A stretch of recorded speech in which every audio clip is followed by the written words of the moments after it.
Hi, welcome back guys. This is your friend, Parallel Deku. Back with another fanfiction. This is the series of What If Deku Became the Dreadnaught of Zaun. Now before starting, please give this video a like. And subscribe to the channel if you want more videos like this. Now let's get into the fanfic. Today was a significant day for Izuku Midoriya, as he planned to propose to his girlfriends from Class 1A. After the sports festival, each girl had confessed her feelings to him, and he had accepted them all. They had been dating for several months, and somehow, Izuku had managed to make time for each of them. Izuku woke up from a pleasant dream where he had achieved his goal of becoming the #1 hero. His classmates, mentor, and family were all there, cheering him on, and his parents were proud of him. He thought to himself that it had been a good dream and decided it was time to start the day. After getting out of bed, he took a shower, brushed his teeth, and got dressed. He opened his door and looked down into the lobby, noticing that no one was there except for Eri. He greeted her and she excitedly called him Papa. As he made his way downstairs, Eri jumped into his arms, a joyful reminder of the bond they shared after he had saved her from a dangerous villain. He returned her greeting and asked where everyone had gone. Eri informed him that Mina had said they went to class early for something important. Izuku suspected they might have a test that day and asked if Uncle Aizawa was coming to look after her. Eri confirmed that he was, and Izuku promised her a candy apple for dessert if she behaved well. Eri eagerly agreed, and Izuku said his goodbyes before leaving the dorm to head to the main building. On his way, he spotted Monoma from Class 1B waving at him. It was unusual for Monoma to acknowledge him, but it would be rude not to wave back. However, before he could approach, Monoma was swiftly pulled back into his dorm, leaving Izuku surprised by the suddenness of it. He chuckled to himself, thinking that Kendo must have been upset with him. Arriving at the main building, Izuku walked through the hallway, noticing that the other students looked worried and scared. He felt a sense of concern wash over him as he wondered what was wrong. Just then he spotted Akemi, a friend from his childhood. Her presence brightened his day, and he greeted her warmly. They exchanged pleasantries, but Izuku couldn't shake the feeling that something was off. After a brief conversation, they hugged and went their separate ways. When Izuku entered his homeroom, he found it empty, which added to his confusion. He searched around for Aizawa but found no one. Just then, Mineta appeared at the door, and Izuku was relieved to see a familiar face. Mineta informed him that everyone was at the fake city and urged him to follow. As they made their way, the scene shifted to Akemi, who was on her way to class. She reflected on how nice it was to see Izuku again and wondered if he would let her look after Eri sometimes. Upon reaching her classroom, she greeted her teacher, Vlad, who asked if she had seen any of her classmates. Akemi replied that she hadn't, and Vlad expressed concern about their tardiness. Just then, Rin burst into the room, looking out of breath. Vlad welcomed him and asked if he had seen Izuku. Rin, visibly anxious, warned Akemi that Izuku was in danger. He explained that Class 1A believed he was a traitor and were planning something against him. Vlad quickly realized the seriousness of the situation and instructed Akemi and Rin to find Izuku before it was too late. With determination, the two friends dashed out of the classroom to stop Izuku from walking into a trap, while Vlad hurriedly called Aizawa to inform him of the unfolding chaos. Aizawa was taken aback by Vlad's alarming news. Vlad informed him that his students were planning something dangerous against one of their classmates. Aizawa, filled with shock and anger, couldn't believe his students would act so recklessly. He quickly decided to head to UA, disregarding road safety laws as he sped towards the school. Meanwhile, Izuku was trying to engage Mineta in conversation, but Mineta seemed distant and unresponsive. Izuku asked if everything was okay, to which Mineta hesitantly replied that he was fine and that they were almost there. Curious about their destination, Izuku pressed for details, but Mineta insisted he would have to wait and see. Mineta then expressed his hope that they would always remain friends, to which Izuku agreed, though he was puzzled by Mineta's cryptic words about not being his idea. Upon arriving at the fake city, Izuku noticed the absence of anyone around. Concerned, he called out to Mineta, who suddenly ran away, tears in his eyes, and activated a microphone in the observation room, signaling something ominous. Before Izuku could react, he was caught off guard by an electric shock from Denki and then struck by Sato, sending him crashing into a building. As Izuku coughed and tried to comprehend the situation, Ida launched an attack with his Recipro Burst, kicking Izuku hard and sending him into a lamppost. Bakugo then swooped in with a powerful shot aimed at Izuku's face. Although Izuku managed to block it, the blast left burns on his arms. Just then, something slimy wrapped around his neck, pulling him toward a building and flinging him through a window, causing him to wince in pain. Tokoyami's voice called out, and before Izuku could respond, Dark Shadow rushed in, grabbing him and throwing him out of the building. Momo then shot a metal pole at Dark Shadow, causing it to crash to the ground. As the rest of the class approached with a fierce determination, Izuku felt a wave of dread wash over him. Mina shot acid at Izuku, causing him to cry out as he felt the sting on his skin. Shiro then wrapped tape around Izuku's neck and tossed him into the air, where Ojiro and Shoji prepared to strike him down.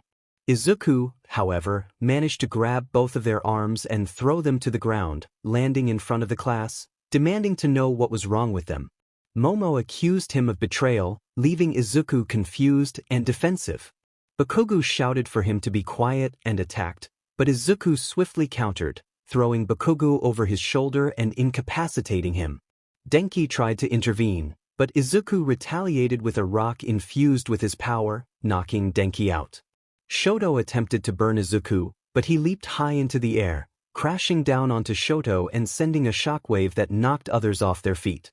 Izuku pleaded with his classmates, expressing his reluctance to hurt them. He dodged Kirishima's punch and retaliated, knocking him unconscious. Jairu's shockwave hit Izuku, who yelled for her to stop. Jairu rallied the others to attack, and Tsuyu shot her tongue at Izuku. He grabbed it and swung her around, using her to knock Jairu away. Sato tried to help Tsuyu, but Izuku struck him down and then stomped on Tsuyu, rendering her unconscious. Tokoyami attempted to fight back, but Izuku seized him, instilling fear as he commanded Dark Shadow to retreat. Dark Shadow complied, and Izuku then slammed Tokoyami's face into a window, breaking it. He continued to fight, breaking Ida's leg and leaving him bleeding on the ground.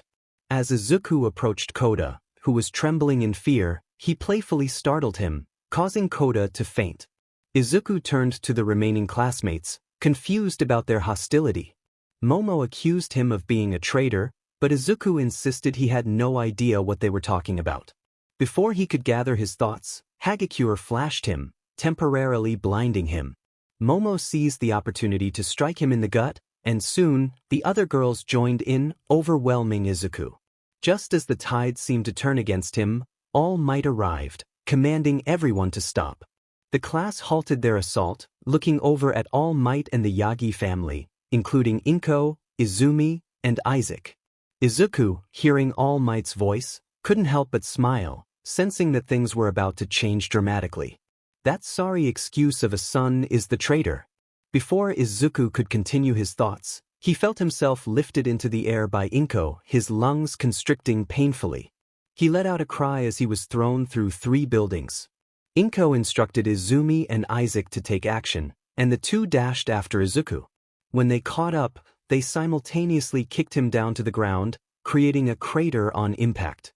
Izumi, using her telekinesis, gathered a pile of rocks and ignited them with a snap of her fingers.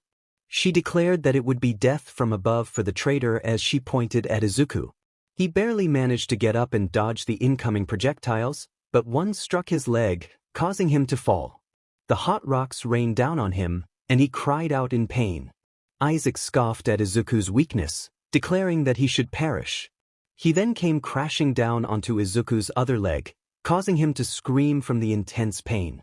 Izuku pleaded for them to stop, reminding them that they were family, but Izumi stomped hard on his chest, causing his ribs to stab into his lung, making it difficult for him to breathe. She coldly stated that he was dead to her and spat on him. Isaac echoed her sentiment, declaring that he was no longer a yagi. Meanwhile, at Tartarus prison, the warden informed Nezu, Aizawa, and All Might about Izuku's escape. All Might was shocked, and the warden explained that they had gone to retrieve him from his cell, only to find it empty. They were currently searching for him. Nezu expressed concern, while Izawa lamented that if only they had believed in Izuku, they wouldn't be in this predicament. Nezu acknowledged Izawa's frustration but insisted they focus on where Izuku had gone. The warden mentioned that they were checking the cameras for any clues. As they waited, Izawa expressed his disappointment in All Might, reminding him that Izuku had looked up to him. All Might admitted he was ashamed of his actions. A guard interrupted, announcing they had found something. He led them to a wall with a large hole and a body bag nearby. The warden inquired about the deceased individual, and the guard revealed it was Kai Chisaki, also known as Overhaul. The warden realized that Overhaul had created the hole, and they checked the camera footage. The guard handed the tablet to the warden, who watched as Izuku and others ran through the halls. They saw Overhaul using his quirk to make the hole, and moments later, Izuku shot him, followed by the escapees jumping through the opening. The warden requested audio, and the guard complied. Overhaul's voice could be heard discussing a ship waiting for them, while Izuku expressed amusement at Overhaul's belief that he would hand over his daughter. Izuku declared the deal off, asserting that she was not Overhaul's property. They then jumped through the hole and into the ship, the sound of the engine roaring to life. The warden processed the information, realizing that Izuku had tricked Overhaul into aiding his escape. Izawa noted that Izuku would never make such a deal with someone like Overhaul. Nezu questioned the identities of the other escapees, and All Might expressed uncertainty.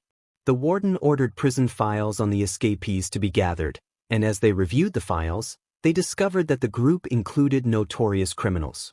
Izawa noted the severity of their offenses, and Nezu pondered why Izuku would associate with such individuals. The warden explained that one of them, Silco, had evaded capture for years, making it more challenging to apprehend them. As they continued to discuss the implications of Izuku's escape and the criminals he had allied with, the gravity of the situation weighed heavily on them. Two individuals were taken aback by Izuku's appearance, their disbelief evident as they struggled to comprehend what they were witnessing. The warden explained that Izuku had been transformed into a dreadnought known as Urgot, still retaining his hair. Nezu expressed concern over what had happened to Izuku, while Izawa inquired about the state of his legs. The warden revealed that Izuku's legs had been amputated and replaced with mechanical crab legs due to severe damage, rendering him unable to walk again. The doctors had connected him to these robotic legs, giving him the ability to move once more.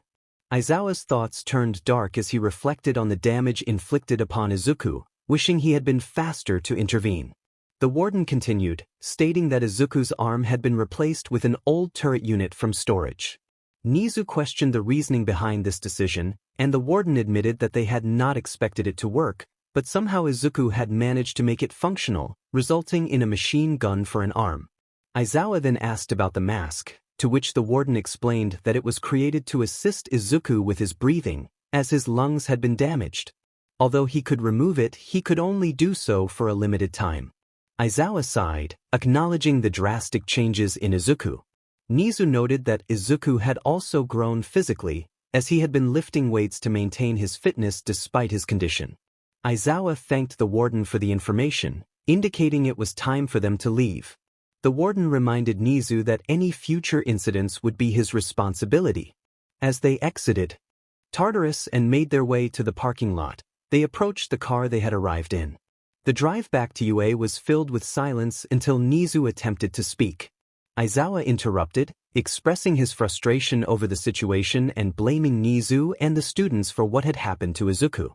He emphasized that Izuku had escaped, was severely injured, and now had a machine gun for an arm, making it clear he did not want to hear any apologies. Nezu fell silent, and they continued their drive in quiet contemplation.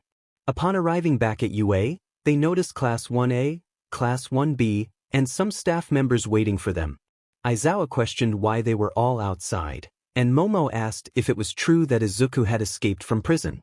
Izawa confirmed that the blonde student had already informed them of the escape. The revelation shocked the students, leading many from Class 1A to cry, while Class 1B and some staff looked on with anger. Monamo remarked on Class 1A's tears, and Siro urged him to be quiet.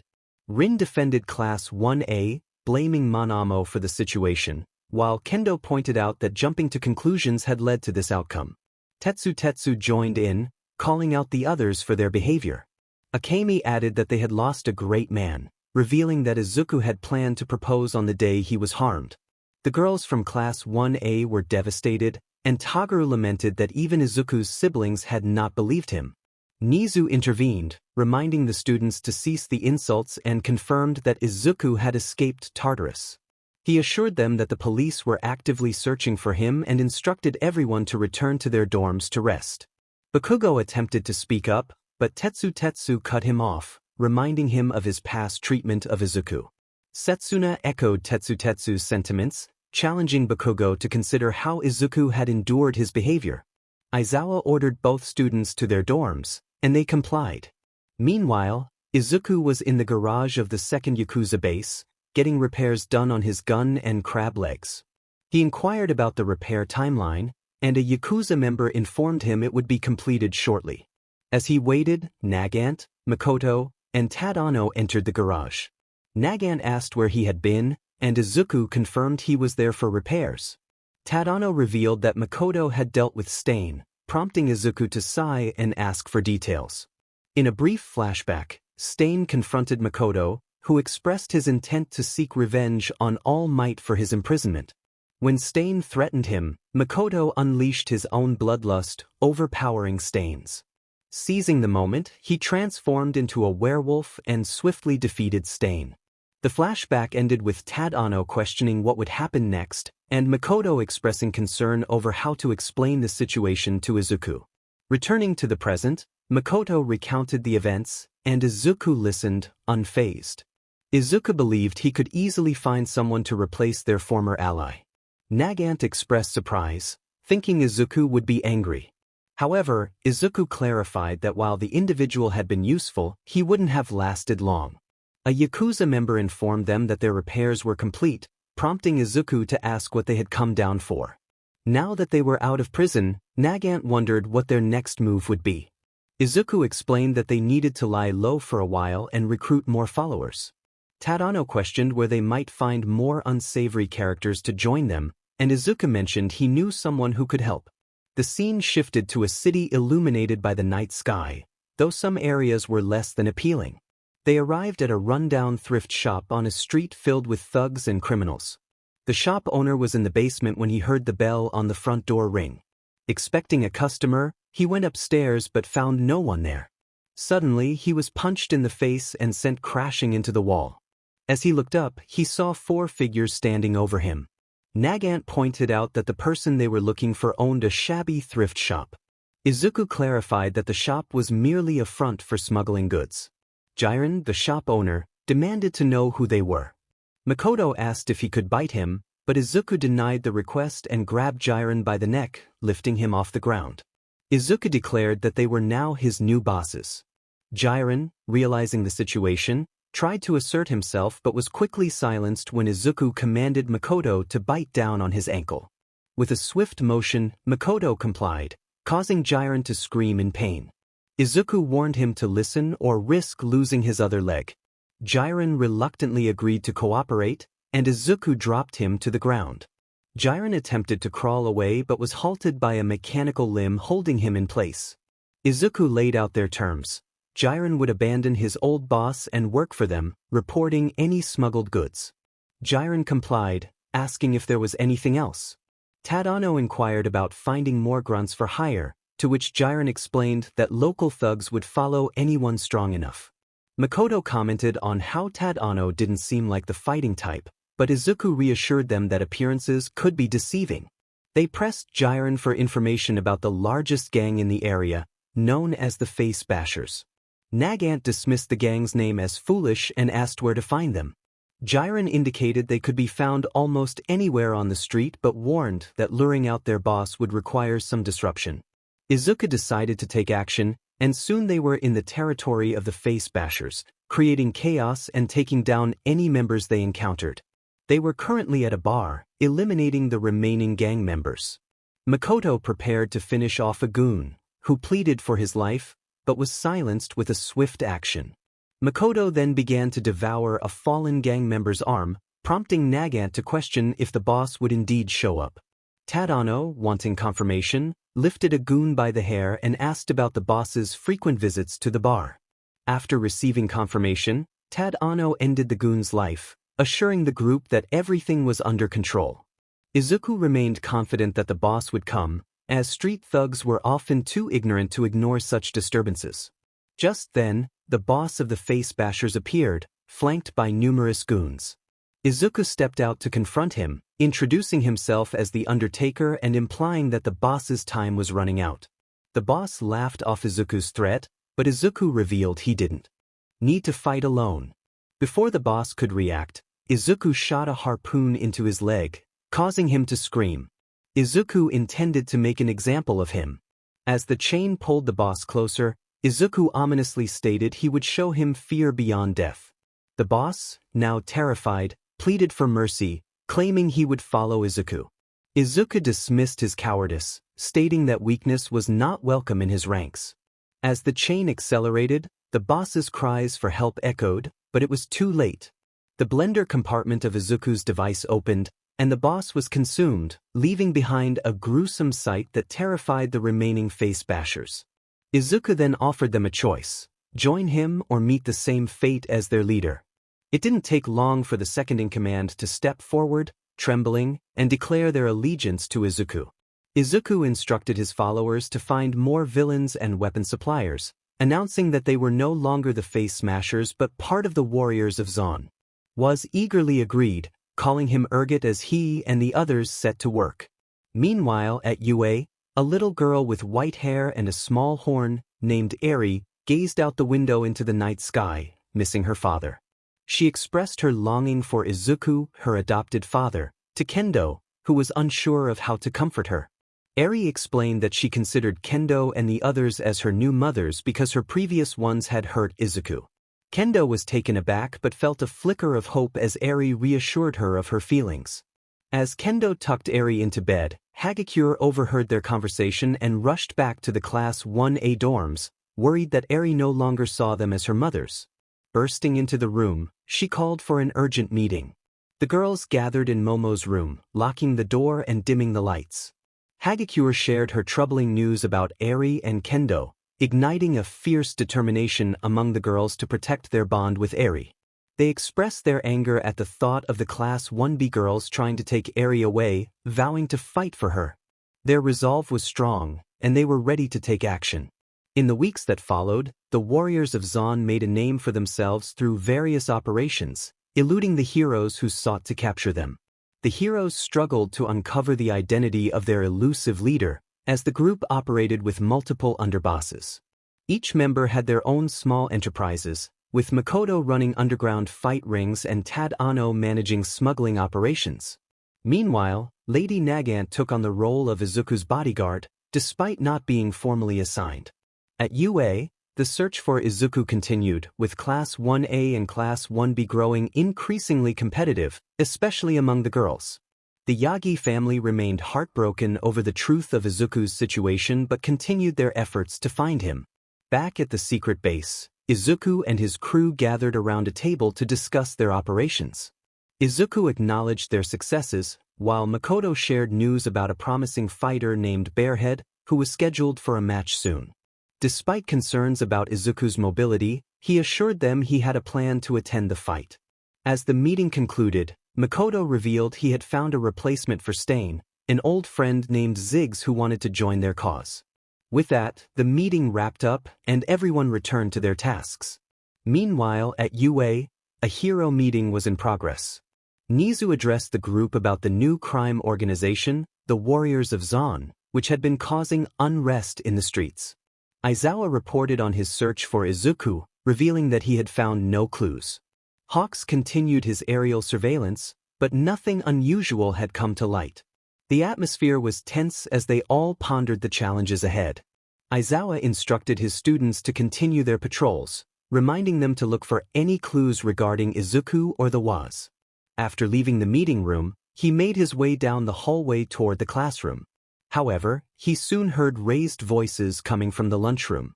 Curiosity piqued, He approached to find the girls from Class 1A engaged in a heated argument with the girls from Class 1B. Uraraka confronted Setsuna, demanding to know what she had said. Setsuna retorted sharply, insisting that they should keep their distance from Eri. Mina chimed in, warning Setsuna to watch her language. Kinoko added a biting comment about Mina's past with Izuku, which only escalated tensions. Pony attempted to retaliate but stumbled over her words, while Reiko and another girl exchanged insults. Tsuyu defended Eri, asserting that she belonged to them, while Yui insisted that Eri had made her feelings clear. Momo interjected, declaring that they couldn't take Eri away. Kendo countered, stating that Eri was now under their care after the incident involving Izuku. Jairu, unwilling to back down, charged at Kendo but was swiftly knocked aside, prompting a chaotic scuffle. Aizawa rushed in, activating his quirk to restore order. The girls froze, fear evident in their expressions. He demanded an explanation for the commotion. Momo explained that the girls from Class 1B were trying to take Eri away. Kendo shot back, claiming that Eri no longer wanted to be with them. Tensions flared again, with Momo threatening Kendo, who dismissed her bravado. Aizawa, exasperated, called for silence from both sides. He rubbed his eyes in frustration, realizing that he had to deal with the ongoing issues regarding the WAS while also managing this conflict. He decided to leave it to Midnight, despite knowing she might not be inclined to help due to her own reasons. As the girls dispersed to their classes, Aizawa noticed lingering glares exchanged between them. He sighed and picked up his phone to call Midnight, asking her to keep an eye on Class 1. Midnight flatly refused, cutting him off before he could finish his request. Frustrated, Aizawa resigned himself to taking on more work. Later that night, the scene shifted to an underground fighting ring where Izuku and his friends were watching a match from a private room. They observed a fighter known as Bearhead dominating his opponent. Izuku noted Bearhead's strength, while Makoto commented on his lack of intelligence. Nagant made a joke about Bearhead's hairiness, prompting a playful exchange between the group. As the fight progressed, Bearhead delivered a powerful blow, incapacitating his opponent. Makoto eagerly grabbed a microphone and encouraged Bearhead to finish the fight. The crowd erupted as Bearhead executed a dramatic move, leaving the audience in awe. Makoto celebrated the victory, relishing the excitement of the match. Izuku contemplated recruiting Bearhead after the fights concluded. Just then, Tadano pointed out a familiar figure entering the ring. Makoto identified her as the masked fighter known as Tiger Bunny, who was on the verge of securing another victory. Izuku felt a sense of recognition and decided to investigate further. Excusing himself, Izuku left the VIP room to check on something outside. He was determined to confirm his suspicions about the fighter. After circling the building twice without finding anything unusual, he noticed a wire leading up to the roof. Intrigued, he climbed up quietly, using his abilities to reach the top. There, he spotted 3 heroes preparing for a covert operation. They discussed their plan to create a diversion, expecting the fighters to flee the building. One hero attempted to activate smoke bombs but was met with failure. Confusion ensued as they repeatedly pressed the button, but nothing happened, leaving them puzzled about the malfunction. The scene unfolded as the random hero questioned his surroundings, unsure of what had transpired. Izuku, towering over them with a severed line in hand, cast an intimidating shadow. The random hero stammered, trying to assert authority, but Izuku simply introduced himself as the Dreadnaught. In a swift motion, Izuku seized the hero by the throat, locking eyes with him. With a sudden twist, he ended the confrontation, leaving the other 2 heroes in shock. Izuku then turned his gaze to the remaining heroes, challenging them with a cold demeanor. The second hero, filled with rage, charged at Izuku, throwing punches that had no effect. Frustrated, he continued to strike, but Izuku dismissed him as pathetic. Just as the hero prepared for another attack, Izuku opened a compartment in his belly, causing the hero to fall into a hidden grinder, leaving only remnants behind. The remaining hero was paralyzed with fear, unable to comprehend the scene before him. As panic set in, the last hero attempted to escape, jumping from one rooftop to another while calling for backup. However, his plea was abruptly cut short when Izuku, now armed with an anti-tank rifle, took aim and fired, leaving only the hero's legs behind.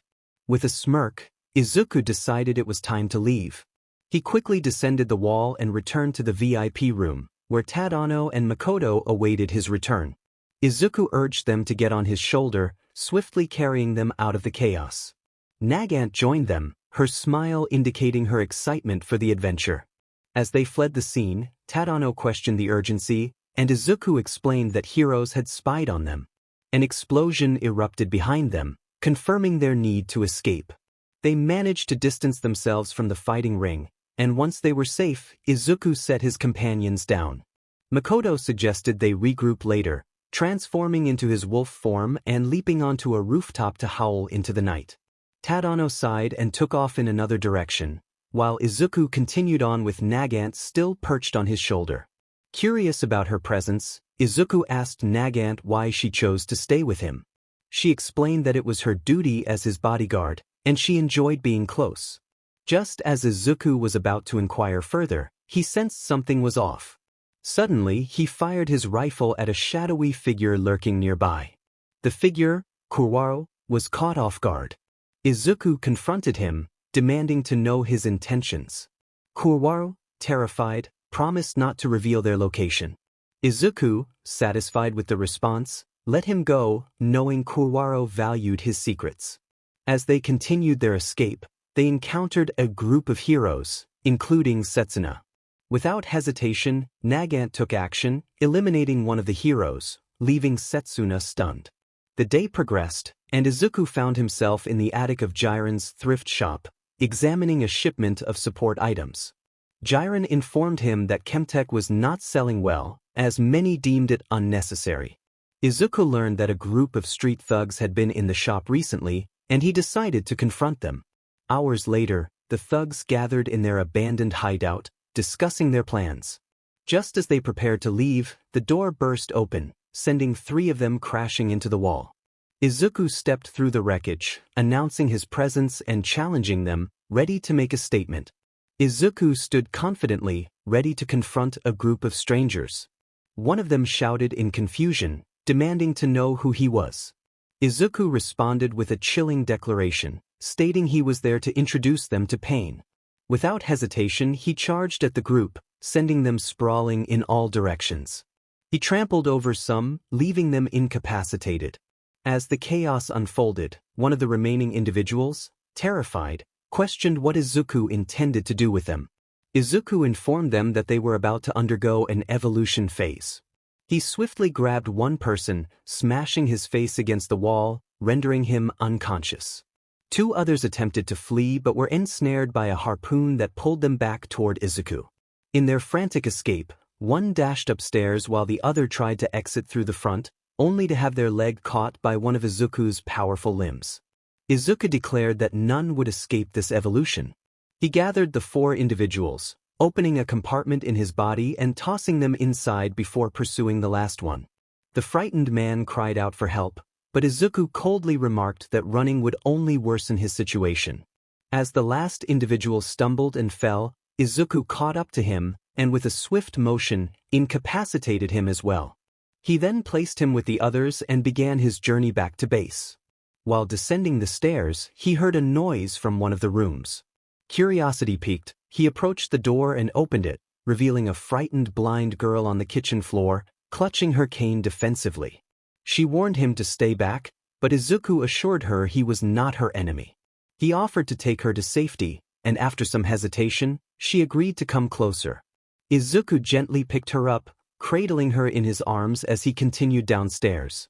The girl revealed that she had been left alone for months by her foster parents, who had promised to return with groceries. Izuku noted to himself that he needed to find them. As they moved, the girl expressed concern about a noise she heard, a cry for help. Izuku dismissed it, assuring her they would be fine, but he had to step away for a moment. As night approached, Naoto, also known as Timo, was out searching for someone. He recalled that he needed to find Dr. Garaki, who worked for a man named AFO. While pondering his next move, he heard muffled screams from an alleyway. Initially dismissing it as not his problem, he caught a glimpse of an amber maroon eye watching him, prompting him to reconsider. Transforming into Teemo, he climbed onto a building and peered down into the alley. There, he spotted 3 men surrounding a girl. One of them taunted her, but before they could proceed, Teemo leaped down, crashing into one of the attackers. He swiftly dealt with the others, using his skills to incapacitate them with precision. After neutralizing the threats, Teemo turned to the girl, who was visibly shaken. He reassured her that if he intended to harm her, he would have done so already. He urged her to leave and go home, as he had other matters to attend to. As he began to exit the alley, the girl expressed her gratitude and curiosity about his identity.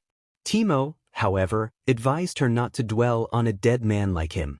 When she pressed further, he quickly subdued her with a chloroform rag, ensuring she would forget their encounter.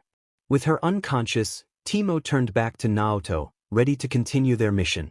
Naoto called the police, reporting that he had found an unconscious girl in an alleyway on Jellysoft Block, urging them to arrive quickly before someone else could take advantage of the situation.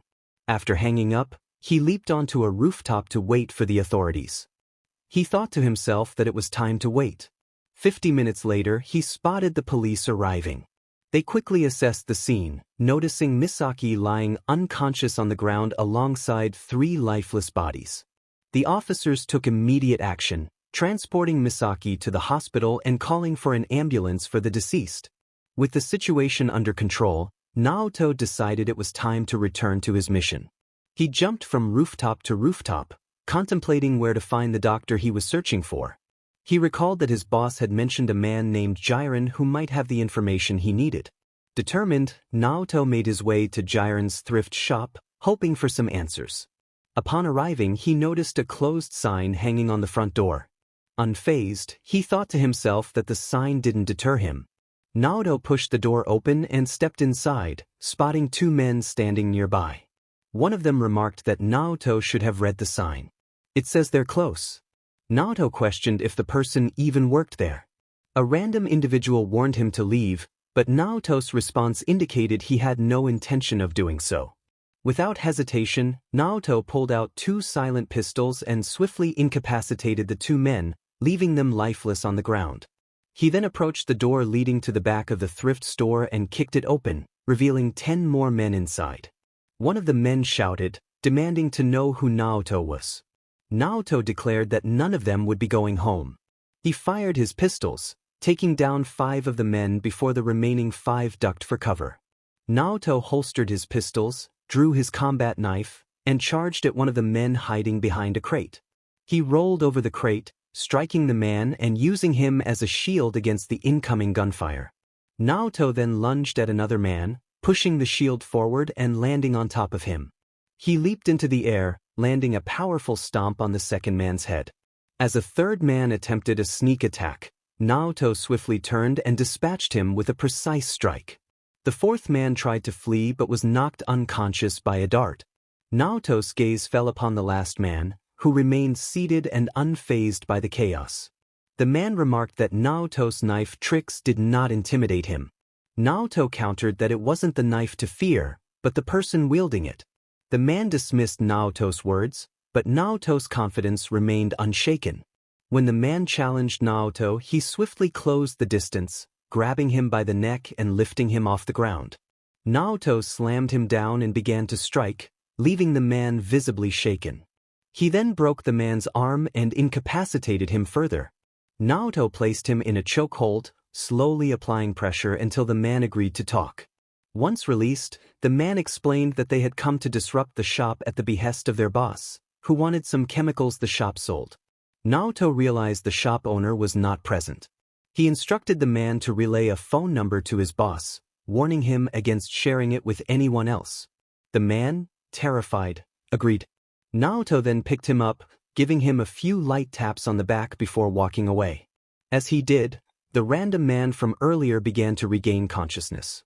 Naoto swiftly ended that threat, snapping the man's neck before returning to the front of the shop. With a sigh, Naoto pondered how to locate the doctor he was searching for. As night fell, the scene shifted to a beach house where a figure was reading a book. Startled, the figure turned on the lights to find Timo sitting on the couch. The figure, Feng Yifei, was taken aback and asked what Timo was doing in her house. Timo explained that he needed her help to find someone. Feng, wary, inquired about what she would gain from assisting him. Timo made it clear that he had his reasons, including a reminder of a past favor owed to him. Feng noticed a red dot on her forehead, causing her to panic. Timo, holding a silencer, reassured her of his intentions, but Feng was still apprehensive. Just as she began to relax, a bullet whizzed past her, sending her to the floor. Timo then lifted her back to her feet, and Naoto entered the scene, stating he was looking for a man named Dr. Feng expressed her concern, asking Naoto not to repeat his earlier actions. Naoto responded by suggesting he wouldn't ask silly questions in the future. Feng decided to retrieve her computer, while Naoto settled on the couch and turned on the TV, catching the news. The news anchor reported that the police had identified some individuals involved in the previous day's attack, displaying images of several people, including Makoto and Lady Nagant, with only their names listed. Naoto felt relieved that he was recognized as Timo rather than by his real name. Feng returned with her computer, ready to assist Naoto in his search. Naoto inquired if she had found anything useful, to which Feng replied that she was still working on it. As she typed in the name Shigaraki, she discovered 5 individuals with that surname. Naoto clarified that he was looking for a doctor named Shigaraki. Feng quickly located the specific doctor and shared the information with Naoto, who examined the details and confirmed that he had found the right person. He expressed gratitude for the information and prepared to leave, but Feng hesitated, asking him to stay a little longer and allowing her to get them both something to drink. Naoto agreed, and Feng returned from the kitchen with 2 root beers. She handed one to Naoto, who questioned why she was being so generous after their earlier encounter. Feng explained that she appreciated how he had protected her by making others believe she was dead, acknowledging that she wouldn't be in her current situation without his help. Naoto accepted her thanks with a light-hearted toast, reminding her that if he felt any discomfort, he would be ready to defend himself. Feng reassured him that there was nothing harmful in the drink. After taking a sip and feeling fine, Naoto finished the root beer and stood up, heading toward the door. He mentioned that they might see each other more often, to which Feng agreed. Naoto left the beach house and made his way to the hospital, where Dr. Shigaraki was located. Upon arriving, he entered the building and noticed the receptionist distracted, focused on her nails. He approached her, ready to inquire about the doctor. The receptionist informed Naoto that Shigaraki was busy at the moment and suggested he return later. Naoto, however, insisted on speaking with Shigaraki and asked for his office location. The receptionist repeated that Shigaraki was unavailable, but Naoto was determined. He covered her mouth to silence her and, with a swift motion, pressed a pen into her hand, ensuring she wouldn't scream. He warned her that if she made a sound, he would retaliate. The receptionist nodded slowly, fear evident in her eyes. Naoto then asked for Garaki's whereabouts, and after a moment of hesitation, she revealed that he was on the 5th floor. Office number. Naoto advised her not to call for help or press the security button, leaving her trembling in her seat. Naoto took the stairs to the 5th floor and approached office number. He opened the door to find Shigaraki engrossed in paperwork. When Shigaraki asked who Naoto was, Naoto replied that he had an offer. He closed and locked the door, noticing the concern on Garaki's face. Naoto asked if he could sit down, to which Shigaraki consented. After sitting, Naoto explained that his boss was aware of Garaki's connection to a man named AFO, causing Shigaraki to sweat nervously. Naoto pressed on, asking if he was wrong, and Shigaraki reluctantly admitted he was not. Naoto clarified that it wasn't about his desires but rather what his boss wanted. Shigaraki inquired about the specifics, and Naoto asked if he had a computer. After confirming, Naoto quickly typed on Garaki's computer, and within moments, Izuku's face appeared on the screen, shocking Shigaraki. Izuku stated that his name wasn't important, but his cooperation was. Shigaraki, now intrigued, asked what was required of him. Izuku instructed him to infuse a specific chemical into a nomu, revealing a canister of green liquid that Naoto had brought. Garaki's interest peaked as he learned that the substance was chemtech, a chemical known to enhance the human body. He realized its potential and agreed to test it, promising to inform his master. Izuku instructed Garaki to report back once the task was completed, and Naoto would be the one to check in. Garaki noted that he spent most of his time at the facility, which pleased Izuku. After confirming the details, Naoto abruptly closed the laptop and swung it, striking Garaki in the face. He then continued to hit Garaki with the broken laptop until it was in pieces. Standing over the bruised doctor, Naoto issued a chilling warning. If Garaki spoke of this encounter, he would face severe consequences. Garaki, trembling, assured Naoto he would remain silent. Naoto left the office, reminding Garaki that he would be back and that results were expected. The scene shifted to a new day at UA, where Isaac was in the training room, attempting to relax and let one for all flow through his body. Frustrated, he struggled to focus, his thoughts drifting to Izuku. His sister, Izumi, entered and asked if he thought Izuku would ever forgive them. Isaac expressed doubt, recalling the pain they had caused him and the consequences they faced. Izumi remained hopeful, believing in Izuku's forgiving nature, but Isaac's faith was wavering. After a brief exchange, Izumi left, determined to hold onto her belief in Izuku's kindness. Meanwhile, Izuku was in the lobby with Poka, being fed cereal by Nagant. Izuku insisted he could feed himself, but Nagant dismissed his protests, insisting he continue eating. Tadano, observing the scene, questioned Nagant's role as a caretaker. Nagant told him to be quiet and encouraged Poka to feed Izuku. With Poka excitedly participating, she successfully fed Izuku, who acknowledged her efforts, prompting cheers from the little girl. The atmosphere was lighthearted, contrasting with the tension of earlier events. Issei looked at Nagant and remarked that she resembled a mother. Nagant, glaring at the four boys, intimidated them slightly, except for Naoto, who remained unfazed. Izuku then asked what was going on, and Naoto informed him that the runner had returned from scouting. Izuku instructed Naoto to bring him over, and Naoto left to do so. Izuku turned to Makoto and asked what he had been up to. Makoto mentioned he was trying to find a place to set up a fighting ring again. Izuku acknowledged this and asked Issei what he had been doing. Issei expressed his desire to blow things up, but Nagant quickly reprimanded him for his language, pointing at Poka. Issei, still laughing, decided to run off, and Nagant, ready for some fun, pulled out her rifle and playfully chased him. Poka, confused, asked what had just happened, and Izuku shrugged, admitting he didn't know. Soon after, Naoto returned with the Chemtech runner, who knelt before Izuku.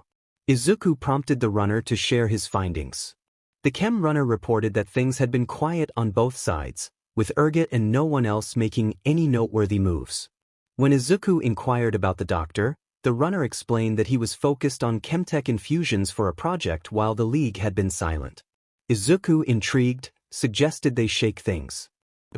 He then assigned a mission to Naoto and Makoto, showing them photos of 4 individuals. He instructed them to eliminate these 4 and make examples of them for the people of Japan. Makoto confidently stated it would be easy, and Naoto agreed to the task. Izuku told them to take Ziggs with them when he was finished running around, and the 2 boys hurried off to prepare. As Izuku made his way downstairs to the laboratory, he found Tadano working on something.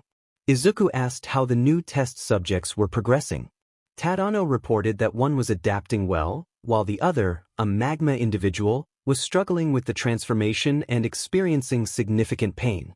Izuku encouraged Tadano to continue the process, emphasizing that pain was part of becoming something greater. Izuku also mentioned needing to borrow the skull serpent from Tadano's aquarium, explaining it would help send a message to the people. Meanwhile, at the League of Villains, Dabi expressed his frustration about their inactivity. Toga questioned his complaint, and Dabi lamented their prolonged hiding in the bar. Shigaraki reminded them that they had to remain hidden as per the master's orders. Dabi insisted he wanted to cause some chaos, while Twice pointed out that they had only been there for a week. Toga voiced her desire to stab someone, and Shigaraki groaned, urging them to stop complaining.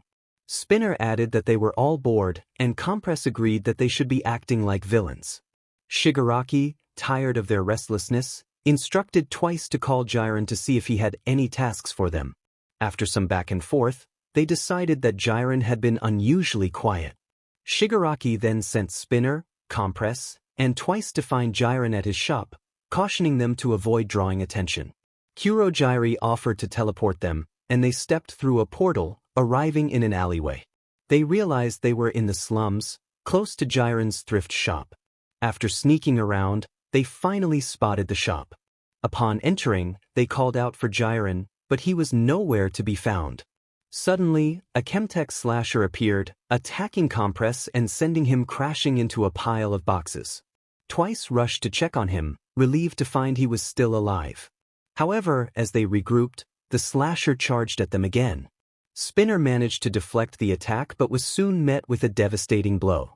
Twice was left in shock as he witnessed Spinner's fate unfold before him. The world slowed down around him as he processed the loss. Determined, Twice summoned his clones to confront the slasher, but they were easily overpowered. Just as the slasher turned its attention back to Twice, a marble struck it, temporarily trapping it. Compress, though injured, urged Twice to escape and warn the others. Reluctantly, Twice followed his orders, fleeing the attic and heading outside. Twice felt a sharp pain in his chest as he collapsed to the ground, struggling to breathe. As he lay there, he wondered what had just happened. The last thing he saw was a shadow on the roof before it vanished. In his final moments, he succumbed to blood loss, and the sound of metal echoed as figures approached his lifeless body. One of the mysterious figures ordered the others to take all 3 bodies back to their master. They complied, with one figure dragging Twice away while the others went inside to retrieve the other 2 corpses. Meanwhile, Death Arms and Kamui Woods were on patrol. Death Arms expressed his frustration about the lack of crime, while Kamui Woods mentioned an attack from a few days prior. He revealed that one of the attackers was a former student named Makoto, known as Warwick.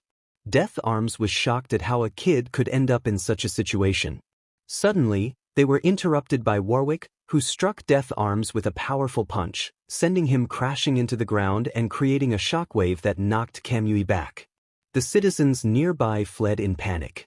Kamui, recovering from the impact, called out to Death Arms but was cut off as Warwick charged at him from the smoke.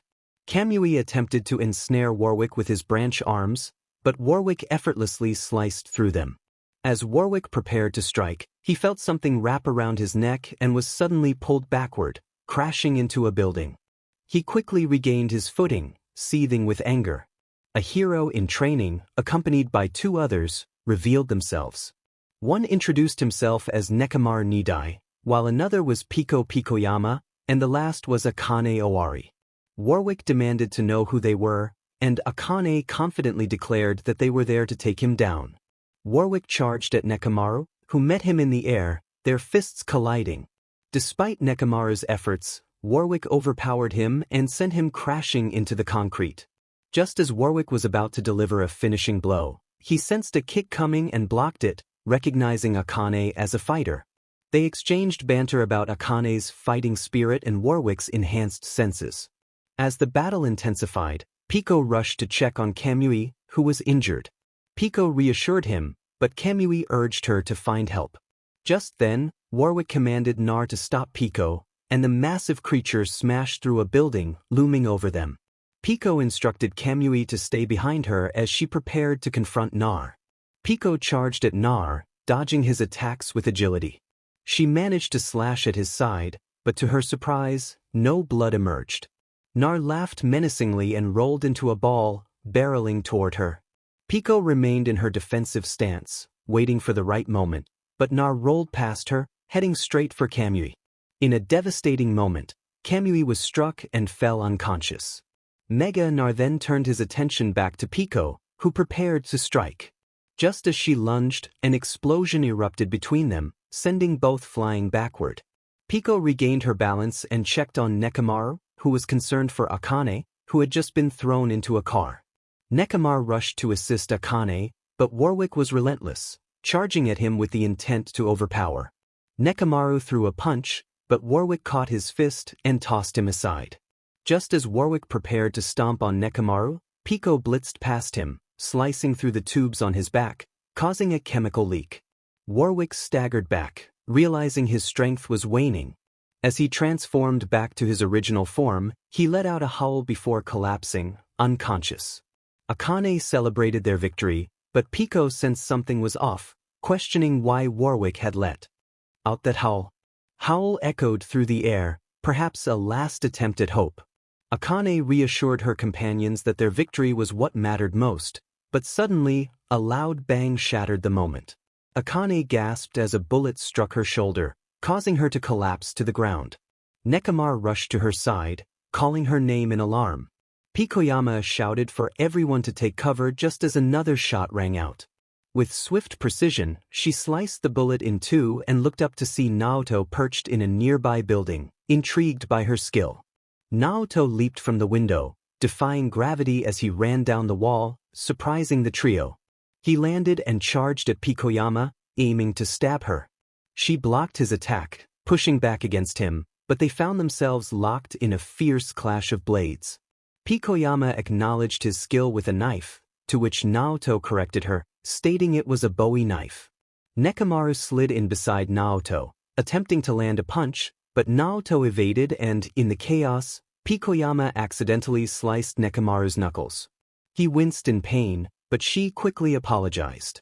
Just then, Naoto darted beside Nekomaru, delivering 3 quick stabs to his side, forcing him to his knees. As Naoto prepared to strike him again, Pikoyama intervened, but Naoto ducked and moved his knife into her abdomen, causing her to cough. Despite her pain, Pikoyama struggled to comprehend how he had outmaneuvered her. Naoto explained it was a feint, and Nar, observing the scene, greeted Naoto. He inquired about a mine, and Nar confirmed it had gone off, prompting Naoto to ask about their current situation. Nar pointed out the unconscious Makoto nearby, and Naoto approached, slapping him to rouse him. Realizing Makoto was out cold, Naoto decided it was time to escape. Suddenly, a voice commanded him to stop. Naoto looked up to see a group of heroes surrounding him. He prepared for a fight, but the sound of howls in the distance caught his attention. The heroes turned to see packs of wolves on the rooftops, their eyes fierce and hungry, with one black wolf staring directly at them. Makoto, regaining consciousness, chuckled and revealed that the wolves were his pack. He nodded at the black wolf, which howled, signaling the other wolves to charge at the heroes. Naoto realized Makoto had created a diversion, albeit a desperate one, and agreed it was time to escape. Nar hopped onto Naoto's shoulder as he carried Makoto away from the chaos, calling for Ziggs. Ziggs responded, identifying himself as Captain Explosion. Naoto confirmed his identity and shared a past escapade involving a man they had dealt with together. Ziggs, busy with a target, mentioned a certain cement block guy, and just as he counted down, a massive explosion erupted in the distance. Naoto looked up at the mushroom cloud, unimpressed. Meanwhile, in a laboratory, Tadano examined the progress of 2 new subjects brought in by Izuku. His contemplation was interrupted by the Surgeon of Death, who had made a discovery. Following the surgeon, Tadano arrived at the aquarium, where a strange creature swam in a cage.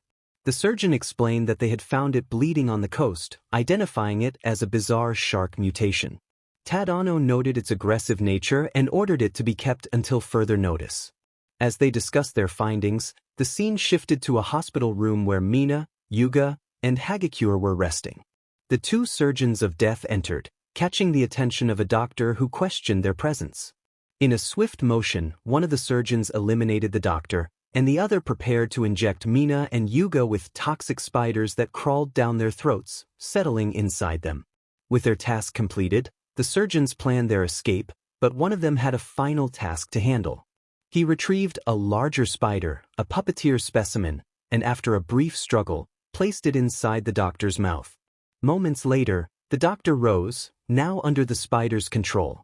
The surgeons jumped out of the hospital window, disappearing into the alleyway and making their way down a sewer drain.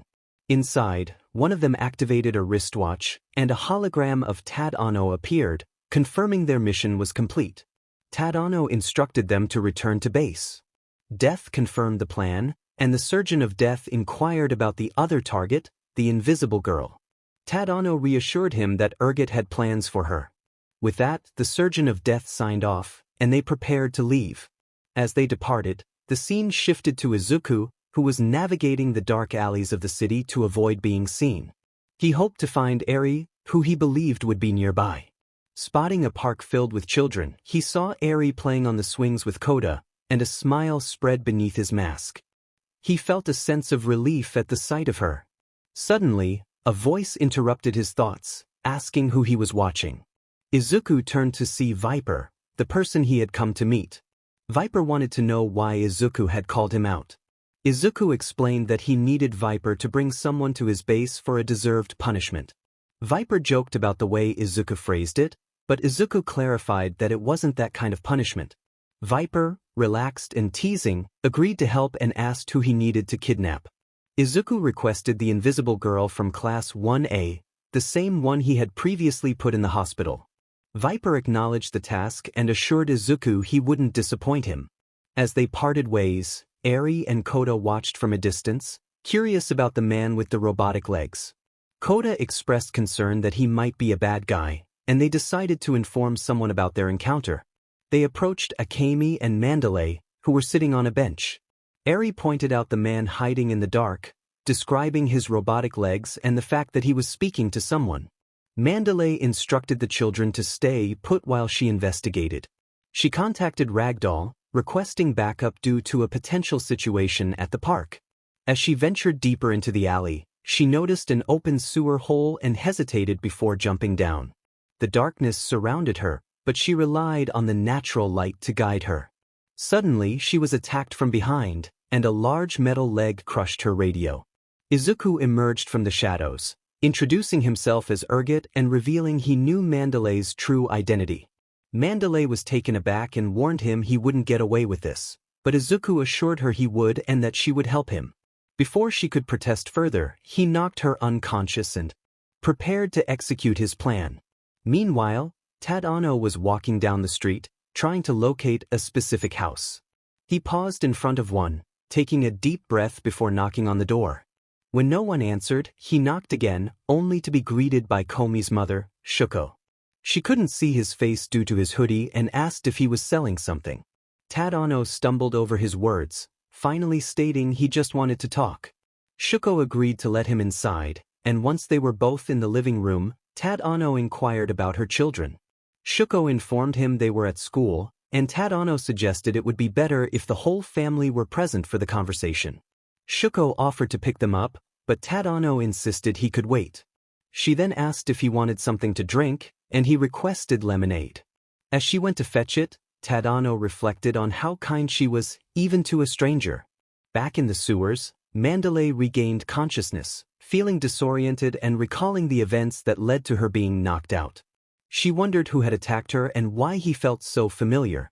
In a different location, Afo sat in his secret hideout, noticing Dr. Garaki appeared frightened.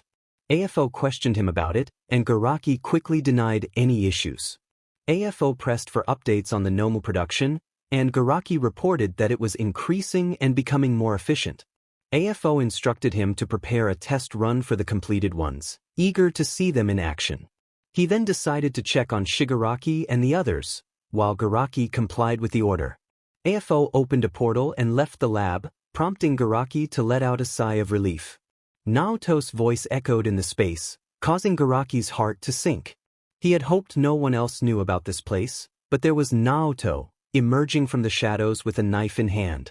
Garaki stammered, struggling to comprehend how Naoto had discovered the location.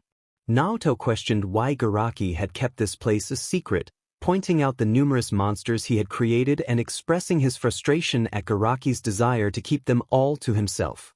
Garaki pleaded for time, promising to send Naoto a Nomu, explaining that it was difficult with AFO constantly by his side. Naoto acknowledged the situation but warned Garaki that he had 9 hours to deliver.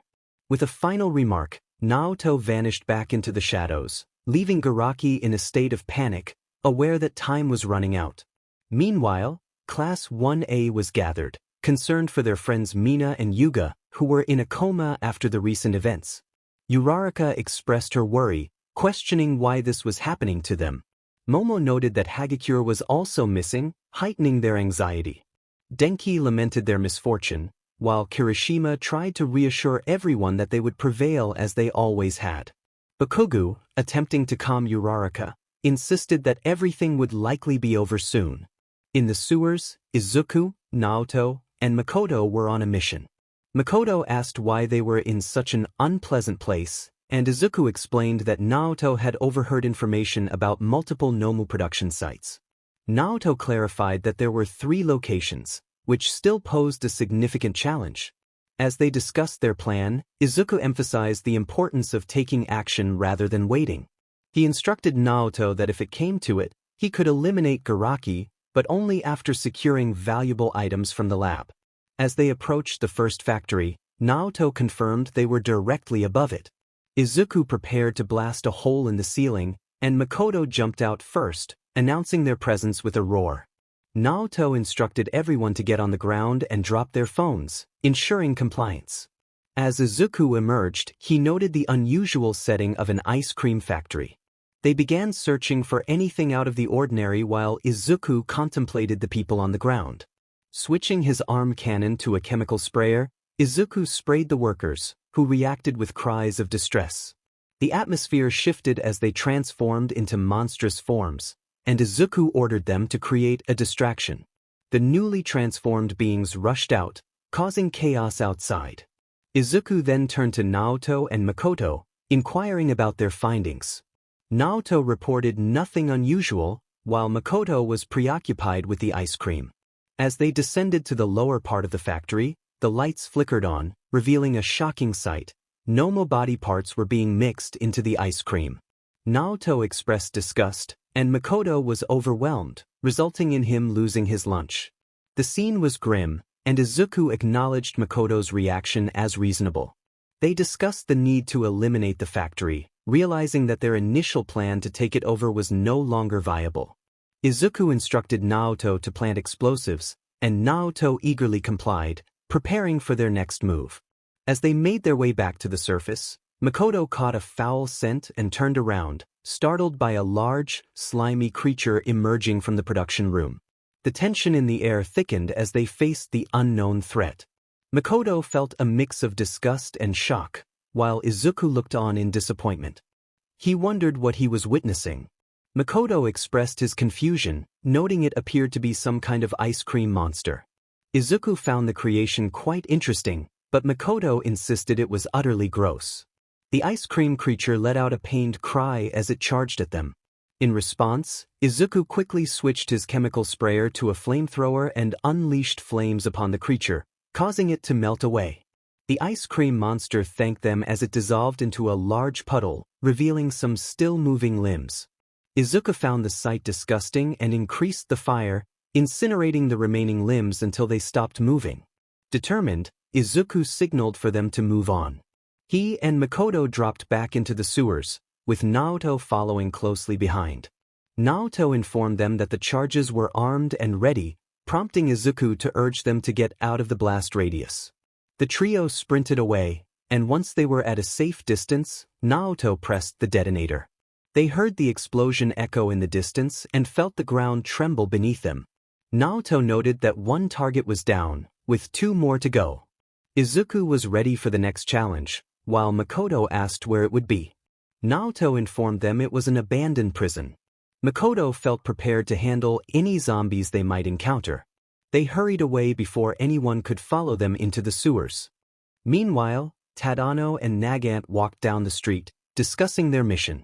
Nagant questioned their destination, and Tadano explained that their boss wanted to persuade the League to join their cause, aiming to take everything from All for One: his operations, weapons, and followers.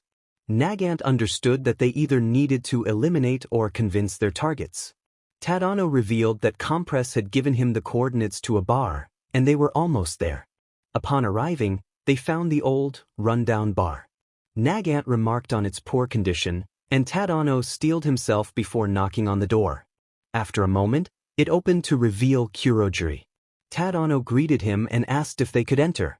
Kurogiri welcomed them inside, where they saw the rest of the League gathered. Shigaraki demanded to know who they were, and Tadano explained that their names were not important, but they came with an offer. Shigaraki expressed interest, while Dabi was skeptical of their intentions. Tadano asserted that Dabi should stay out of it, but Dabi challenged him. In a flash, Tadano vanished, leaving Dabi confused until he felt a sharp object at his throat. Tadano introduced himself as the one holding the knife, while Toga appeared behind him, warning him not to make a move. Tensions rose in the bar, but Nagant broke the silence by asking for a drink. Kurogiri complied, and Tadano questioned the timing. Nagant insisted it was necessary. Shigaraki then called for calm on both sides, stating that if he wanted them dead, he would let Toga know. Toga sheathed her blade, allowing Tadano to relax as he took a seat at the bar next to Shigaraki. Tadano then pulled out a small vial of green substance, catching the League's attention, and began discussing Chemtech. Meanwhile, the trio arrived at the abandoned prison, with Warwick commenting on its dilapidated state.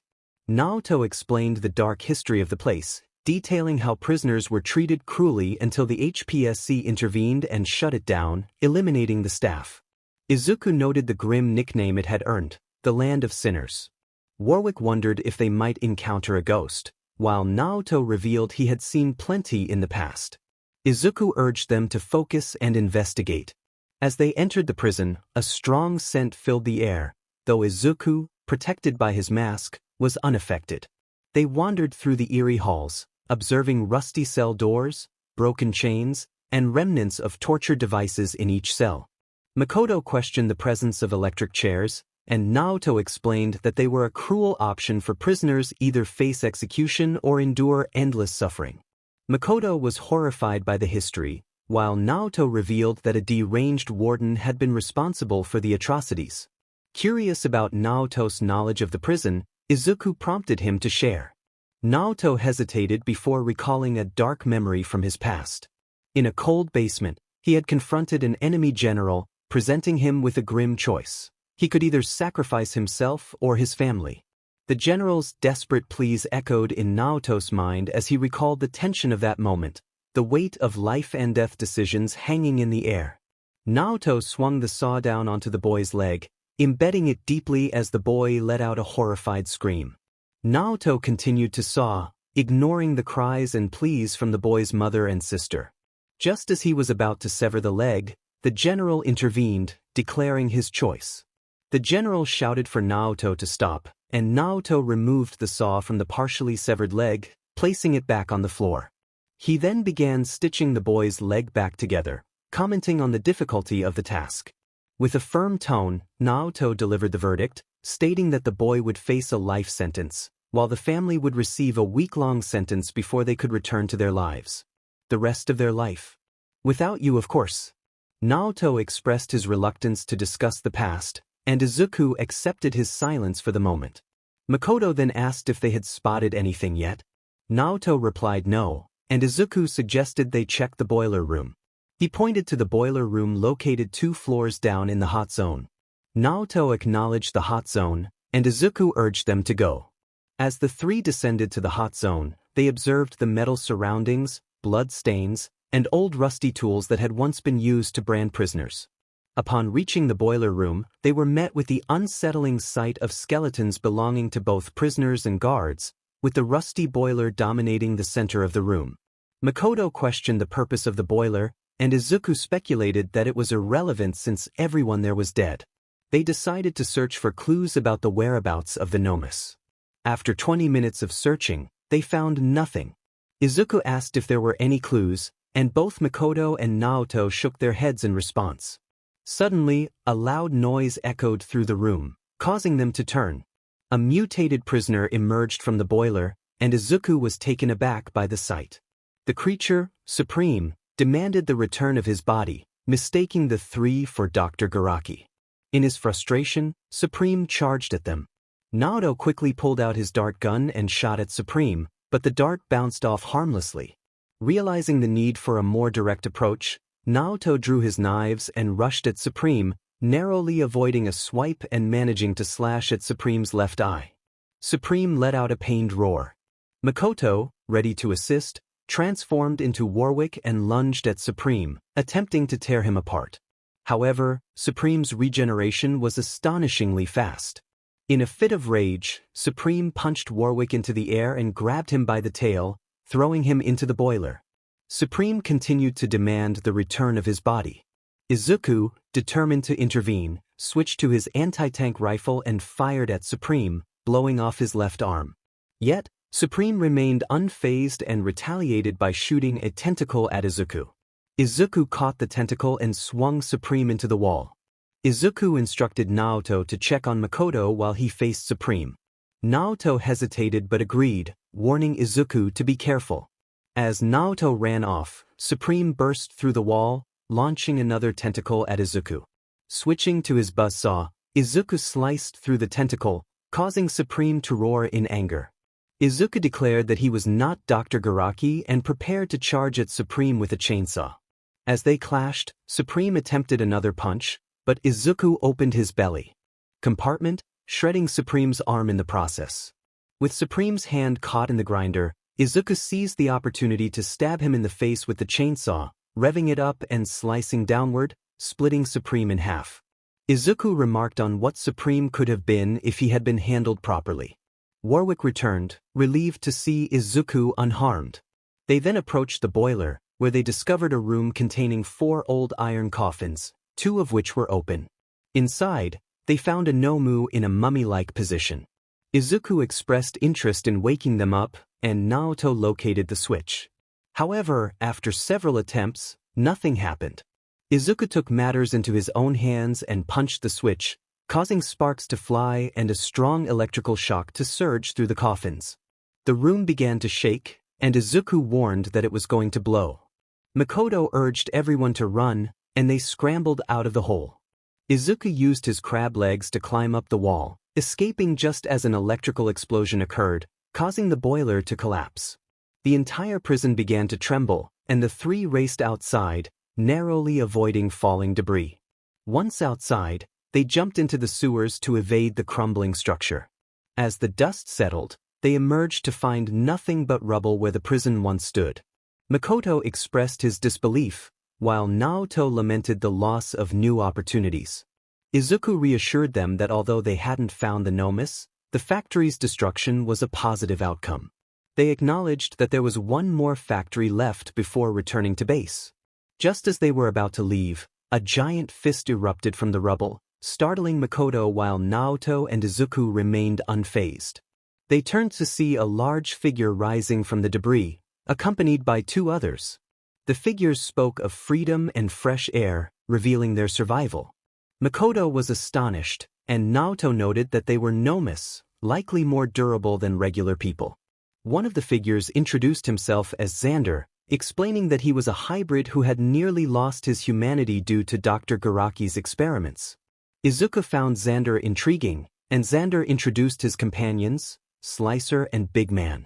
They discussed their unique traits, with Slicer expressing his enjoyment of stabbing, which Izuku found concerning. Xander suggested they leave before any heroes arrived, and Izuku agreed. They prepared to depart, and Makoto inquired about the newly freed Nomus. Xander assured him they would be fine. With that, the 3 jumped back into the sewers, heading toward the final factory while Xander and his companions found a place to hide. Naoto was on a mission to locate the last factory. He informed Izuku that it was situated at a morgue and it likely wasn't abandoned. Makoto suggested they enter and take action, but Izuku cautioned them to maintain a low profile, especially after the recent destruction of 2 locations that had drawn the attention of the heroes. They needed a solid plan, and since Izuku couldn't be in the open and Makoto's face was already known, Naoto would take the lead. Naoto assured them he would not fail, and they proceeded to the final Nomo factory. As they approached, Naoto carefully peeked through a manhole and spotted the morgue. He urged the others to move a little closer. Once they were directly beneath the morgue, Naoto crept inside, searching for the hidden factory. He thought about where a factory might be located, considering it could be near the bodies. After sneaking around through the vents for about 10 minutes, Naoto discovered the room filled with bodies and dropped down.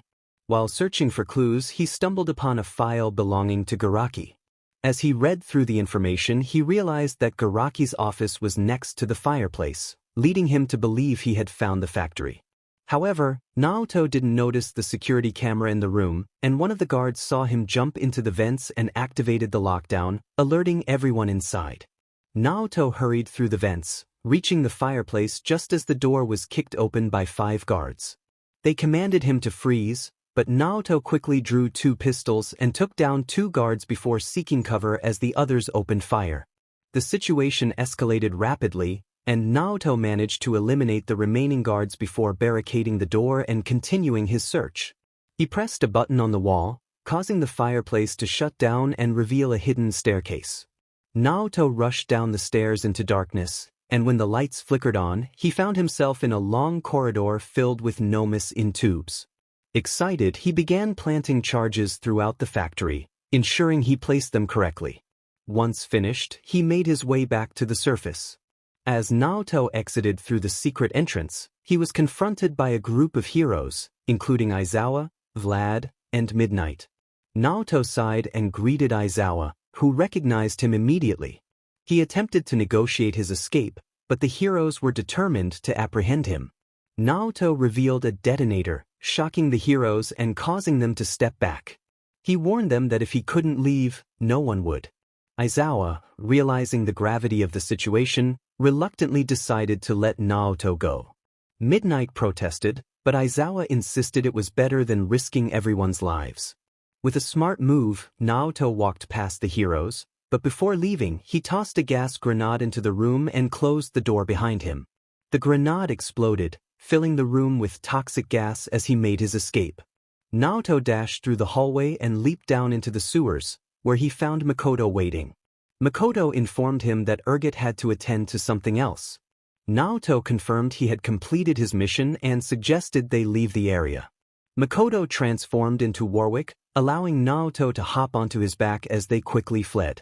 Once they were far enough away, Naoto pulled out the detonator and pressed the button, causing a massive explosion that shook the ground, signaling the end of the morgue.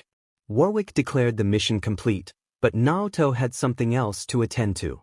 They parted ways, and Naoto made his way to a nearby alley. Meanwhile, Izuku watched the explosion from a distance, feeling a sense of pride for Naoto's success. He was soon joined by Poka's dog, who wagged its tail happily. Izuku greeted the dog and noticed it growling at his belly compartment. Curiously, he opened it to reveal Bella, tied up and frightened. He had plans for her and warned her to enjoy her final moments before her trial began. After securing Bella back in his belly compartment, Izuku returned to base, where he found Nagant watching TV with Poka. Nagant welcomed him back, and Izuku mentioned he had found something. The dog jumped off his shoulder and ran to Poka, who was thrilled to see her pet again. As they shared a joyful reunion, Izuku reassured Poka that Bella would be okay, despite her concerns. Poka, comforted by her mother's words, took her dog to play, leaving Izuku and Nagant to discuss the mission. Nagant mentioned that everything went well. Izuku inquired about what she had done. In a flashback, a drunken Nagant was seen on the bar counter while Tadano and Shigaraki were engaged in a heated argument. Shigaraki expressed his disbelief at cutting ties with Jiren, insisting that Jiren was the best source of intelligence. Tadano countered that if Shigaraki wanted the Chemtech, he needed to sever ties with Jiren. Shigaraki remained adamant, stating that he couldn't just abandon Jiren. Tadano suggested they would take their business elsewhere, to which Shigaraki replied that he didn't think that was possible. Suddenly, Tadano ducked an incoming hit from Magna, pulling out his knife and striking Magna in the knee, causing him to fall. Tadano then executed a spin kick that sent Magna crashing into the wall. Toga rushed at Tadano, swinging her katana, but he blocked it with his knife and pushed her back. He charged at her but narrowly dodged a fiery punch from Dabi, breaking Dabi's arm and tossing him over the bar counter. Shigaraki attempted to rise but was swiftly kicked back down into his seat by Tadano, who then grabbed Toga's katana with his bare hands, pulling her forward and elbowing her to the ground. Once the chaos settled, Tadano straightened his suit and addressed Shigaraki and Kurojairi, stating they were done there. Kurojairi agreed, urging them to leave. Tadano thanked them for their hospitality. The League members glared at Tadano as he approached the inebriated Nagant, urging her to leave with him. Nagant, still intoxicated, attempted to contact Kurogiri, repeatedly shouting the word, contact. She activated her rifle quirk and fired a shot that ricocheted wildly, hitting various objects and ultimately striking each member of the League, causing them to collapse. Tadano was shocked as Nagant began to sober up and realize the aftermath of her actions. Nagant expressed her surprise at the situation, while Tadano pointed out that it was her quirk that had caused the chaos. She was incredulous, but Tadano reminded her that she had been too intoxicated to notice. Returning to the present, Nagant recounted the events, asking Izuku if he was angry. He reassured her that he was not, expressing relief that she had cut off one of AFO's connections. Nagant informed him that Black Eye was trying to fix the situation, and while Makoto had returned, Naoto had not yet made it back. Izuku speculated that Naoto must be occupied with something important. Izuku mentioned he would head to the garage after delivering a package to Tadano. Upon arriving at the lab, he found Tadano looking exhausted. Izuku asked if he was okay, and Tadano replied that he was just stressed about what to do next. Izuku encouraged him to think it over but not to overthink, emphasizing the need for Tadano to be at his best when the time came. Tadano informed Izuku that the surgeons had finished with the invisible girl, and Izuku planned to check on that the following day. Izuku then revealed he had another subject to discuss, opening his belly compartment to pull out Bella and tossing her into a cage hanging from the ceiling, instructing Tadano to do whatever he wanted with her but to ensure it was painful. Afterward, Izuku made his way back upstairs and headed to the garage, with Nagant jumping onto his shoulder. She asked why he was allowing her to accompany him, to which Izuku replied that he enjoyed her company. Nagant pointed out that it could get lonely in the garage, and Izuku admitted he preferred the sound of metal being polished and upgraded, as it helped him think. Nagant found his reasoning odd but accepted it. Izuku then mentioned that Poka had referred to her as Mom, which surprised her. She realized the truth of it and was taken aback, while Izuku laughed at her reaction. As they shared a light-hearted moment on their way to the garage, the scene shifted to the hospital, where a frightened Garaki was hurriedly packing up his secret lab after the destruction of his 3 normal factories. He muttered to himself about needing to escape, change his identity, and even considered names like Billy J. Johnson or Henry B. Walter. Garaki was determined to figure things out once he arrived at his destination.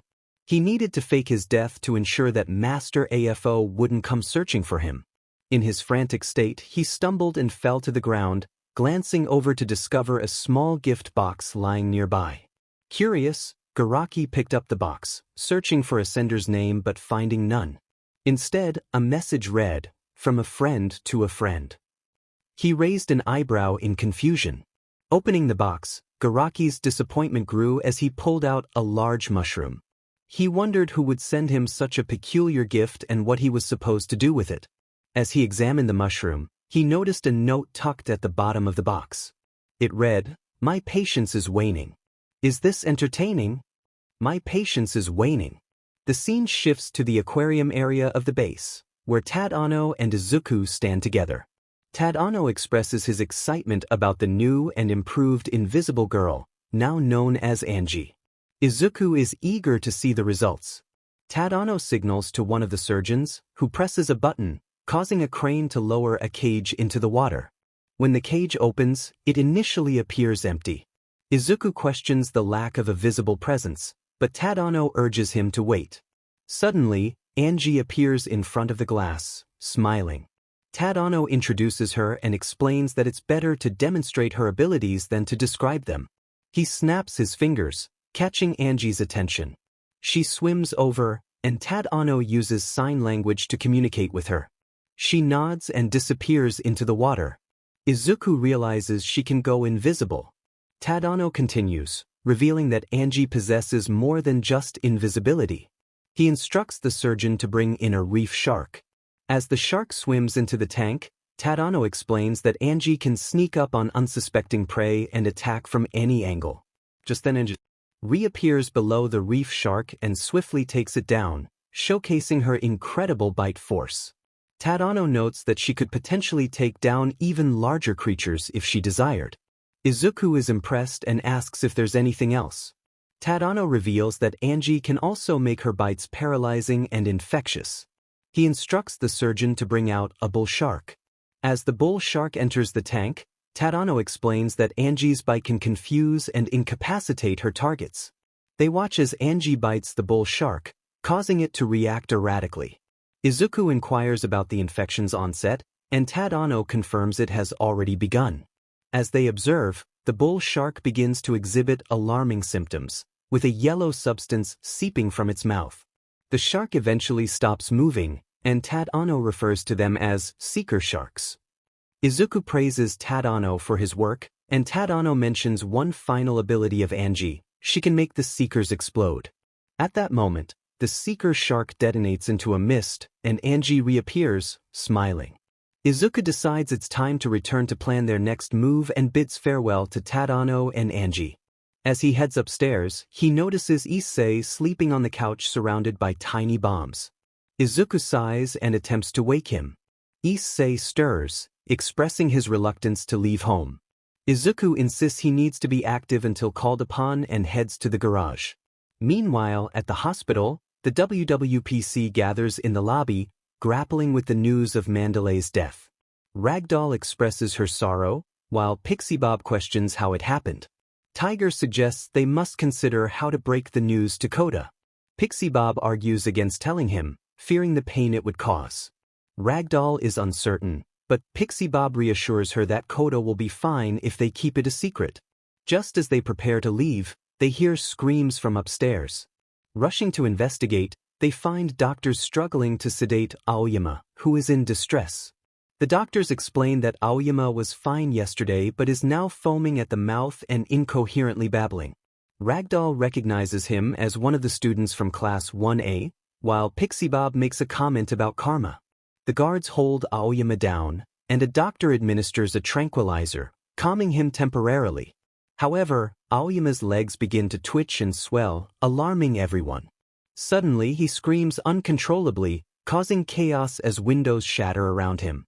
In a moment of horror, he breaks free from his restraints and falls to the floor, still screaming for help. His lower body transforms dramatically, revealing 6 spider legs, splattering blood and flesh across the walls and onto those nearby. The scene descends into panic as everyone reacts in shock. The 6 spider legs moved around frantically until they found their footing and began to scurry across the floor and up the walls. Everyone fled from the creature, unwilling to get too close to the unsettling appendages. The legs then rushed into the room where Mina was located, and 2 of them lifted her off the ground while the other 4 advanced and leaped out the window. The 3 WWPC members hurried over to the window, only to find Aoyama missing. Ragdoll expressed her shock at the situation, while Pixie Bob stammered in confusion. Tiger insisted that they needed to locate Aoyama and inform Aizawa about what had just occurred. Ragdoll questioned whether Aizawa would want to hear this news, but Tiger maintained that it was best to keep him informed. Pixie Bob agreed, and the trio set off to find Aoyama. Meanwhile, the 6 legs navigated through the sewer, gently placing Mina on the ground. A voice echoed, declaring that she was safe now and that it was time to remove the skin suit.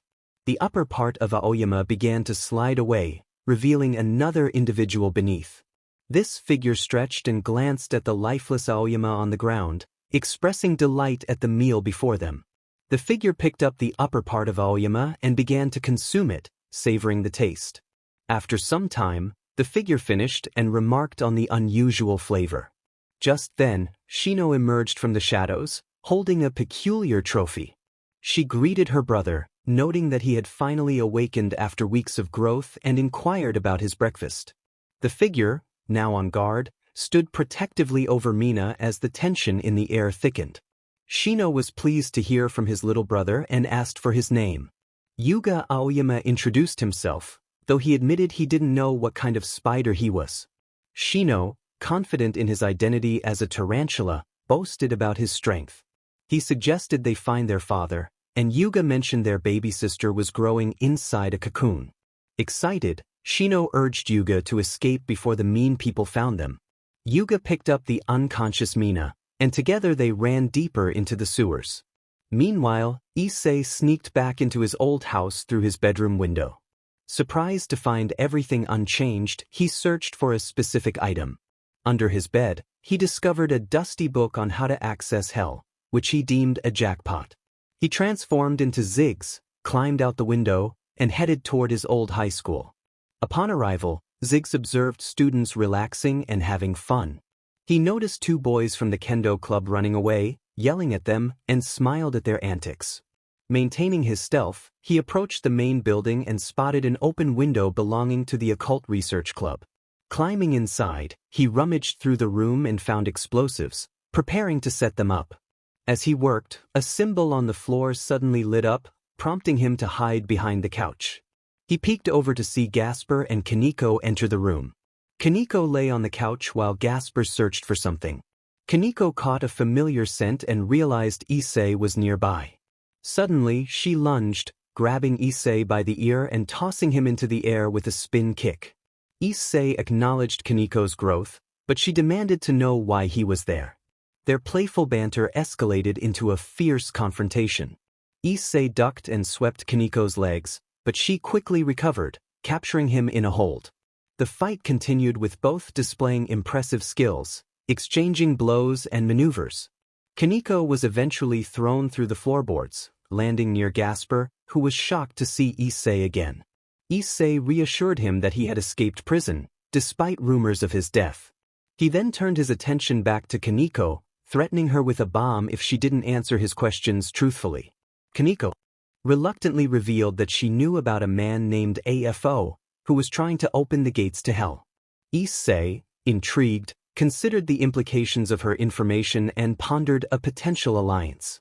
Issei mentioned that his boss wanted AFO eliminated, and he believed they could collaborate to prevent the gates of hell from opening.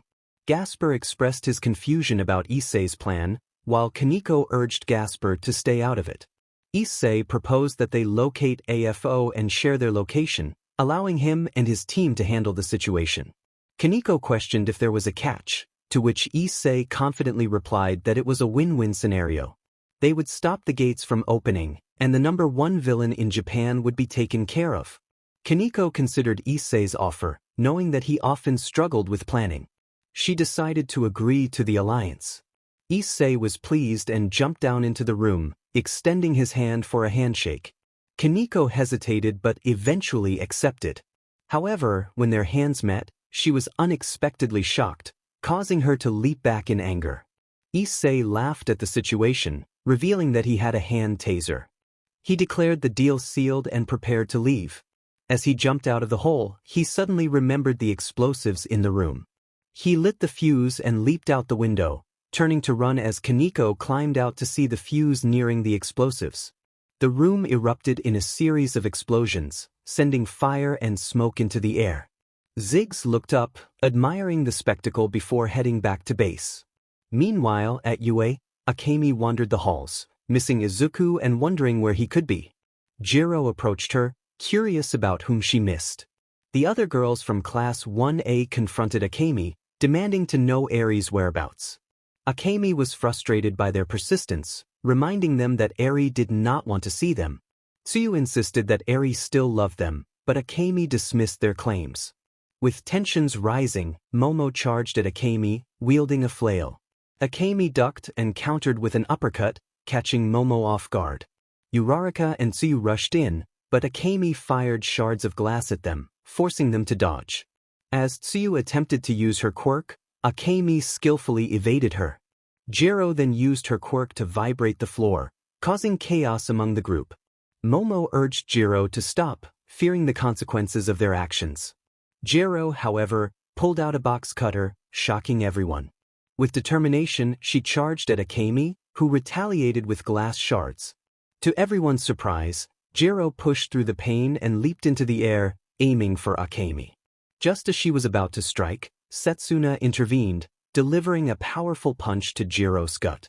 Setsuna demanded to know what was happening, and Akemi explained that the girls had tried to force her to reveal Eri's location. Setsuna firmly stated that Eri was not their daughter. Momo protested, but Akemi suggested they focus on more important matters, like checking on their friends in the hospital. Uraraka reassured her that they were fine.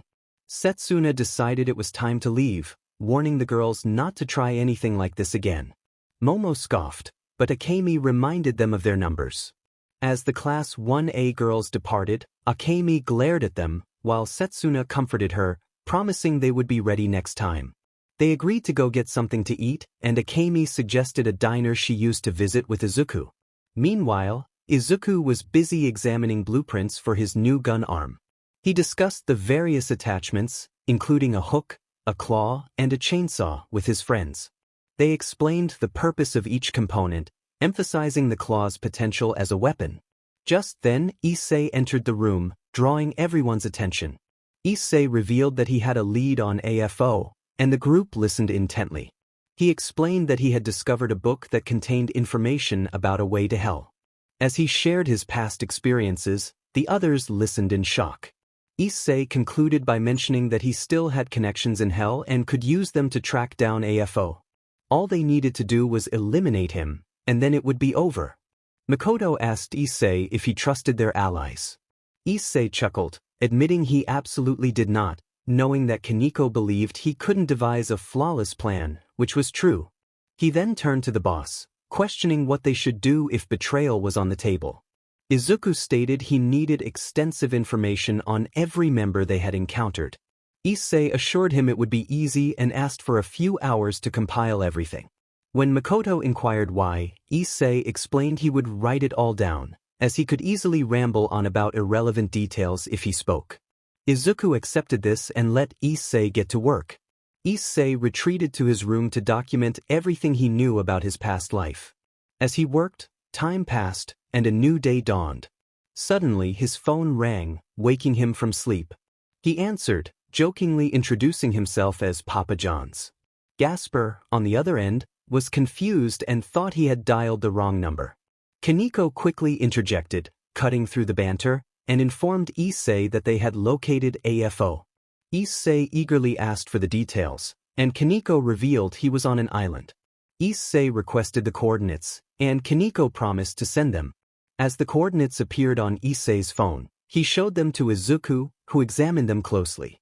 Izuku noted that the island was not far from their location, prompting Nagant to express surprise that they had been unaware of this proximity to the number 1 villain's hideout. Tadano found it strange, while Makoto urged them to focus on the mission rather than the mystery. Izuku agreed and ordered preparations for their troops, declaring that the reign of the number 1 villain would end that day. Naoto volunteered to gather the troops, and Tadano offered to handle the projects. Izuku instructed Tadano to release Angie and equip her with a camera to scout ahead. As the group dispersed to prepare, Izuku walked back to the garage with Nagant perched on his shoulder. Nagant asked if Izuku was ready for the confrontation, to which he confidently replied that he was. Nagant reminded him that AFO was known as the Demon King, but Izuku declared he would not bow to a deceiver. Nagant found his resolve impressive and ran off to get ready while Izuku smirked at the blueprints he was reviewing, confident in their plan. Once the preparations were complete, the team boarded boats and headed toward the island where AFO was located. Upon sighting the island, Izuku instructed the other boats to halt. One by one, they stopped, and Izuku contacted Tadano through his earpiece, giving the command to release Angie. Tadano confirmed and relayed the order to the surgeon, who activated the release. Angie swam toward the island, and Tadano monitored her progress on a tablet, noting that there were no traps or defenses in sight. Izuku found this concerning and asked Issei about his allies. Issei assured him they would arrive shortly. Just then, a large red portal opened, revealing a massive ship adorned with a dragon head, heading straight for the island. Issei pointed it out, and Makoto wondered what their next move would be. Izuku instructed everyone to wait as they observed the ship land. Soldiers disembarked and rushed onto the beach, transforming it into a chaotic battlefield in an instant as hidden turrets emerged and Nomus surfaced from the sand. Izuku noted the rapid escalation of the situation, while Tadano realized that AFO had prioritized land defenses over sea ones. Soldiers shouted warnings of incoming threats from all directions, and Tadano spotted fins approaching in the water. Izuku acknowledged the fish problem just as a Nomu leaped from the water, landing on their boat with a spear aimed at him. The Nomu charged, but Izuku swiftly grabbed its throat, using its own strength against it. Nagant was impressed by Izuku's efficiency, while Makoto cheered him on. Naoto reminded everyone to stay focused on the current threat, and Tadano agreed. Issei questioned the nature of their attackers, and Nagant identified them as water gnomes, resembling Nagas. Izuku warned everyone to remain vigilant, and Makoto expressed excitement for the battle ahead. As multiple water gnomes lunged from the depths and attacked the crew, chaos erupted on the boats. Makoto transformed into Warwick and charged at the Nagas, tearing them apart. One Naga attempted to stab Warwick from behind but was taken down by Teemo, who warned him to watch out. Teemo engaged 4 Nagas, skillfully dodging their attacks and dispatching them with precision, showcasing the team's determination and skill as they fought against the overwhelming odds. Teemo threw a mushroom at the Naga's face, and it exploded, sending the creature tumbling into the water. Ziggs, filled with excitement, leaped into action as a Naga lunged at him. He jumped into the air, shoving a pipe bomb into the Naga's mouth before sealing it shut, delivering a cheeky remark about it being a little something for its troubles. He then turned to Issei and pushed the Naga off the ship, urging everyone to stay away from the edge. As Issei ran from the edge, he glanced back at Ziggs, who was met with a booming explosion that sent water shooting into the air. Ziggs laughed heartily, reveling in the chaos. Nagant sighed, commenting on the corny nature of the situation, and pointed out that the devils had made it off the beach and were storming the facility. Izuku, noticing the shift in the battle, rallied everyone to finish off the remaining Nagas and prepare for the main event. With a swift command, Izuku instructed the soldiers to gather everything of value while sending Tadano and the surgeons to locate the laboratory. He dispatched Makoto, Naoto, and Nar to pursue chaos, with Nagant and Issei following closely behind. As they moved through the facility, they trailed a path of defeated foes until they reached a large room where AFO stood over the fallen devils. AFO taunted Rias, lifting her by the face as he began to siphon her quirk. Rias screamed in protest, and her peerage cried out in concern. Just then, a bullet struck AFO's hand, causing him to drop Rias. Izuku emerged from the shadows, rifle in hand, alongside Nagant and Issei. AFO was shocked to see Izuku still alive, having believed him to be dead after the previous encounter. Izuku calmly confronted AFO, who unleashed black tendrils toward him. The 3 dodged, and Izuku activated a mechanism in his arm, shredding the tendrils and pulling AFO closer. AFO halted his attack to avoid being drawn in, but Izuku fired again, hitting AFO in the shoulder. AFO recoiled in pain, and Izuku taunted him about his inability to regenerate. AFO retaliated with a powerful gust of wind, sending Izuku crashing into the wall. Taking advantage of the moment, AFO began to heal his injuries. Izuku declared that AFO could not stop what was about to happen, prompting AFO to demand to know what he meant. Just then, 3 shots rang out. AFO managed to catch 1 bullet, but the other 2 struck him, causing severe damage and forcing him to his knees, much to Rias's disbelief. AFO, frustrated, declared the situation impossible, but Izuku assured him that anything was possible. Enraged, AFO punched the ground, sending everyone flying as the ceiling exploded. He healed himself and levitated into the air, vowing to end the game and ensure Izuku stayed dead. Izuku mocked AFO's cowardice, challenging him to face him directly instead of hiding behind debris. AFO descended rapidly, attempting to grab Izuku, but he was met with a powerful strike from Izuku's clawed arm, sending him rolling in the sand. Izuku charged at AFO, seizing his left arm and tearing it off, causing AFO to scream in agony. Not finished, Izuku grabbed AFO's other arm and yanked it off as well, leaving AFO a head without limbs. Izuku then lifted AFO by his head, contemplating crushing it but deciding against it for a better plan. Rias and her peerage surrounded Izuku, demanding to know what he was doing. Rias expressed gratitude for his help but insisted that AFO be taken into custody. Izuku questioned why he should hand AFO over to them. Akino, charging up lightning, suggested they might need to take more drastic measures. Rias warned Izuku that he had one last chance to drop AFO.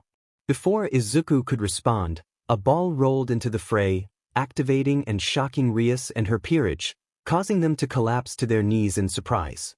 Issei gleefully took credit for the trap, teasing Kaneko about her reaction.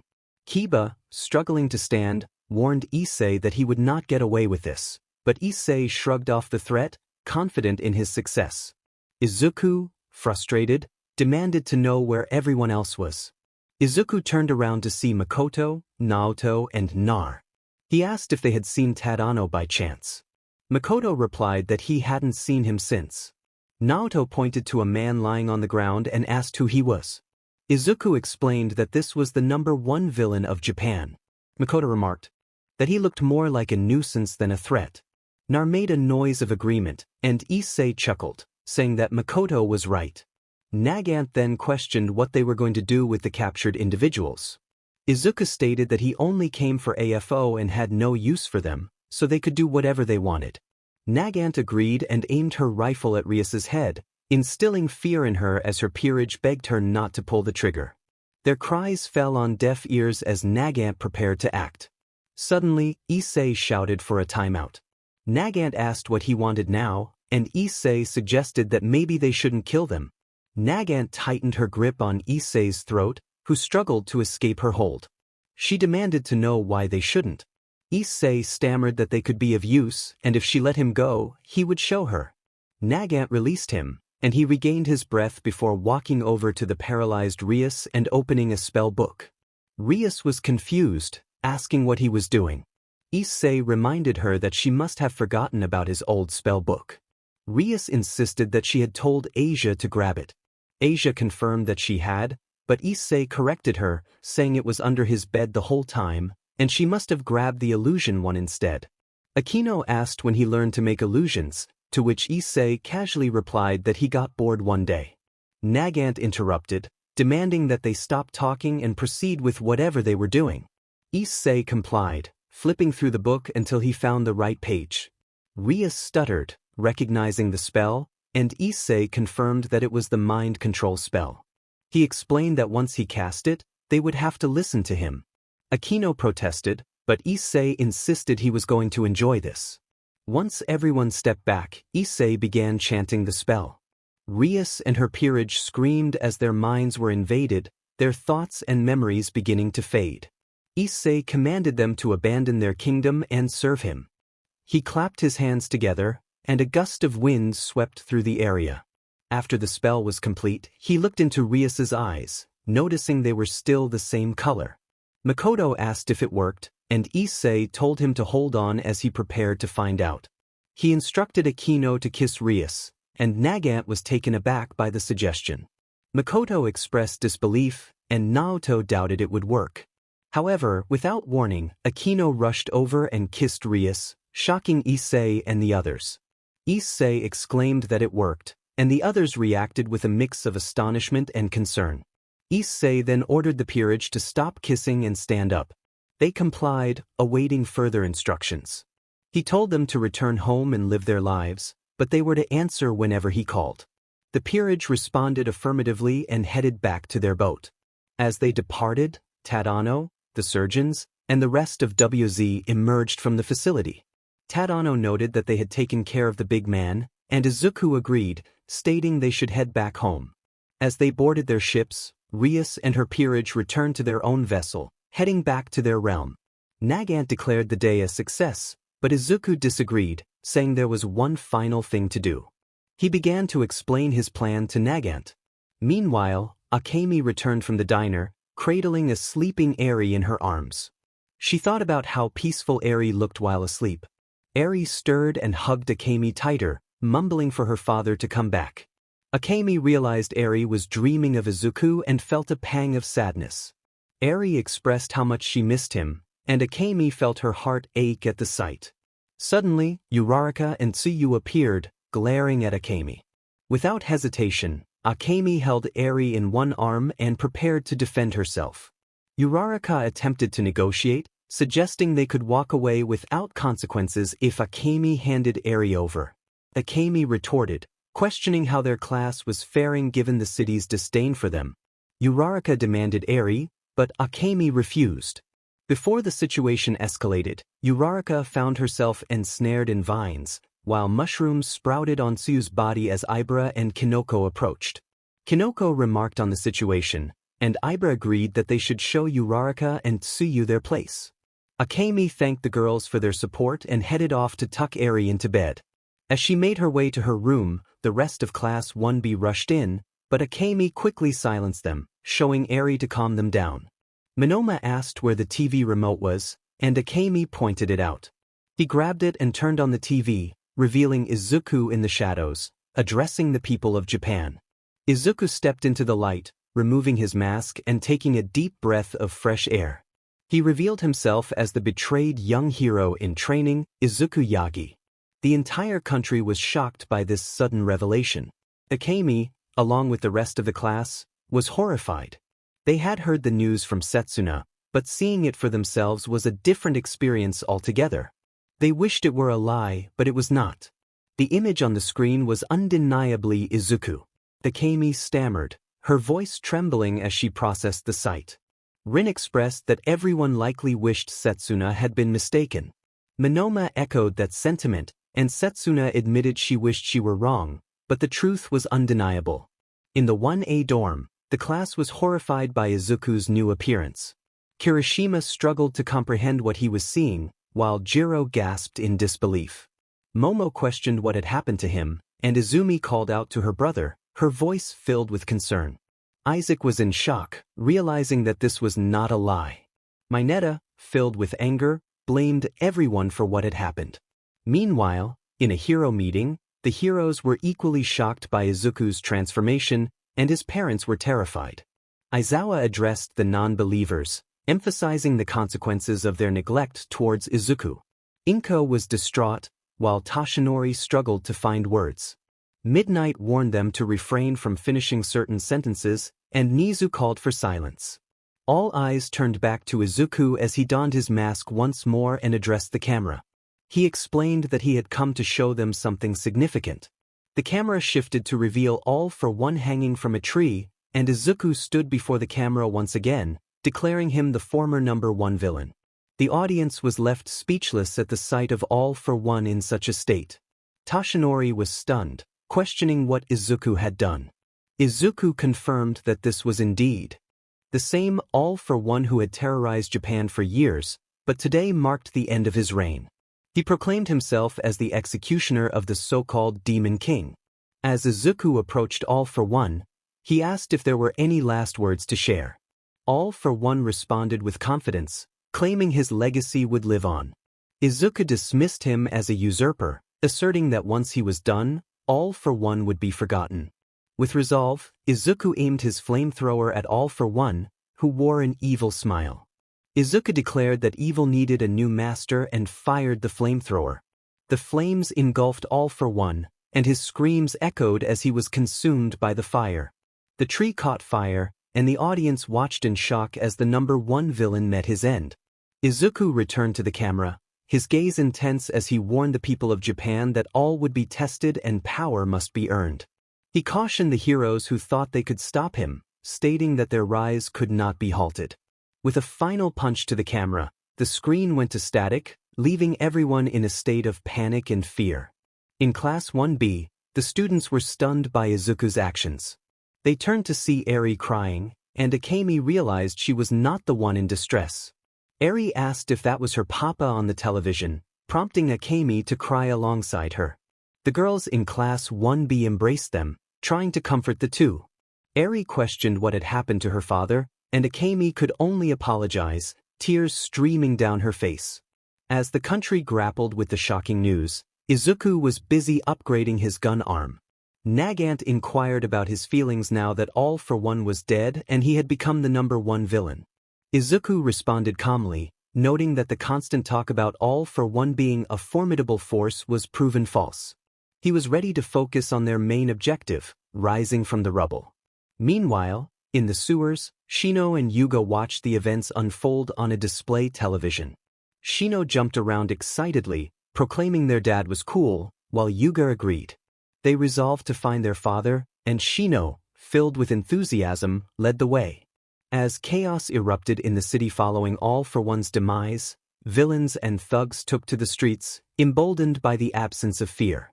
Riots broke out, and heroes were called to restore order. Endeavor rallied his fellow heroes to capture as many villains as possible. Thugs shouted threats against the heroes, chanting in the name of Urgot. The villains, emboldened, began to overwhelm the smaller groups of heroes. As 20 villains rushed Endeavor, he prepared to defend himself, determined to show that it would take more than a mob to stop him. The scene unfolded dramatically as a figure was struck in the face by a metal fist, sending him crashing into a building. As he regained his footing, he spotted Warwick nearby, who expressed his eagerness for the confrontation. Endeavor, feeling provoked, shot a streak of flames toward Warwick, who deftly leaped over the fire and landed behind him. Before Warwick could react, he was kicked in the side, sliding back as he turned to see Mirko approaching. Mirko greeted him with a playful remark, and Endeavor, surprised by her presence, learned that she had come to warn him about the chaos unfolding in the city. Warwick, relishing the turmoil, acknowledged their boss's plan for mayhem. Endeavor, frustrated, demanded to know the whereabouts of a certain boy, but Warwick taunted him, challenging his authority. In a swift motion, Warwick charged at Endeavor, slashing him across the abdomen. Blood sprayed into the air as Endeavor was sent crashing into a building. Warwick then turned his attention to Mirko, who was ready to retaliate. He ducked her kick and grabbed her leg, slamming her to the ground, teasing her with a familiar nickname. Mirko, undeterred, countered with a powerful kick to Warwick's jaw, sending him spiraling through multiple buildings. As Mirko dusted herself off, she declared that this battle would not end like their last encounter. Warwick, determined, prepared for a fierce exchange. They rushed at each other, exchanging blows with Mirko skillfully dodging Warwick's attacks. She landed a powerful uppercut, sending him soaring into the air, followed by a spin kick that knocked him down. Mirko pressed her advantage, drop-kicking him in the face as he slid down the road. Warwick, refusing to back down, rushed at Mirko, landing a knee to her stomach that brought her to the ground. He grabbed her and slammed her repeatedly, showcasing his strength. However, Mirko surprised him by breaking free with a downward kick to his head, momentarily stunning him. She demanded to know the location of their allies, but Warwick revealed that they were already present. Suddenly, a bullet struck Mirko, causing her to cry out in pain as she fell to one knee, disoriented. She looked up to see a figure on a rooftop, ready to finish her off. Just as the figure aimed, a scarf knocked the rifle from his hands, revealing Aizawa, who had survived a previous encounter. The tension escalated as Aizawa and the figure exchanged words, with Aizawa asserting that there would be no next time. Present Mike then made a dramatic entrance, sending the enemy flying off the rooftop with a sonic blast. The figure managed to latch onto the roof with a grappling hook, pulling himself back up to face Aizawa, Midnight, and Present Mike. The enemy acknowledged the cheap shot but prepared for a counterattack, activating a swarm of drones that surrounded the heroes. Meanwhile, Naoto soared through the air, observing the chaos below. He lamented how quickly the city had descended into turmoil. Hawks appeared beside him, and in a swift confrontation, Naoto attempted to draw his pistol, but Hawks was quicker, slicing it in half and knocking Naoto off his glider. Naoto, however, managed to snag Hawks with a grappling hook, pulling him down and delivering a series of punches as they fell. As the dust settled, Naoto stood over an unconscious Hawks, ready to ensure his defeat with a Bowie knife. Just then he sensed an incoming attack from Pikoyama, who had returned unexpectedly. Their battle commenced, with Naoto and Pikoyama exchanging blows and showcasing their skills. Naoto managed to catch her leg during a spin kick, causing her to cry out in pain. He then slammed her into the ground, preparing to finish the fight. With tension rising, Naoto hovered over Pikoyama, knife in hand, ready to conclude their encounter. Naoto suddenly felt a sharp pain in his gut, causing him to fall backward. Pikoyama looked over, surprised to see Fuyuhiko approaching. He expressed concern for her well-being, noting that the city had descended into chaos. Pikoyama informed him that AFO had died just hours earlier, and Fuyuhiko questioned why everything was happening. She urged him to leave immediately, but he insisted that she come with him. Pikoyama hesitated, torn between her duty and her concern for him. As Fuyuhiko pressed her to return to safety, a sudden danger arose. A bullet grazed Pikoyama's cheek, and she quickly turned to see Naoto on the ground, struggling to breathe. She realized that Fuyuhiko had been shot, and panic set in as she rushed to his side. He lay there, gravely injured, and she felt an overwhelming surge of emotion, tears streaming down her face as she clung to him, desperate for him to respond. In that moment of despair, another shot rang out, striking Pikoyama in the back. She collapsed beside Fuyuhiko, who lay still as Naoto slowly got back to his feet. He activated his walkie-talkie, attempting to reach out for help. Ziggs responded, expressing concern for Naoto's condition, but Naoto reassured him that he would be fine. As Naoto surveyed the scene, he encountered Viper, who emerged from an alleyway with bags of cash. They exchanged tense glances, both aware of the danger they posed to each other. Naoto, recognizing her, demanded to know how she knew his name.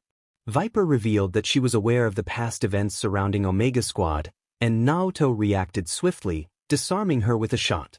Viper, unfazed, acknowledged the truth behind the rumors of Omega Squad's downfall. Naoto aimed his revolver at her, intrigued by her unusual eyes. She explained that she was part of a different program designed to eliminate threats like him, but it had been shut down before it could be fully realized. They discovered they had a common enemy in the judge, who had caused the demise of Viper's sisters. After contemplating their situation, Naoto agreed to partner with Viper, solidifying their alliance with a handshake.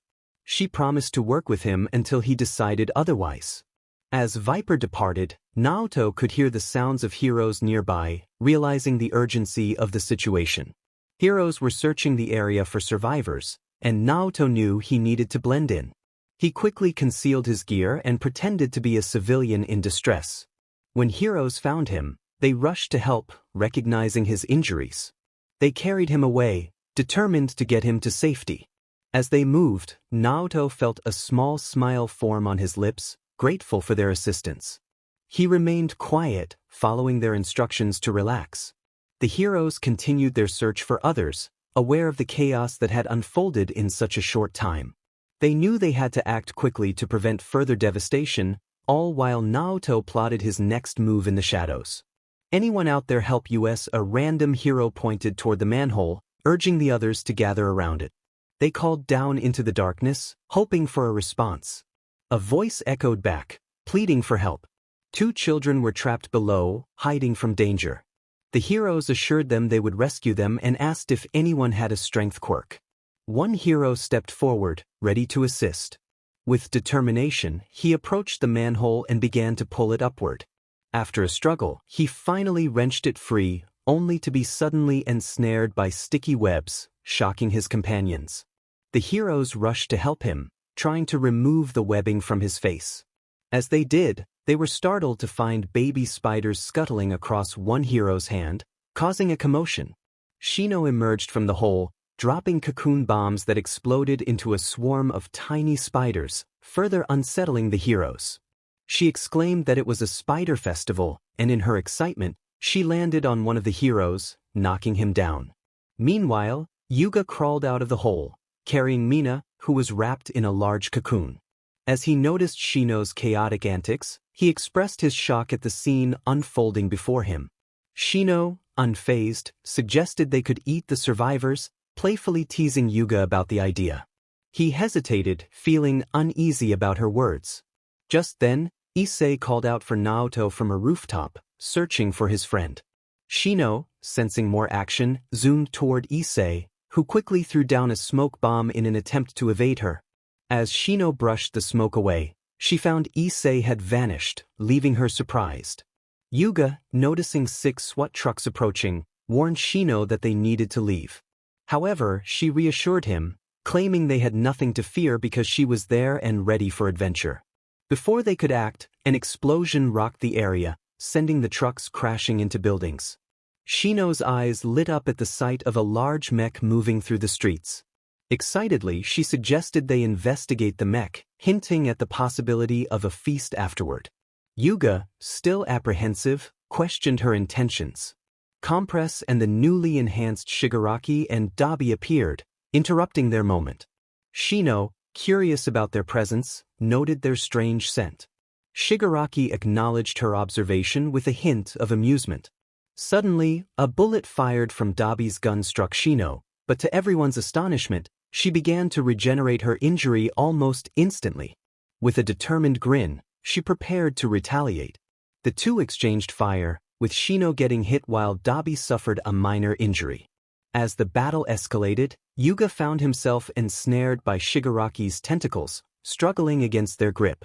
However, he managed to shoot webs at Shigaraki, blinding him and allowing Yuga to escape.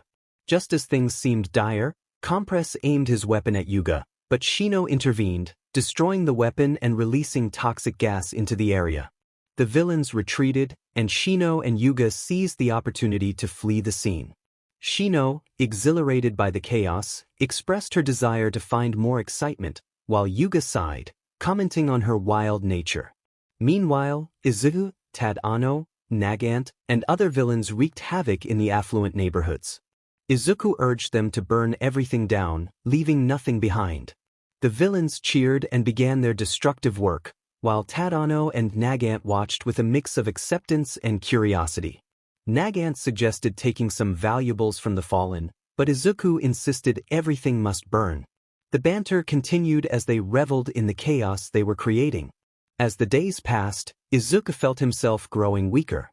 Suddenly, Zoe, the zookeeper, rushed toward them, concern evident in her eyes. Tadano noticed her distress and asked what was wrong. Zoe, panting, informed them that pro-heroes, including All Might, were on their way. The news shocked the group, but Izuku remained unfazed, transforming his gun arm into a laser rifle and confidently stating that they should let the heroes come. Zoe expressed her uncertainty about how they would defeat the heroes, but Izuku assured her that she would see once they arrived. Until then, he instructed her to focus on causing destruction and to alert his followers to evacuate when the heroes got closer. Zoe nodded and hurried off to carry out her orders, while Izuku smirked beneath his mask, eagerly anticipating All Might's arrival. Izuku's thoughts turned dark as he recalled the past, vowing to break All Might just as he had been broken. Nagant, intrigued, wondered what Izuku was planning, while Tadano felt ready for whatever was about to unfold. The villains continued wreaking havoc in the affluent neighborhoods, nearly decimating them, but the pro-heroes arrived just in time to intervene. Zoe instructed the villains to retreat, following orders from Urgot, which confused the heroes. They had bigger problems to deal with, particularly Izuku, who stood defiantly in the middle of the street with Nagant and Tadano at his side. The pro-heroes quickly surrounded them, and Nagant urged Izuku to execute his plan. Izuku, however, told them to wait just a little longer. Finally, All Might landed before them, kicking up a cloud of dust.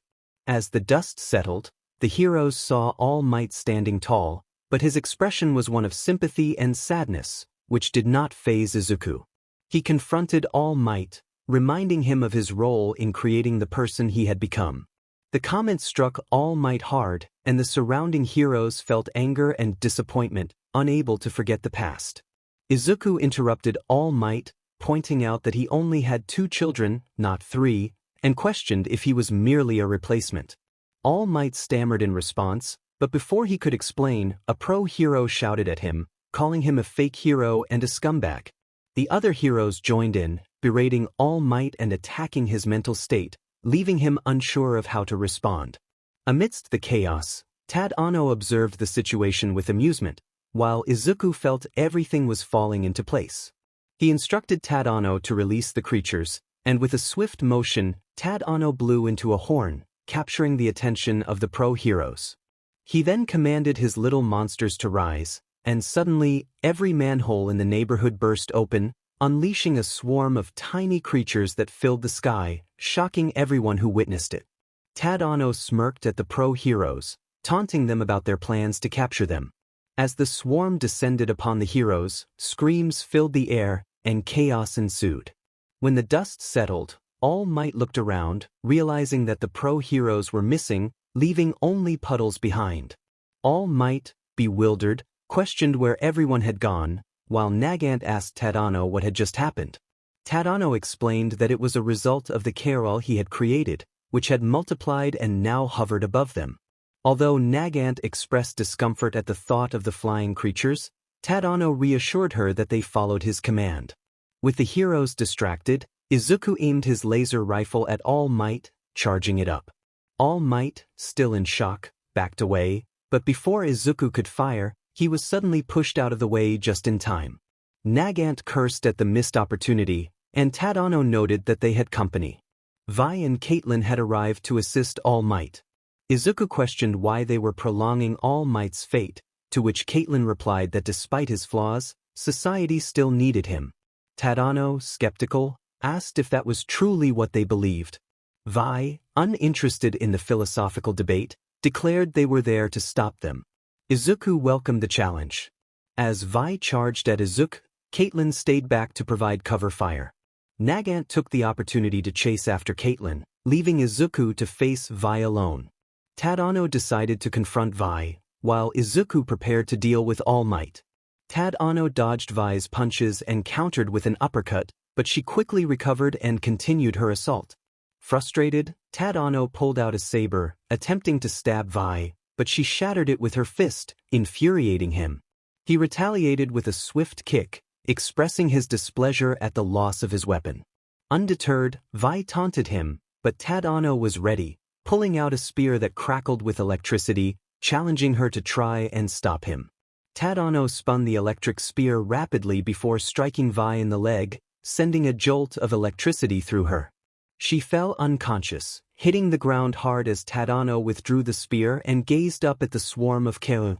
He declared that the night was still young and it might be a while until another night like this occurred, so they should have some fun. He orchestrated the Kaarwalal swarm, directing them as they dove down, lifting him and dropping him atop a building, continuing to guide the swarm around the city like a conductor leading an orchestra. He encouraged them to feast.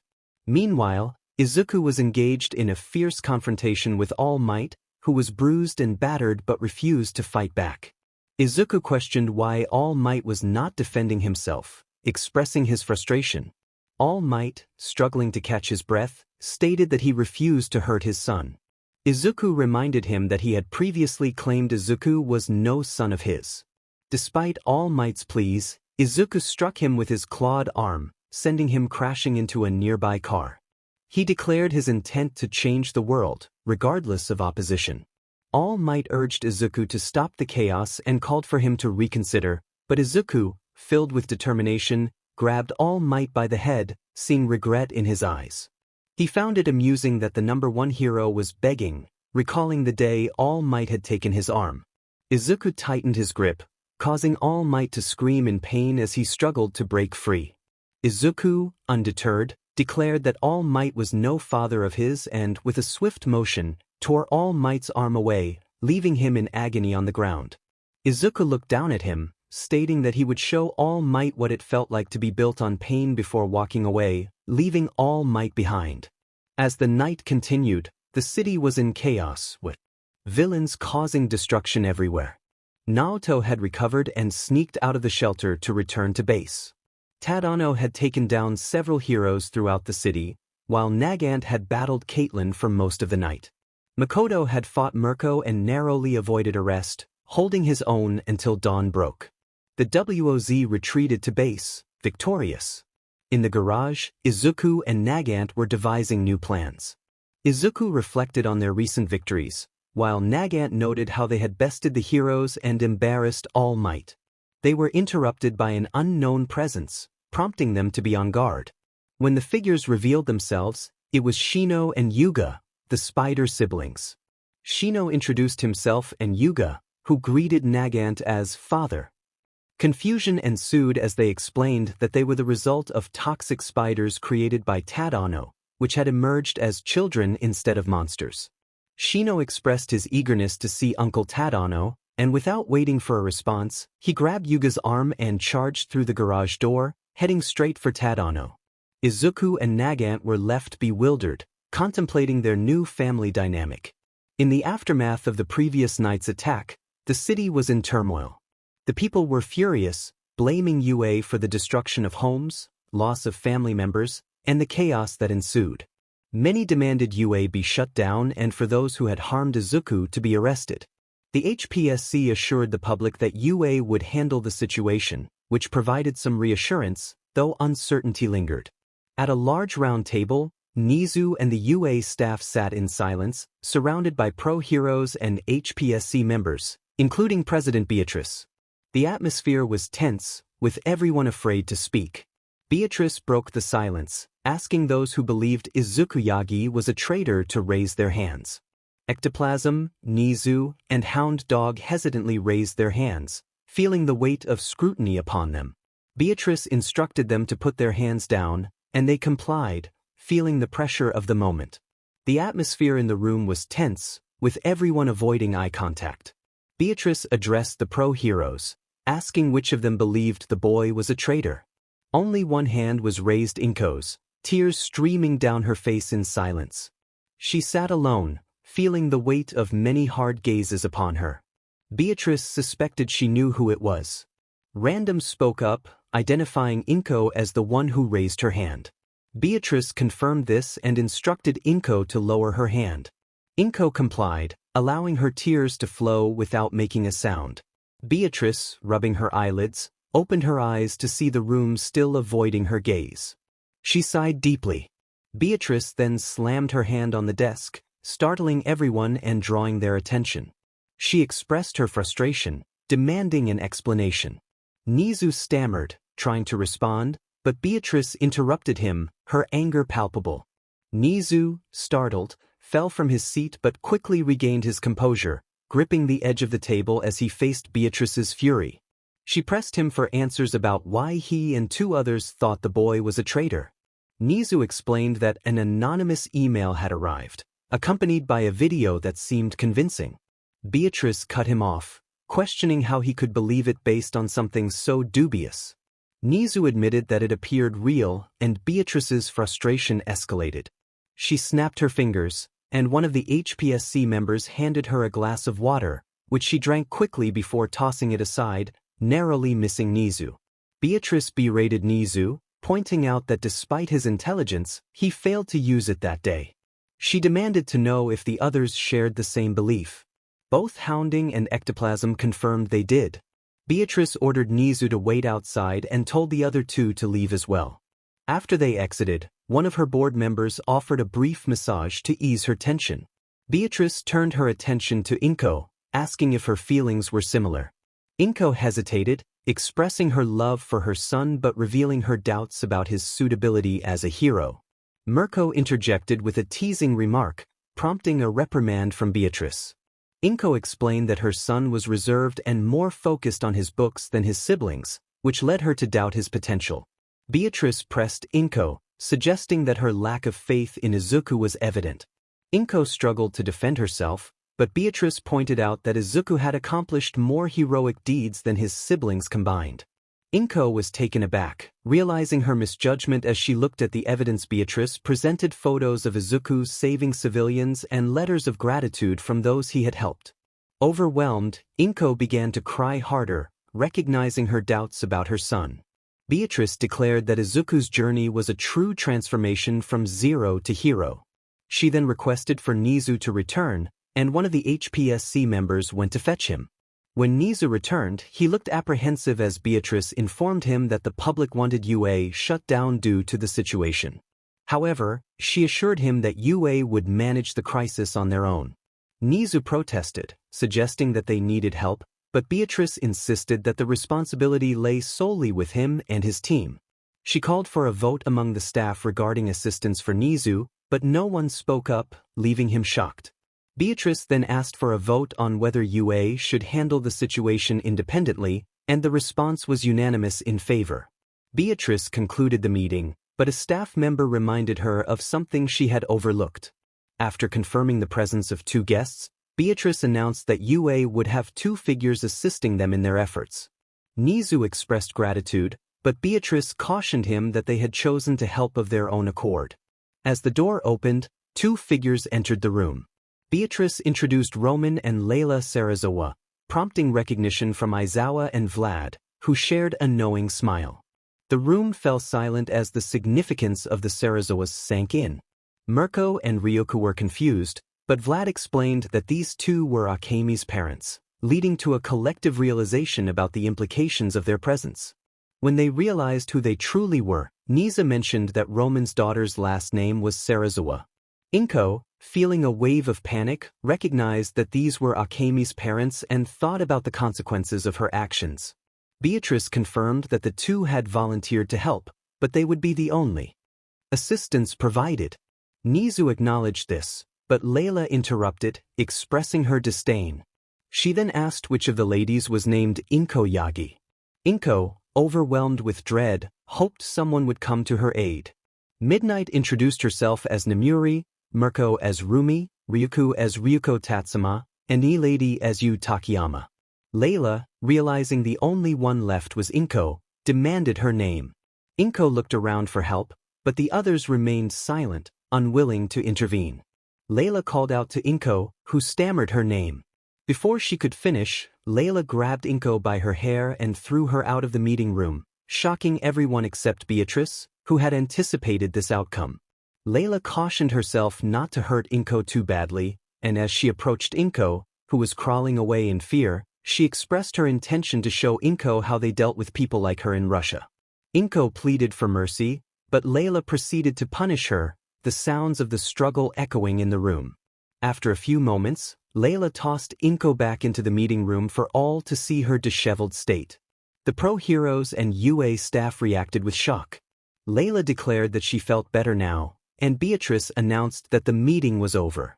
She was the first to leave, followed by her team, and soon everyone else departed. The scene shifted to Izuku, who was in the living room with Shino, Yuga, and Poka, all watching TV. Izuku asked how they were enjoying their stay, and Shino expressed a desire for their own rooms. Yuga agreed, and Izuku promised to figure something out. Poka inquired about Izuku's well-being, to which he admitted he wasn't feeling great. He explained that he had fought someone from his past, expecting more from the encounter, but it had been underwhelming. Poka expressed confusion, and Izuku compared it to the disappointment of working hard on something only to have it fall short. Shino and Yuga shared their agreement with this sentiment. Izuku acknowledged that he had won the fight but felt robbed of a true victory. Poka reassured him that trying again would likely be more enjoyable. Just then, Makoto entered with a box of cereal and asked if there was anything planned for the day. Izuku replied that they would be laying low for a while. Makoto sighed, revealing his disappointment as he had been looking forward to a challenge. Izuku cautioned him against overconfidence, reminding him that it could lead to downfall. Makoto promised to remember this advice before leaving the room, frustrated by the wait for action. As Makoto headed toward the training area, he caught an unfamiliar scent and set the box down to investigate. He climbed out of a window and sniffed the air, tracking the scent until he spotted two figures on the roof. He crept closer to overhear their conversation about the Dreadnaught and its unlikely construction. Suddenly, one of the figures noticed him, and Warwick quickly dodged a slash aimed at him. He engaged in a swift confrontation, sending one figure flying off the roof with a punch. The other figure attempted to shoot him, but he crushed her weapon and retaliated with a powerful strike, sending her flying as well. Warwick leaped off the roof, aiming to dive-bomb the remaining figure, but she dodged just in time, causing him to crash into the ground. Warwick, frustrated, confronted the figures, who were now aware of his presence. Alina instructed her sister Adeline to deal with him while she prepared for the incoming heat signatures. Warwick, annoyed by the nickname Puppy, charged at Alina, who swung her scythe at him.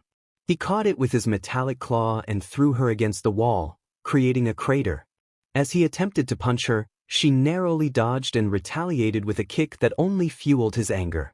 Meanwhile, Adeline aimed her rifle at the door, anticipating an entry. Before anyone could open it, a bullet sped through, narrowly missing her. She recognized Nagant and several members of WAZ, complimenting their quickness.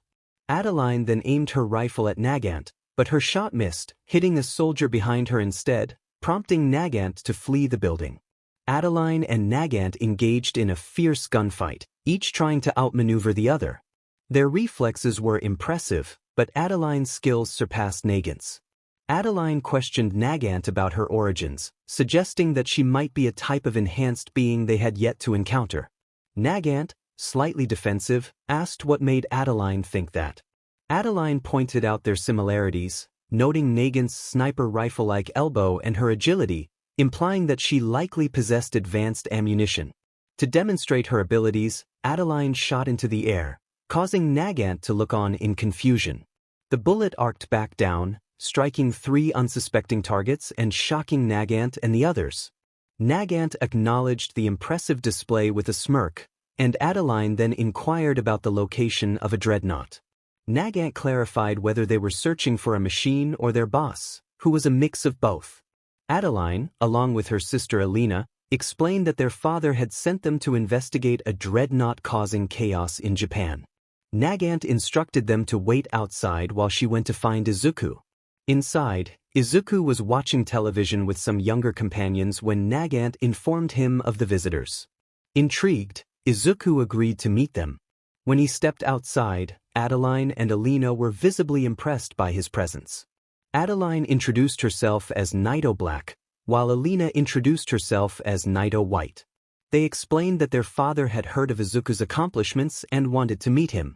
Adeline suggested they could teleport to their father's location, revealing how they had arrived. Nagant, curious, asked if their father wanted to speak only with Izuku or if others could join.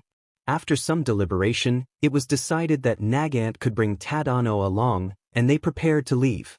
Alina activated a teleporter, and the group stepped through, arriving in a new location.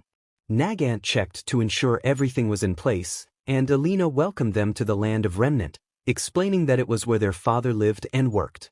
She elaborated on the differences between Remnant and other countries, noting the higher crime rate due to the absence of traditional heroes. Izuku learned that their father was considered dangerous enough to be on a list of wanted individuals. As they ventured through the forest, they arrived at a vibrant city filled with neon lights. Adeline proudly introduced Nexus Prime, the city of cybernetics and opportunities. The group followed the sisters into the city, captivated by the sights. After some time, they reached a set of stairs leading to their father's workplace. Nagant hesitated, unsure about descending into the unknown, but Izuku encouraged her to face whatever challenges lay ahead. They descended the stairs, eventually reaching the undercity of Nexus Prime, known as Neon Lights. The vastness of the undercity amazed them, and Alina mentioned they were headed to the Ripper District. Nagant expressed concern about the ominous name, but Adeline assured her that they would understand once they arrived. As they approached the Ripper District, the residents regarded Izuku with a mix of shock and curiosity. After a lengthy walk, they finally reached their destination. Alina mentioned that one of their colleagues should be nearby when a figure suddenly appeared, leaping down from a neon sign. The figure greeted them with a playful tone, inquiring about the newcomers, particularly Izuku. Half of the figure's body was missing, and Izuku warned that they would be in trouble if they didn't stop talking. He grabbed the figure with his claw, lifting them into the air for inspection. Izuku noted that the figure was more machine than man, to which the figure responded dismissively. Izuku explained that this meant they could be pulled apart and reassembled. He began to apply pressure, causing the figure to struggle and plead for release, mentioning their recent upgrades. Izuku cautioned them to watch their tone before dropping them to the ground, where they dusted themselves off. Adeline and Alina, sisters, were in disbelief at the scene unfolding. Adeline confirmed that they were not dreaming, and Alina echoed her sentiment. They were astonished to see Roland, a figure of authority, being challenged by a newcomer. Roland dismissed their comments and inquired about their presence. Adeline explained that their father wished to meet him, prompting Roland to urge them to proceed. The group, accompanied by Roland, ventured deeper into the district until they arrived at a large warehouse, which resembled a mansion in size. Tadano expressed his amazement at the structure, while Roland hinted that the interior would be even more impressive. As the garage door opened, the group was taken aback by the futuristic equipment inside. Tadano felt as if he were in a dream, while Nagant gazed around in awe. Alina called out for their father, and Adeline confirmed their arrival. As they waited, sounds of movement and falling objects echoed from upstairs until a figure descended the stairs, introducing themselves as J. Victor, the Herald of the Machines. Izuku found Victor's title intriguing, and Tadano asked about his creations. Victor explained that he made not just robots but war machines, revealing a group of robotic skeletons that emerged from the shadows. Victor clarified that Adeline and Alina were advanced androids, while Roland was a cyborg equipped with an exosuit he had created. Tadano was surprised to learn that Roland had once been more human than machine. After the formalities, Victor expressed his admiration for Izuku's accomplishments, particularly his defeat of Japan's #1 villain. Izuku mentioned that this was just a taste of his power. Victor proposed a partnership, intrigued by Izuku's chemtech, which could enhance strength and be integrated into weapons and machines. He offered a militia of warbots in exchange for the opportunity to experiment with Izuku's chemtech. After contemplating the proposal, Izuku extended his hand, agreeing to the deal. Victor acknowledged the wisdom of Izuku's choice, and they shook hands, much to the relief of Tadano and Nagant. With their partnership established, Victor indicated that he would provide assistance when needed.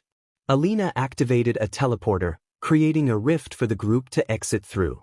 Once they stepped through, the portal closed behind them, leaving John and the others behind. Adeline remarked on the successful meeting, while Alina expressed her agreement. Roland questioned whether it was wise to act without the knowledge of their superior. Victor reassured him, stating that respect for his decisions would be expected. Alina noted the similarities between her father and Izuku, both driven by a desire for vengeance. Meanwhile, Izuku, Nagant, and Tadano were in the lab, with Tadano focused on his computer. Izuku observed that he could see a shared pain in Victor's eyes, suggesting a history of betrayal. Tadano moved aside to reveal the screen, shocking Nagant while Izuku smirked beneath his mask. Tadano confirmed the startling revelation, and Izuku explained that the police had only found remnants of Victor's body, which matched the parts he had replaced. Nagant was astonished by this revelation, and Izuku confirmed that J. Victor was, in fact, the supposedly dead John Arc, the only son of the Arc family. They pondered how he had transformed into such a formidable figure, reflecting on their own pasts and the betrayals that had shaped them. John was in his workshop, focused on his next project aimed at getting back at Beacon for what they had done to him. He ran a business similar to Izuku's, selling his creations an array of warbits to the highest bidder or to the White Fang, who shared his disdain for Beacon. However, unlike the White Fang, John did not harbor a vendetta against all of humanity, which complicated his business dealings. His warbits were superior to any Atlas machinery, earning him the title of the Machine Herald of Remnant. Despite his reputation, his true identity remained a mystery to everyone except Izuku and his close allies. As John worked on wires and robotic components, memories from his past began to surface, causing him to twitch involuntarily. He heard voices in his mind, taunting him. The first voice reminded him that he was no longer the fearless leader he once claimed to be, but rather a fraud. Another voice questioned his warrior spirit, revealing him as a coward. A familiar voice urged him to give up, calling him weak.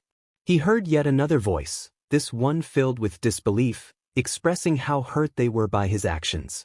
John struggled against the onslaught of these memories, desperately wishing for silence as the voices continued to berate him. John gripped his right arm, feeling the tension rise within him. Blake expressed her anger, wishing ill upon someone she deemed worthless. John insisted that it was enough, his voice firm and unwavering. Yang added that no one would miss the person in question, but John's frustration peaked, and he struck the wall with his fist, creating a sizable dent. Breathing heavily, he took a moment to collect himself before returning to his work. Just then his daughter Adeline approached him, informing him that the messenger had arrived. John acknowledged her and told her he would be down shortly. Adeline nodded and walked away as John donned his iron suit and made his way to the lobby of his workshop. There he encountered three figures. The first figure remarked on John's delay, prompting him to caution them about their tone. The figure retorted, but before they could escalate, Adeline aimed her rifle at them, causing the other two figures to freeze. Alina, another ally, positioned her scythe threateningly against one of the figures while gripping the other by the neck, asserting her dominance. The first figure shot John an angry glare, but he remained unfazed. John reminded Cinder that they were in his domain and that respect was expected. Cinder dismissed his claim, and John pointed out that he could easily be as selfish as she was. The other two figures exchanged nervous glances, trying to diffuse the tension. Cinder demanded to know if something was amusing, prompting Mercury to awkwardly mumble about an itch, which elicited laughter from the group. John then inquired about their purpose for being there. Cinder explained that their master, Salem, required dark minerals. John asked how deep they intended to dig, and upon learning their goal, he led them through a teleporter to an abandoned location. Upon arrival, Cinder questioned the desolate surroundings. John explained that they were in Mountain Glen, once a thriving mining city now overrun by Grimm. As they navigated the ruins, John noted how the Grimm avoided him, a phenomenon that intrigued Mercury and Emerald. John revealed that Cinder should be aware of his connection to Salem, which granted him a unique advantage over the Grimm. As they descended into the underground, John illuminated their path with his suit. Eventually, they reached an old mining site where lights flickered to life at John's presence, revealing a bustling outpost with worker and guard bots.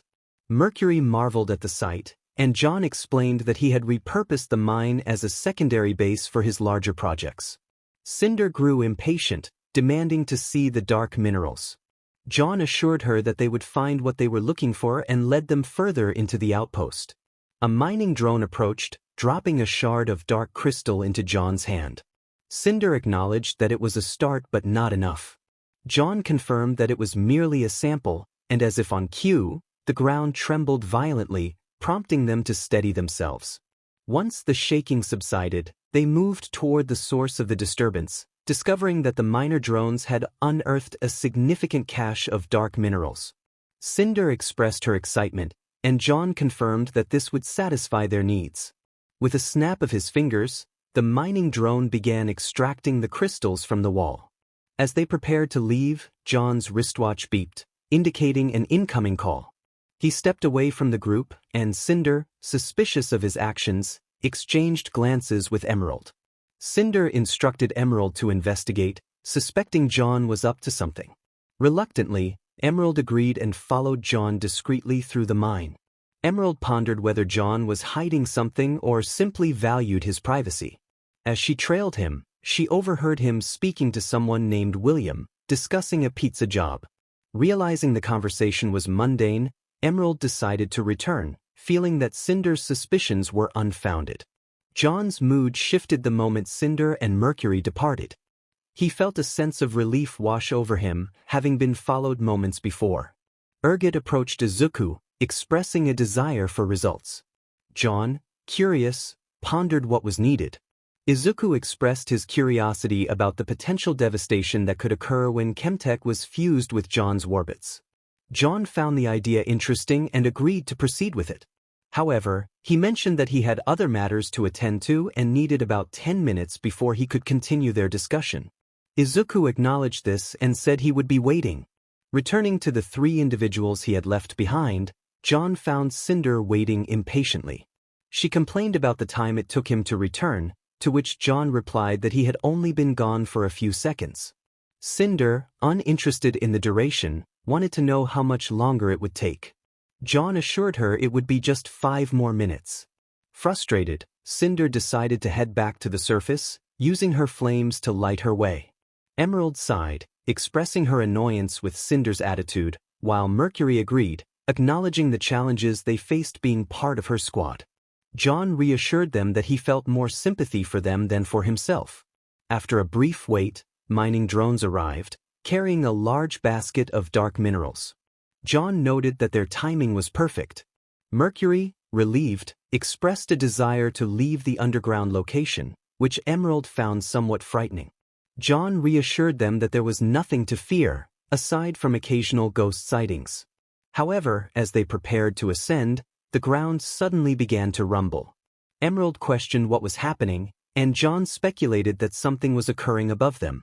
The trio hurried up the stairs, and upon reaching the surface, They were surprised to see 3 Atlas bullheads had landed nearby, which irritated John. He wondered how they had discovered their location. Emerald was confused about Atlas's presence, while Mercury noted Cinder's absence. John, determined to eliminate the threat, fired a laser blast at one of the bullheads, causing it to explode and drawing the attention of the Atlas soldiers. As the soldiers rushed to investigate, John activated his T-600 units, which quickly emerged from the mines surrounding the Atlas soldiers. He commanded them to terminate the Atlas presence, and they began firing at the soldiers. The sounds of gunfire and chaos echoed, while John wore a smirk beneath his helmet, feeling confident in their advantage. Emerald expressed concern for Cinder, but John reassured her that as long as she wasn't in an Atlas uniform, she would be fine. After a brief skirmish, the T-600 units eliminated. The Atlas soldiers and John deactivated their combat mode, allowing them to return to their posts underground. With the immediate threat dealt with, John decided to investigate what the Atlas soldiers had been doing there. He found a fallen soldier and searched for information, discovering a hologram recording that detailed a mission from General Ironwood. The mission involved locating an abandoned mineshaft in the city of Mount Glen and retrieving items of interest. John crushed the hologram in frustration and approached one of the bullheads, hacking into it to set the coordinates back to base before exiting as it powered up and took off. He repeated the process with the second bullhead, confident that his message would be received. Cinder soon returned, questioning his actions. John explained that he was sending a message to an old acquaintance. Cinder, dismissive, reminded him that they had what they came for and suggested they leave. John agreed and activated a teleporter, leading them back to his workshop. Once there, Cinder thanked him for their collaboration and offered him a small block of dark crystal as a token of appreciation before departing with Emerald and Mercury. Left alone, John contemplated the crystal, feeling inspired, and called for one of his agents. Meanwhile, in another part of Remnant, a woman in a maid outfit was seen completing her mission, having just eliminated her target.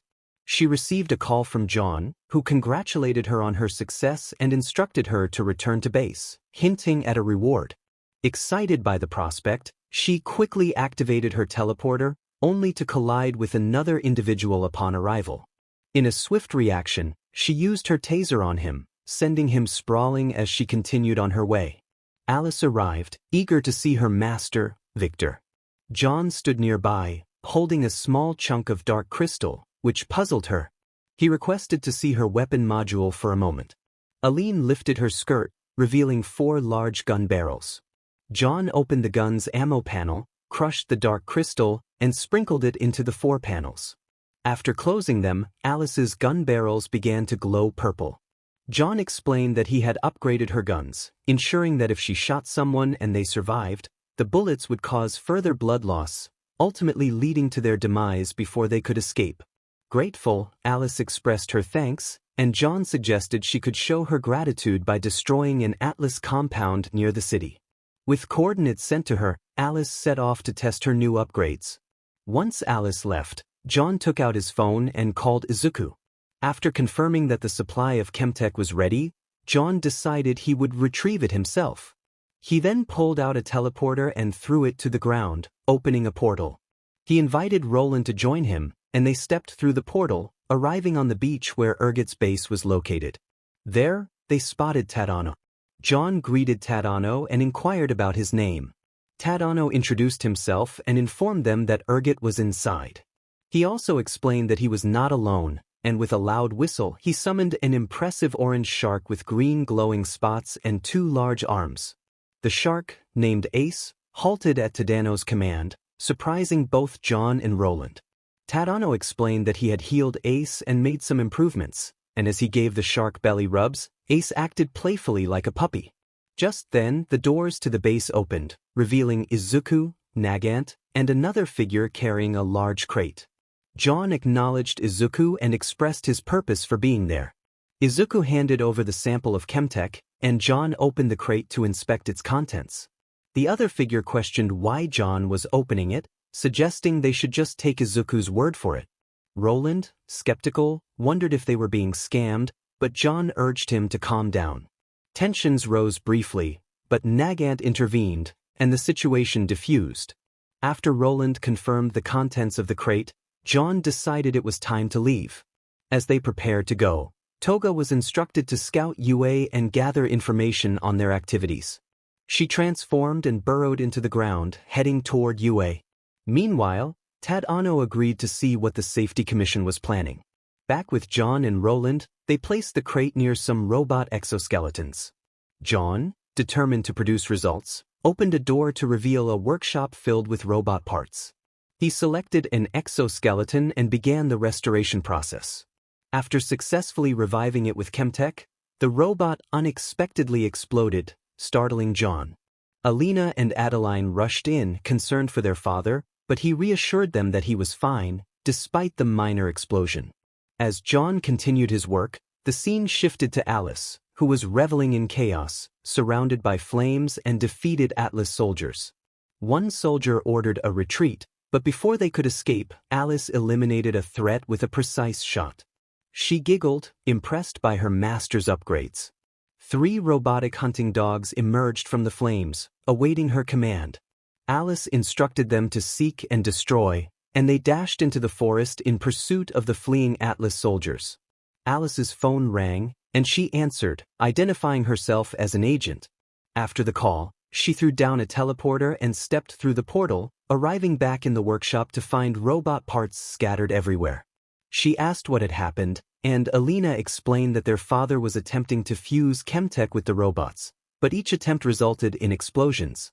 Adeline added that this made their father increasingly irritated. Roland noted their father's temperament when angered, but before he could finish, a robotic arm flew out of John's workspace and struck him in the face, knocking him down. Alice looked over, concerned. John was frustrated, repeatedly exclaiming his discontent. Alice approached him, suggesting he take a break, but John insisted he was close to perfecting his work. Despite her pleas, he refused to listen. In a fit of frustration, John kicked a crate of Chemtech, causing some liquid to spill onto a rat that had been sniffing around. The rat screeched in pain as it began to transform, its spine contorting and claws sharpening until it grew to the size of a house cat. Alice was shocked, while John found the transformation fascinating. The mutated rat screeched at Alice, but before it could advance, it was suddenly obliterated, leaving Alice disgusted and John amused. John realized he had been approaching his experiments incorrectly. He concluded that the true ingredient was life itself. Alice asked what he planned to do next, and he replied that he would visit someone important the following day. For now, they needed to clean up the mess. Meanwhile, at Atlas HQ, General James Ironwood was reviewing documents in his office when Winter entered, reporting that the bulkheads sent to Mount Glen had returned. However, only 2 had made it back. Ironwood sighed, concerned about the situation, and decided to investigate further. They headed to the helipad, where they found the 2 bullheads surrounded by pilots. Ironwood learned that neither bullhead had a pilot on board, which puzzled him. As he examined the bullheads, he noticed the holographic controls were orange instead of blue. When he touched them, a hologram of John appeared, delivering a message to Ironwood. John warned that he would not be stopped and that Ironwood needed to adapt or be removed. The hologram ended with a countdown timer, shocking Ironwood, who quickly warned everyone nearby that it was a bomb. People scattered just in time as the bullheads exploded, sending debris flying and leaving Ironwood furious. Meanwhile, Izuku sneezed, prompting concern from his family about his health. Somewhere else, Cinder checked on Salem, who also felt someone was talking about her. Back at Atlas HQ, Ironwood returned to his office, still angry. Winter asked for orders, but Ironwood was uncertain. He inquired about the status of the Atlas compounds, only to learn that one had been destroyed. Ironwood ordered Winter to investigate the incident, taking as many men as necessary. As Winter left, Ironwood picked up the phone and called Ashbin, requesting that Team RWBY come to him immediately. In the city of Mizudafu, Makoto was out in the alleyways with a list of names given to him by Izuku for scouting duty.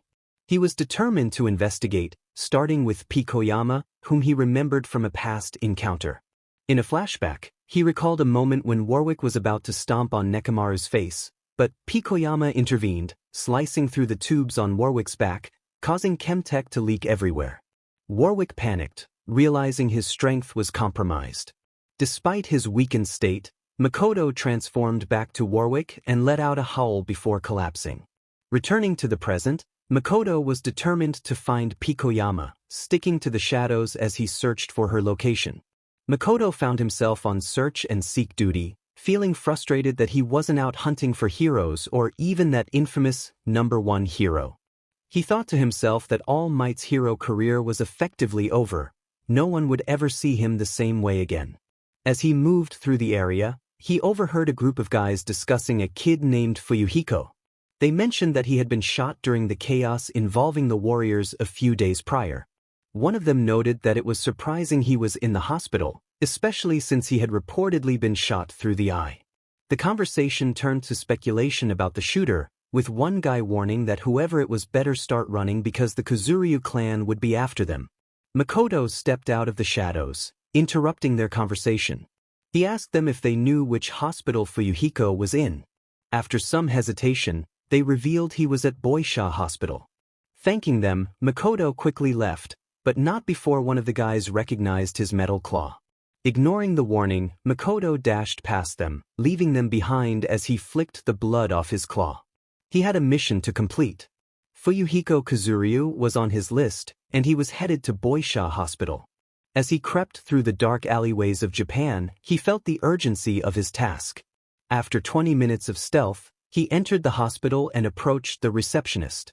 When she asked who he was there to see, he inquired about Fuyuhiko. After confirming that he was indeed in room 305, Makoto thanked her and headed upstairs. Unbeknownst to him, the receptionist dialed a number as soon as he left. She informed Natsumi Kuzuryu that there was an intruder in the hospital.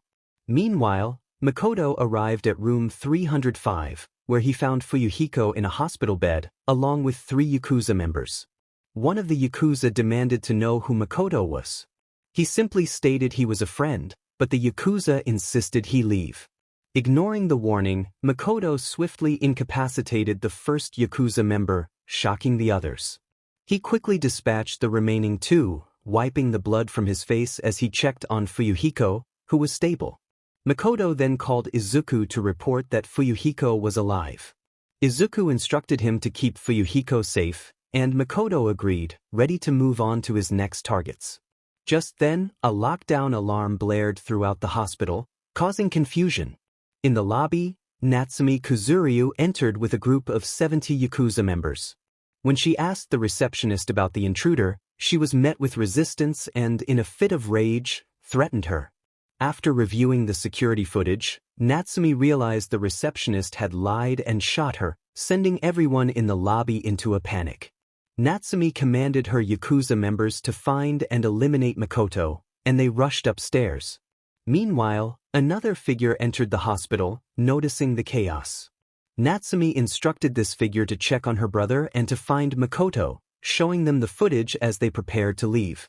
Back in the hospital, Makoto was frantically searching for an exit, realizing that most doors and windows were sealed.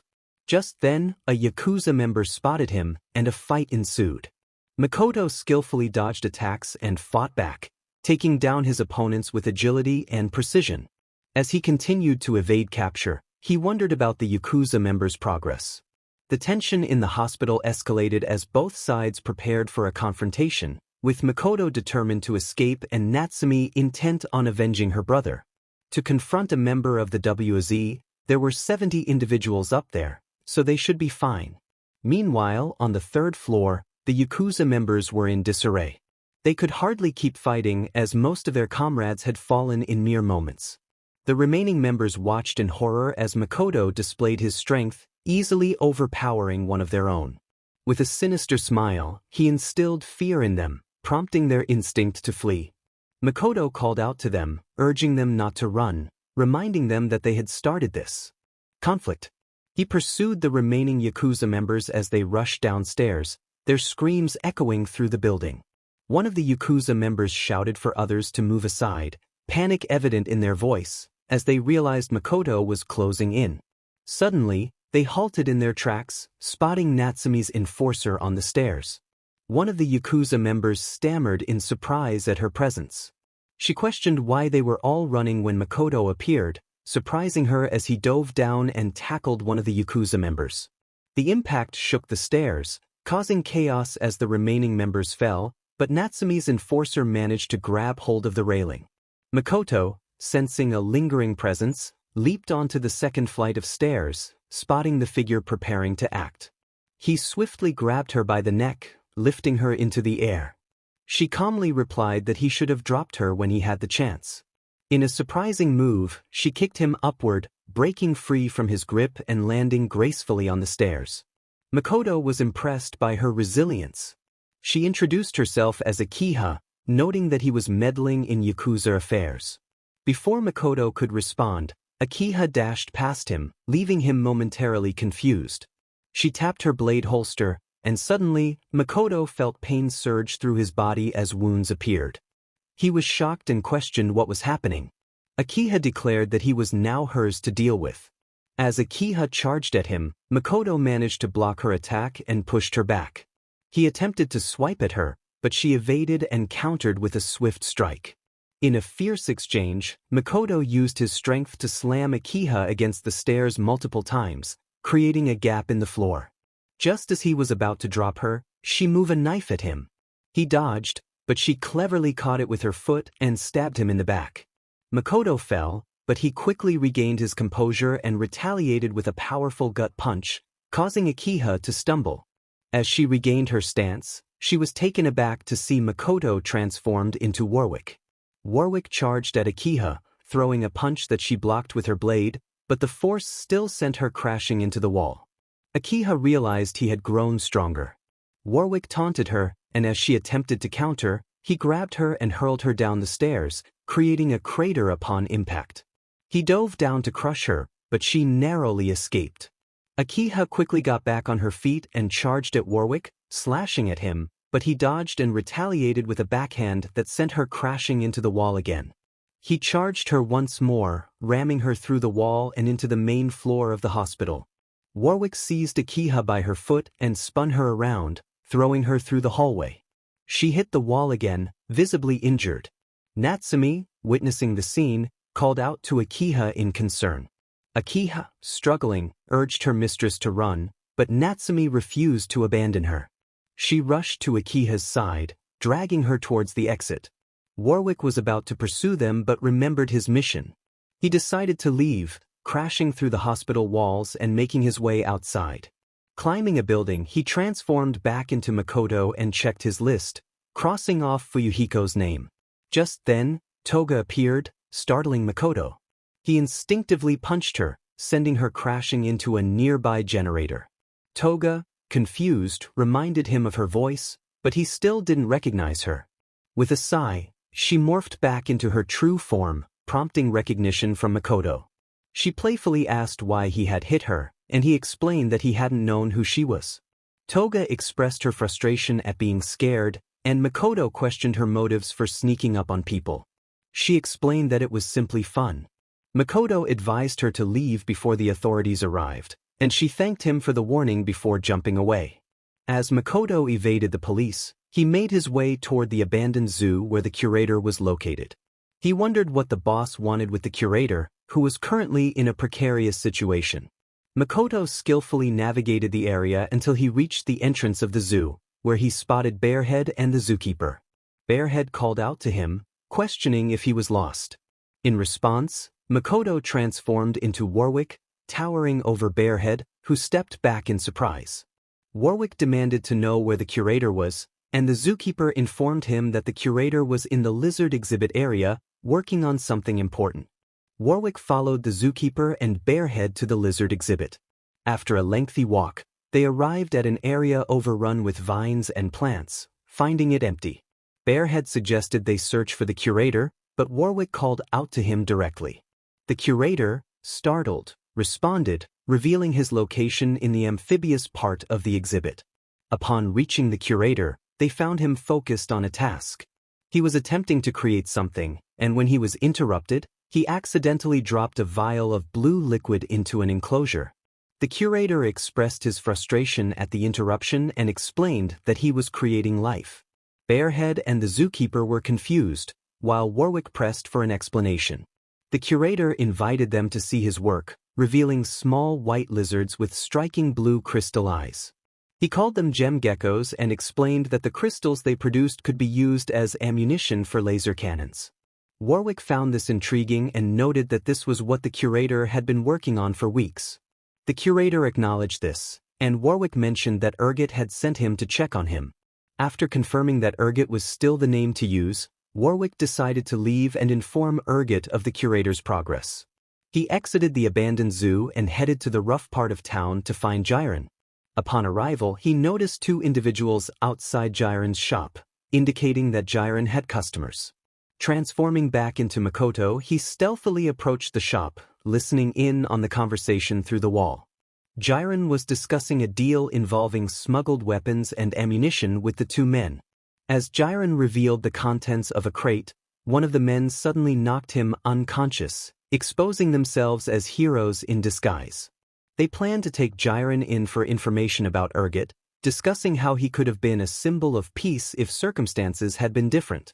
Just then, Warwick, hidden in the chimney, revealed himself. He swiftly attacked, incapacitating one hero and dealing with the other in a decisive manner. Afterward, Warwick attempted to wake Jiren, who remained unconscious. Suddenly, an explosion shook the basement, followed by the sound of multiple footsteps. SWAT team members breached the door, rushing in to find the crates of weapons and ammunition. They began searching for Jiren and reported that two heroes were down. However, they soon discovered that the area was empty, and the team proceeded to gather evidence of Jiren's activities. Just as they were about to leave, something fell from the chimney, catching a SWAT member's attention. He picked it up and approached the leader, presenting the mysterious object. Before he could explain further, the little Chembome began to laugh, leaving everyone confused. Two figures watched as a 2-second timer counted down. The atmosphere was tense. Suddenly, a loud explosion lit up the night sky, engulfing the entire building in green flames. From a distance, Makoto observed the chaos, feeling a mix of dread and concern about how he would explain this to his boss. He hoped for understanding as he left the unconscious Jiren on the roof, deciding to call it a day. Makoto reviewed his list of names, realizing he had forgotten two individuals. He muttered to himself about Pikoyama and someone named Isaac, feeling frustrated that his task was not yet complete. He leaped from rooftop to rooftop in search of Pikoyama, but after 50 minutes of searching the city, he found nothing. Exhausted, he groaned, knowing he still needed to locate Isaac.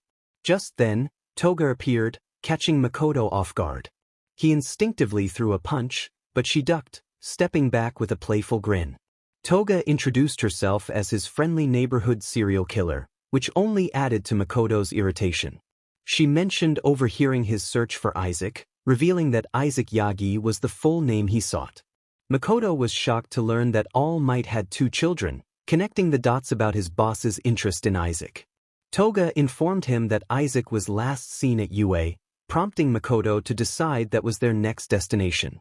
Toga insisted on accompanying him, and he reluctantly agreed. As they arrived at UA, Makoto noted the disarray that had taken over the once bustling school. Toga explained that there had been break-ins and vandalism, recounting a past incident involving a Molotov cocktail that caused serious injuries. Determined, they sneaked onto the grounds and headed for the 1A dormitory. Upon arrival, they found the building in shambles, with broken windows and graffiti marking the walls. Toga expressed her concern about getting too close without being spotted, and Makoto suggested she could transform into a bird.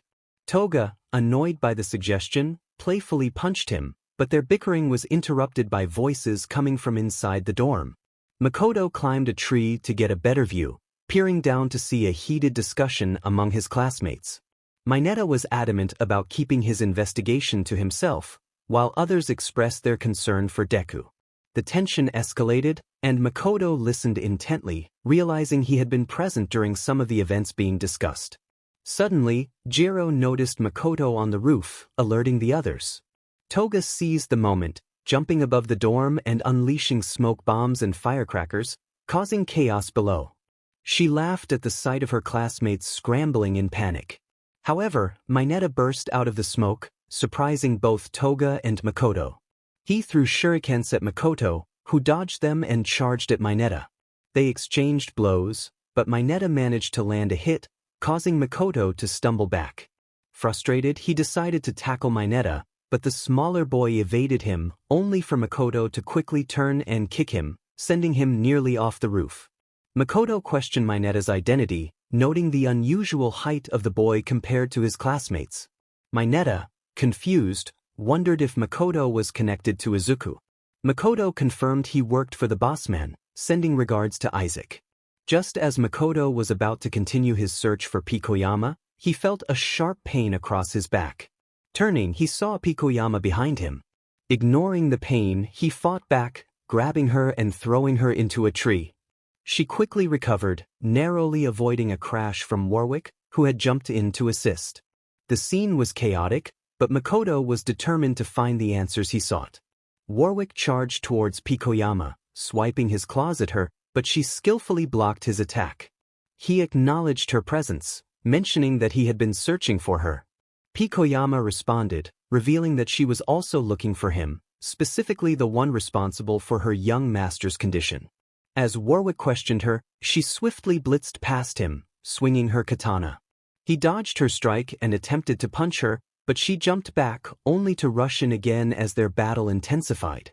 Meanwhile, the rest of the class emerged from the smoky dorm, witnessing the fierce confrontation. Siro expressed his excitement, while Denki found the scene thrilling. Momo pondered whether they should assist Pikoyama, but Shoji believed she could handle herself. Just then, they watched in shock as Warwick seized Pikoyama's arm, slamming her into the ground multiple times before launching her into the air. He then jumped up, aiming to punch her down towards the class, prompting them to scatter as Pikoyama crashed to the ground. Pikoyama, frustrated by Warwick's strength, thought to herself about his overwhelming power. Warwick, feeling confident, declared that he was done playing around. However, he was abruptly interrupted when Aizawa's capture scarf ensnared him. Aizawa had successfully caught him this time. Makoto, witnessing the scene, expressed his dismay at the situation. Nezu appeared from Aizawa's scarf, much to Aizawa's annoyance, and addressed Makoto, who was searching for an escape route.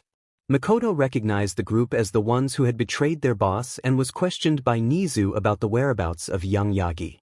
In response, he defiantly suggested an unpleasant fate for Nezu. Aizawa smirked at Makoto's retort, while Nezu sighed, warning him not to complicate matters further. Makoto challenged Nezu, suggesting that if he were released from the scarf, things would turn in his favor. Nezu calmly denied that possibility, and Makoto pointed out the previous treatment of their boss. Izumi, frustrated, shouted for her brother, demanding answers from Makoto, who feigned ignorance in response. Izumi felt a pang of sadness when she learned from Makoto that her brother had never mentioned her. Makoto, however, was secretly working to escape from Aizawa's scarf. He tried to stall for time, guessing that Izuku had a brother as well. Isaac confirmed this, and Makoto chuckled, thinking Izuku was an only child. He teased that their boss had plans for both of them, but Aizawa was not amused and demanded to know where his student was. Makoto smiled mischievously and beckoned Aizawa to come closer, whispering a vague hint. As Aizawa approached, Makoto suddenly lunged at Nezu, biting down on his hand and swinging him around like a toy. Nezu screamed in surprise, and Aizawa instinctively let go of Makoto, who then spat Nezu back toward Aizawa. Nezu cried out in distress about his hand, while Makoto gleefully declared it a tasty snack. Momo urged the class to go after Makoto, who prepared to fight them off. However, he noticed Pikoyama swinging her katana dangerously close to his wires. He dodged her strike and retaliated with a spin kick that knocked several classmates down. Just then, a shard of glass sliced through two of Makoto's wires, causing him to be shocked by the chemtech. He cursed under his breath and turned to see Akemi, surrounded by levitating shards of glass, which made him take a step back. She demanded to know Izuku's whereabouts, but Makoto refused to answer. In frustration, he hurled a piece of the ground at her, but she deftly dodged and countered with a barrage of glass shards. As Makoto attempted to dive toward her, Minoma shouted for Tetsu to throw himself at Makoto. Kendo, with all her strength, launched Tetsu, who collided with Makoto's head, knocking him unconscious. Tetsu celebrated his victory, while Akemi approached the fallen Makoto, checking if he could hear her. Before she could hand him over to Aizawa, a knife whizzed past and struck Akemi in the hand, causing her to yelp in pain. Pony called out to her, and Aizawa demanded to know who was responsible. Toga then zipped past Aizawa, scooping up Makoto in her devil form, announcing her departure with a playful taunt. Bakugo pursued Toga, determined to retrieve Makoto. He charged up a blast and fired it at her, but she effortlessly dodged. Frustrated, Bakugo was suddenly shot in the gut, causing him to stumble. He fought to regain control and flew upward, only to find Toga had vanished. Anguished, he realized he had been shot by Naoto, who observed from a rooftop. Naoto mused about the poison he had used, wondering if the doctors at UA would be able to save Bakugo. He put away his sniper and opened a portal to return to base, reflecting on the day's events. Meanwhile, Tadano greeted Naoto upon his return, curious about his outing. Naoto brushed off the inquiry, and Tadano, sensing something was amiss, decided to investigate further. He released a small spider to scout for information, while Shino expressed her excitement about uncovering Naoto's secrets. Tadano agreed to keep their investigation discreet, and they set off, both intrigued by what Naoto might be hiding. As a new day dawned, John worked in his workshop, devising a plan to enlist help for his creations. Alina expressed concern for their father, who had been working diligently without incident. Adeline shared her worries, but Roland, dismissing their concerns, hurried off to an appointment, leaving the sisters to wonder about their father's activities. Alice entered the warehouse, inquiring about Master Victor's whereabouts, unaware of the plans unfolding around her. Adeline expressed concern about their friend, wondering if something was happening today. Alice suggested they check on him, but Alina noted that he seemed deeply focused, and they didn't want to disturb him. Adeline agreed, and they speculated on how long he would remain in his room. Suddenly, the sound of a door being kicked open drew their attention. John emerged from his bedroom, smiling at the trio. He revealed that not only did he have an idea, but he also had a plan. Alice eagerly asked to hear it, and John inquired about Roland's whereabouts, learning that he had just left. Adeline, curious, asked about John's plan. He pulled out a blueprint of a large building, displaying both the interior and exterior, and laid it on the table to explain his strategy. Meanwhile, at Atlas HQ, Ironwood sat in his office, looking disappointed at the people gathered there. He acknowledged Team RWBY's arrival and expressed his gratitude for their willingness to help. However, he questioned the presence of another team. Pyrrha explained that they had been requested to oversee a prisoner being escorted to Atlas Prison. Ironwood recalled the request and assigned them the task, but he also needed their assistance in capturing a dangerous individual.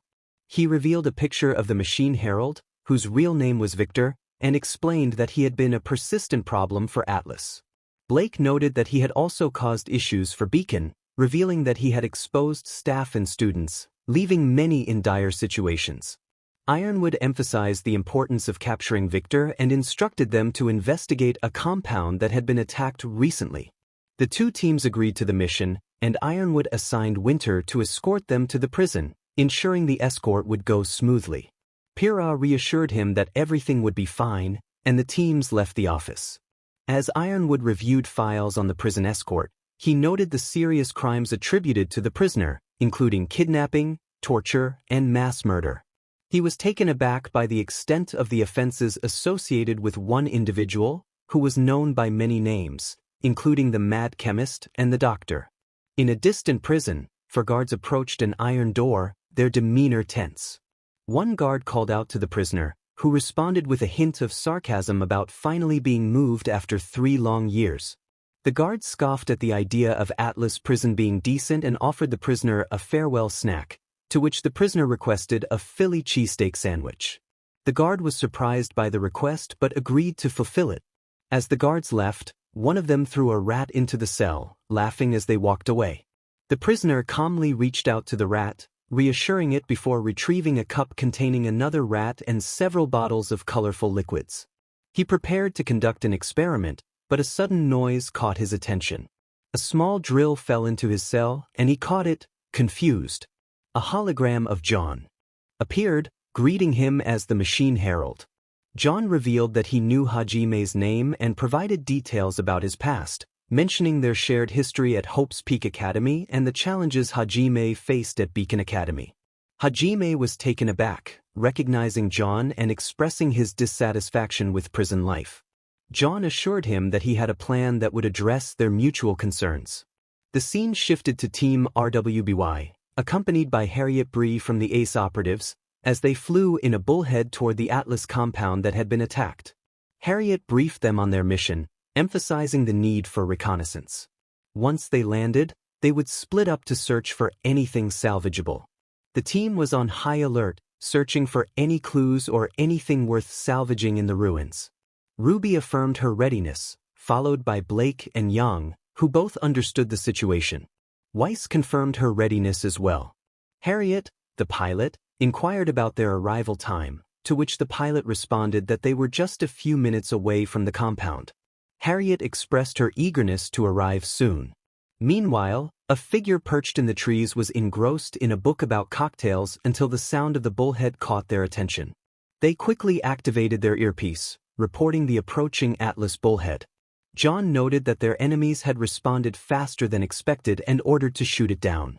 Juliet acknowledged the command and prepared her aim as the bullhead drew closer, a smirk forming on her face. The pilot alerted Harriet about something on the radar, but before he could finish, a shot rang out, and he was struck, causing shockwaves among Harriet and Team RWBY. The bullhead began to spin out of control, and Harriet shouted for everyone to brace for impact. The bullhead crashed to the ground, sliding uncontrollably before finally colliding with a tree, coming to a halt. Inside, the girls were in a state of shock. Young exclaimed in disbelief, while Harriet confirmed they had been shot down. Ruby expressed concern about the enemies in the forest, and Blake agreed.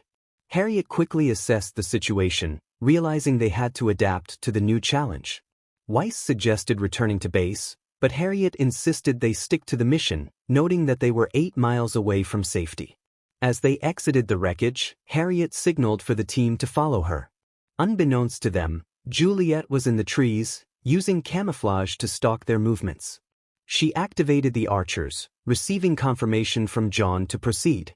Juliet linked her mind to the archers, sending them target identification as they began their search. With a smile, she prepared her sniper rifle, eager to see how far the team could get. Meanwhile, Winter and Team NPR arrived at the front of the prison where Hajime was held. Winter asked if the team was ready, and Pyrrha assured her they were capable. Just as Nora expressed confidence in their ability to handle the situation, an explosion erupted from the prison, revealing Hajime emerging from the smoke atop a mutant rat. Winter called out to him, but Hajime was quick to defend himself, throwing a bottle of acid that Winter narrowly dodged. Hajime warned her to keep her distance, but Winter charged forward. As Hajime snapped his fingers, one of the rat heads burped, releasing a foul gust of air that overwhelmed Winter. She struggled to regain her composure while Hajime decided to retreat, commanding the mutant rat to flee into the forest. The team pursued him, determined not to let him escape. Back in the forest, Team RWBY and Harriet were dodging arrows from unseen assailants. Weiss shouted about the source of the arrows, while Young pushed Ruby and Weiss out of the way, taking an arrow to her shoulder. Despite her injuries, Young reassured Ruby, but soon she was struck multiple times, collapsing to the ground. Ruby and Weiss cried out in alarm as Blake narrowly avoided an arrow aimed at her. Harriet shouted for them to pick Young up and run. As they moved, Ruby rushed to Harriet, who was in pain after being shot in the shin. Ruby's cries echoed through the forest, alerting nearby Grimm. Juliet, observing from a distance, decided to escalate the situation. She called off the archers, then took aim at Harriet, contemplating her next move. With a swift decision, she fired, hitting Harriet and causing her to fall, her scream piercing the air. Ruby rushed to her side, while Blake urged caution, knowing they needed to stay hidden. John granted permission, and Juliet acknowledged the command, switching the caller to release the Ravager. Aegis robots in a small forest base responded, with one instructing another to open a large metal cage. As the cage opened, Aegis grabbed chains and pulled, bringing the Ravager out. The creature struggled against its restraints until it let out a powerful roar, emitting an EMP that caused the Aegis to malfunction. In the ensuing chaos, the Ravager began to dismantle the robots and destroy the forest base, howling as it echoed through the trees. Team NPR and Team RWBY heard the distant roar, prompting concern. Team RWBY felt a surge of fear and confusion, realizing their situation had escalated quickly. Ruby expressed her anxiety about their predicament, while Young urged her to stay calm. Blake reassured them, and Weiss lamented the lack of warnings about the dangers they faced. Harriet, in pain, tried to maintain her composure, and Blake encouraged her to relax as they sought safety. As the girls moved cautiously through the forest, they heard the Ravagers roar again, quickening their pace. Weiss accidentally stepped on a twig, drawing the attention of the Ravager, which was surrounded by the remains of Beowulfs. It perked up, sensing the noise, and charged in their direction. Meanwhile, John was in his workshop, observing through the Ravager's eyes. He felt a sense of determination to track down Team RWBY. Alina asked about the plan once the Ravager found them, and Adeline inquired whether they should eliminate them. John decided against it for now, opting to take them out one by one, starting with a specific target. He typed commands into his keyboard, sending orders to the Ravager, which responded by accelerating toward Team RWBY. In another part of the forest, Hajime rode atop his mutated rat mount, feeling lost and frustrated. He checked a holographic map John had sent and realized he wasn't far from the meetup point. As he navigated through the woods, he contemplated his situation, knowing he needed to stick with John for now. Suddenly, Nora appeared above him, raising her hammer. Startled, Hajime jumped aside as she struck the mutant rat, causing it to cry out in pain. Hajime landed and saw Nora, Rin, and Pyrrha emerge from the bushes. Pyrrha demanded he surrender to avoid severe punishment. Frustrated, Hajime attempted to drink a brew, but Rin shot the bottle, spilling it. The remaining liquid affected Hajime, making his eyes bloodshot. Hajime expressed his desire for peace, but the confrontation escalated. He uprooted a tree and swung it at the trio, who skillfully evaded the attack. Hajime charged at them, venting his frustrations about being taken from his old life. He threw a punch at Rin, who dodged but managed to slice Hajime's skin. Unfazed, Hajime retaliated, grabbing Rin and slamming him into the ground. As the battle continued, Hajime's anger boiled over, and he threatened to take away the precious students of Ashbin. Just as he was about to crush Rin and Nora, a snowflake shuriken struck him, causing him to release them. Winter appeared, demanding he stand down and come with her. Hajime refused, throwing debris in her direction before making a run for it. Winter attempted to pursue him, but Pyrrha dashed past her, determined to catch Hajime. Winter hesitated, realizing she had to follow, leaving Rin and Nora behind as they recovered from the encounter. They exchanged thoughts on their near defeat and decided to follow Winter, ready to confront Hajime once more. Rin questioned Roland's identity, and Roland declared himself as Rin's executioner. In a swift motion, Roland drew his weapon and fired 6 shots, prompting Nora and her companion to seek cover. However, Roland was relentless. He dashed in front of Rin, aiming his gun at him. Just as he pulled the trigger, Rin ducked and attempted to sweep Roland's legs. Roland managed to regain his balance and retaliated with a kick to Rin's face, staggering him. Meanwhile, Team RWBY and others were fleeing from a pack of Ravagers hunting them down. The scene shifted to Izuku, who had been busy planning his next move. He gathered with his friends in a meeting room, where Nagant urged him to present the plan once more. Izuku explained that they would use the bomber aircraft they constructed to target specific parts of the city, including hero agencies, the Safety Commission building, and UA itself. Issei expressed his excitement, while Nagant reminded him to keep his enthusiasm in check. Tadano inquired about the timing, and Izuku revealed they would strike at dawn, catching everyone off guard. Concerns arose about who would pilot the bombers, as Makoto was not qualified. Izuku suggested that as long as the bombers did not crash, they would be fine. Naoto proposed using gyrocopters for an aerial attack, and Tadano confirmed they had 30 available. Izuku decided they needed 55 to be fully prepared. With the plan set, Izuku instructed his team to prepare for the attack. The narrative then shifted to the city, where heroes were discussing their next steps. Endeavor expressed frustration over the lack of information from captured villains, while Ryoku and Mirko noted the destruction in the city. Hawks emphasized the need to locate Izuku, but Iwabami pointed out the challenge of tracking him down. Mirko lamented their limited knowledge of Izuku's whereabouts. Night Eye, accompanied by the Big Three, entered the scene and presented a file containing photos of a secret base in the jungle near the ocean. Endeavor was intrigued, and Night Eye assured him they knew Izuku's location. With determination, Endeavor ordered the gathering of heroes for a raid on the base. As the heroes prepared, the scene shifted to Aizawa, who was awakened by his phone. Emi informed him that they had located Izuku's base, and Aizawa immediately agreed to join the raid, asking if he could bring backup. He rushed to the teacher's lounge, where he found Midnight. After confirming Izuku's location, they set off to find Present Mike. Nezu observed the commotion from his office, curious about the unfolding events. He listened in as Aizawa, Midnight, and Present Mike discussed the raid. Present Mike was eager to join, but Aizawa reminded them they would need more support. Aizawa then led the group to gather Class 1B. Upon entering the dorm, Reiko and Juroda informed them that the rest of the class was either upset or asleep. Present Mike rallied the students, waking them up with enthusiasm. Aizawa shared the news of Izuku's location, sparking excitement among the class. Nairenjiki asked if they could join the mission, and Aizawa agreed. However, Minoma expressed his reluctance to work with Class 1A, blaming them for the chaos. Tension rose as the two classes faced off, with Akemi firmly opposing the idea of collaborating with them.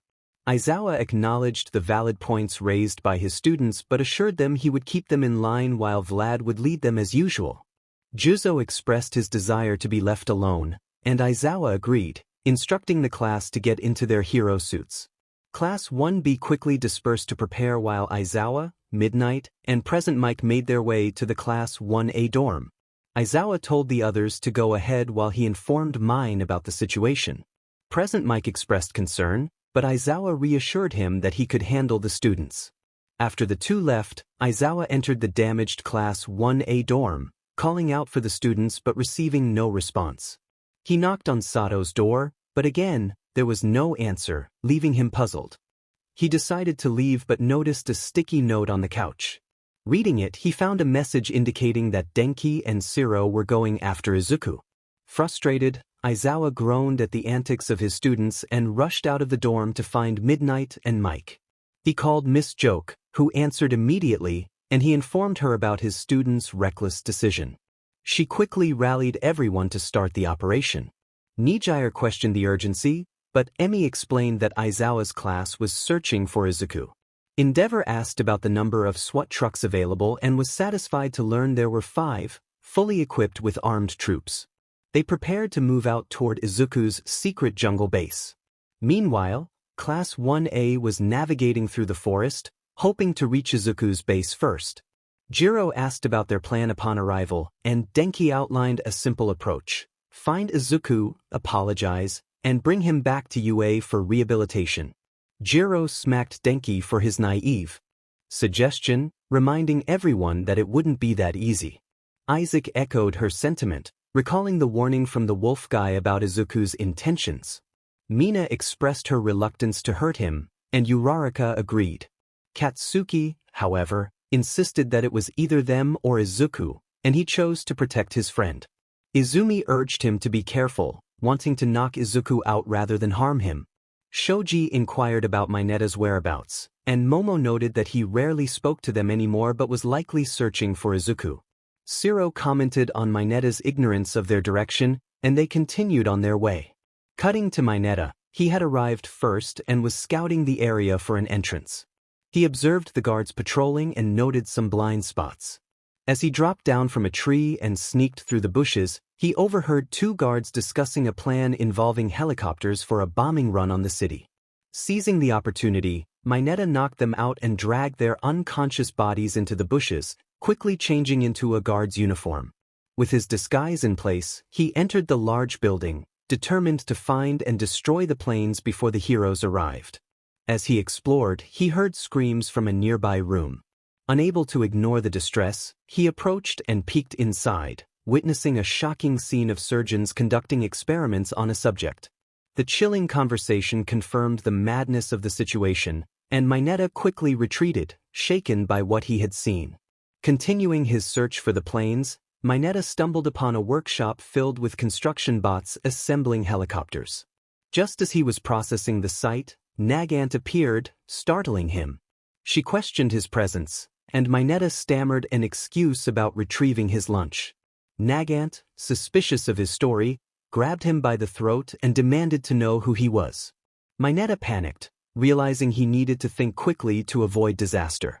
Nagant fell to her knees, staring at her injured arm as she realized Edgeshot had arrived. He acknowledged her as the infamous assassin known as Lady Nagant. She scoffed, feeling frustrated.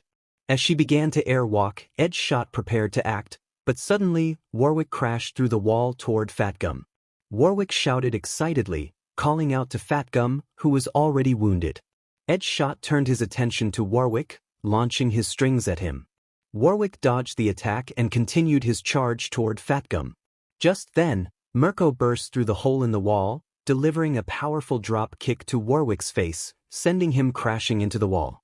Fatgum expressed his gratitude to Mirko, who assured them it was no problem. She urged them to leave, declaring that she would handle Warwick. Warwick, eager for a rematch, taunted Mirko, revealing his robotic arm had transformed into a cannon. He challenged her, and they both launched into the air, ready to clash.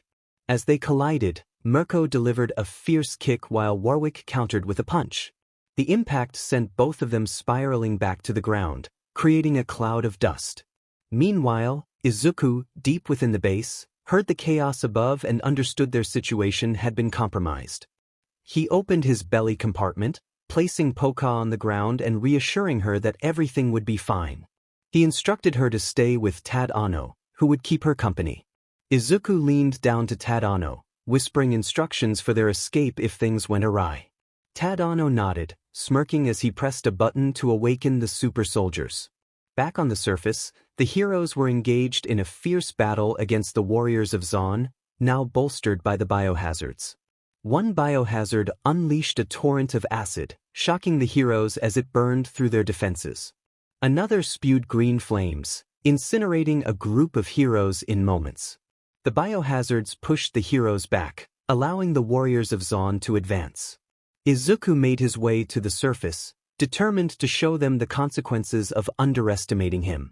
Endeavor faced off against a biohazard, unleashing a powerful jet of flames, only for the biohazard to counter with its own chemical flames. Despite the shock, Endeavor pushed through, overpowering the creature. A fanatic rallied the others, urging them to protect what was valuable. Some fanatics injected themselves with chemicals, entering a berserker state as they charged toward the heroes without fear. As chaos erupted, Katsuki leaped into the air, preparing a powerful attack. He fired a scatter shot at the berserkers, sending several of them flying. Just then, one berserker lunged at him, but Izumi intervened, throwing a log that knocked the berserker off course. Denki was flung into the air by Tsuyu, unleashing a streak of lightning on the WOZ gunners, incapacitating them. Ojiro checked on Denki, who seemed dazed.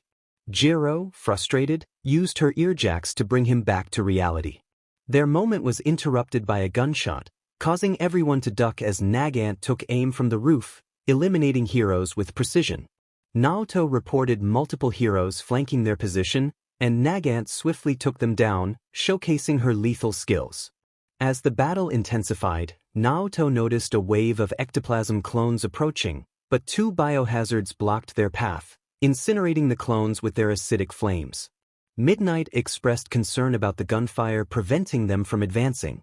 The WOZ bombardiers launched gas grenades into the air, but Endeavor countered, causing them to explode and release toxic fumes. The warriors of Zaun donned gas masks to protect themselves, pressing forward while some heroes attempted to retreat only to be gunned down. Aizawa recognized the dire situation, realizing they were in serious trouble. Vlad urgently called for a gas mask, and Katsuki quickly directed everyone to the crafting table. Momo sprang into action, mass-producing gas masks before the poison could reach them. Despite their efforts, the warriors of Zaun were steadily closing in. Suddenly, the screeching of tires pierced the air as they spotted Night Eye, the Big Three, and a heavily armed SWAT team. WOZ commander shouted for everyone to prepare, and Nao Mesa urged the SWAT forces to move quickly. The SWAT team charged in, exchanging fire with the warriors of Zaun. The heroes observed the chaos and had to decide whether to retreat to their base or assist in flanking the warriors. Isaac, noticing the urgency, urged his classmates to follow him as he dashed ahead, prompting Aizawa to groan in frustration as he chased after them. Aizawa called out for his class to wait, but Present Mike warned him to duck just in time. Aizawa threw his scarf ahead, causing his students to trip and fall, narrowly avoiding a bullet fired by Naoto. Aizawa acknowledged Mick's quick thinking, but their relief was short-lived when Mike was shot, leaving Aizawa and Midnight horrified. Midnight rushed to help Mike, while Aizawa turned back to see Class 1A heading through a hole in the wall into the WOZ base. He felt exasperated by their recklessness. As they entered the hangar, they were met with the aftermath of a fierce battle, leaving the place in ruins. Sato commented on the mess, and Isaac suggested they stick together to search the area. Katsuki, however, took off on his own to find Izuku, ignoring Izumi's pleas to wait. Aizawa, now visibly angry, confronted his students about how they had known about the location.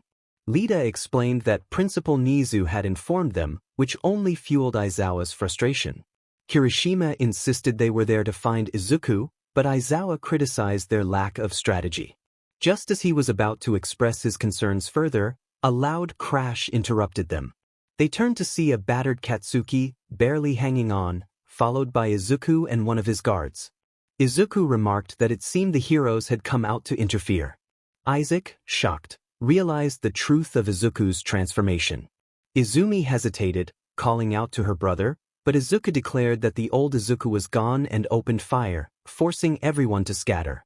The scene shifted to All Might and Isaac facing off against a mutated spinner, a mechanical twice, and a resurrected All for One, now a formidable opponent. All for One taunted All Might, who remained resolute, recalling how he had defeated him before. Isaac, filled with determination, prepared to confront All for One, only for Spinner to intervene and slam him into the wall, shocking All Might. All Might, focused on the battle, realized he needed to stay calm despite the overwhelming odds.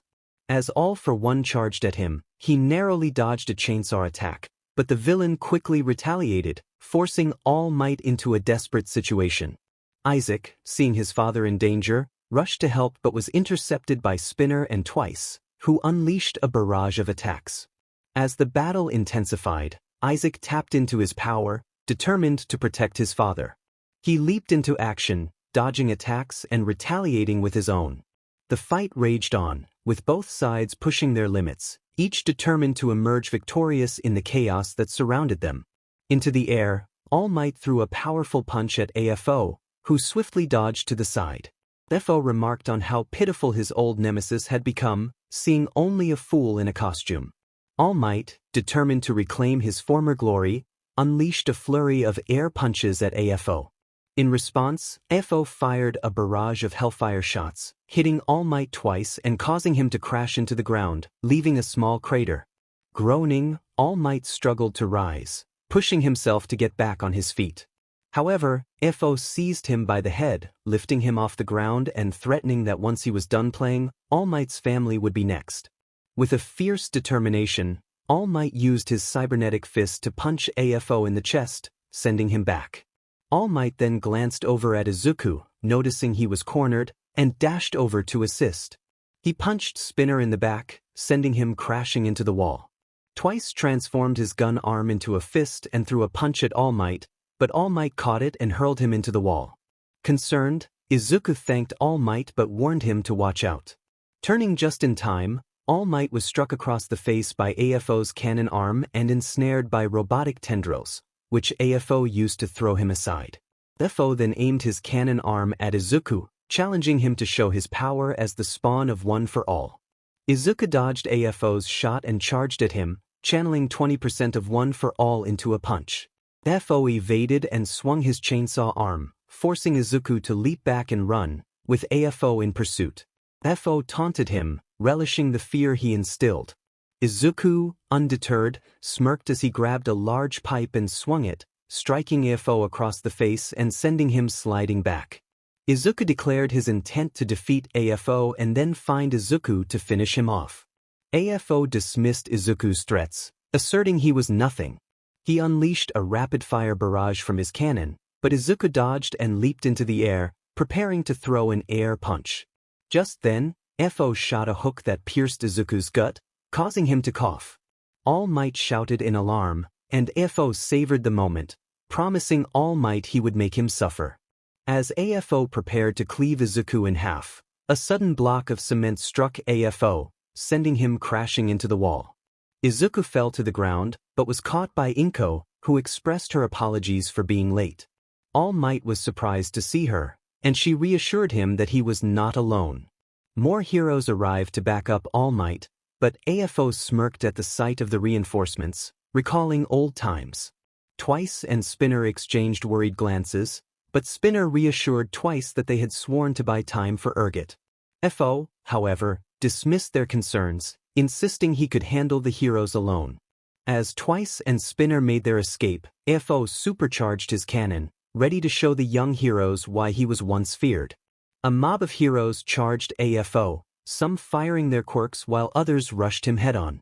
AFO retaliated with a hell beam, evaporating any hero caught in its path, shocking the rest with his newfound power.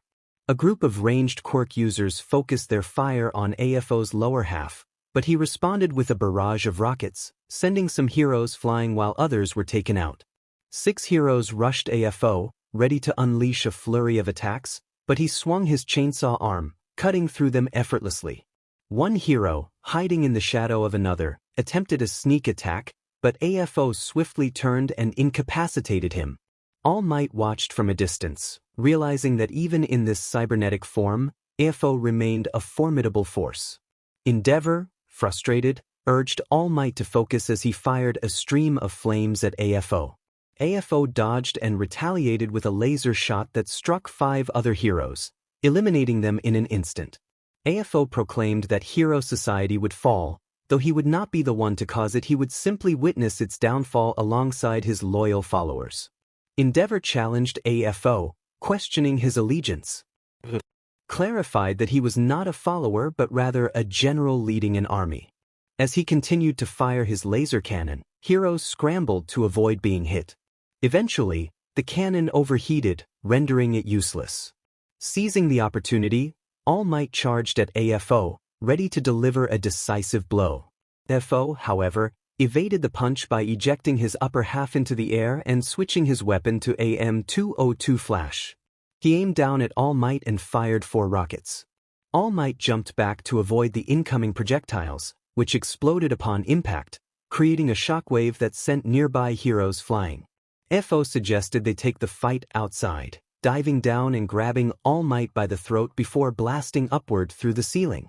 They crashed through multiple layers until they reached the surface, where AFO threw All Might to the ground, sending him rolling across the grass. AFO taunted All Might about his perceived weakness, noting how frail he had become compared to his former self. All Might, despite his injuries, declared that he had defeated AFO once and would do so again. AFO challenged him to try.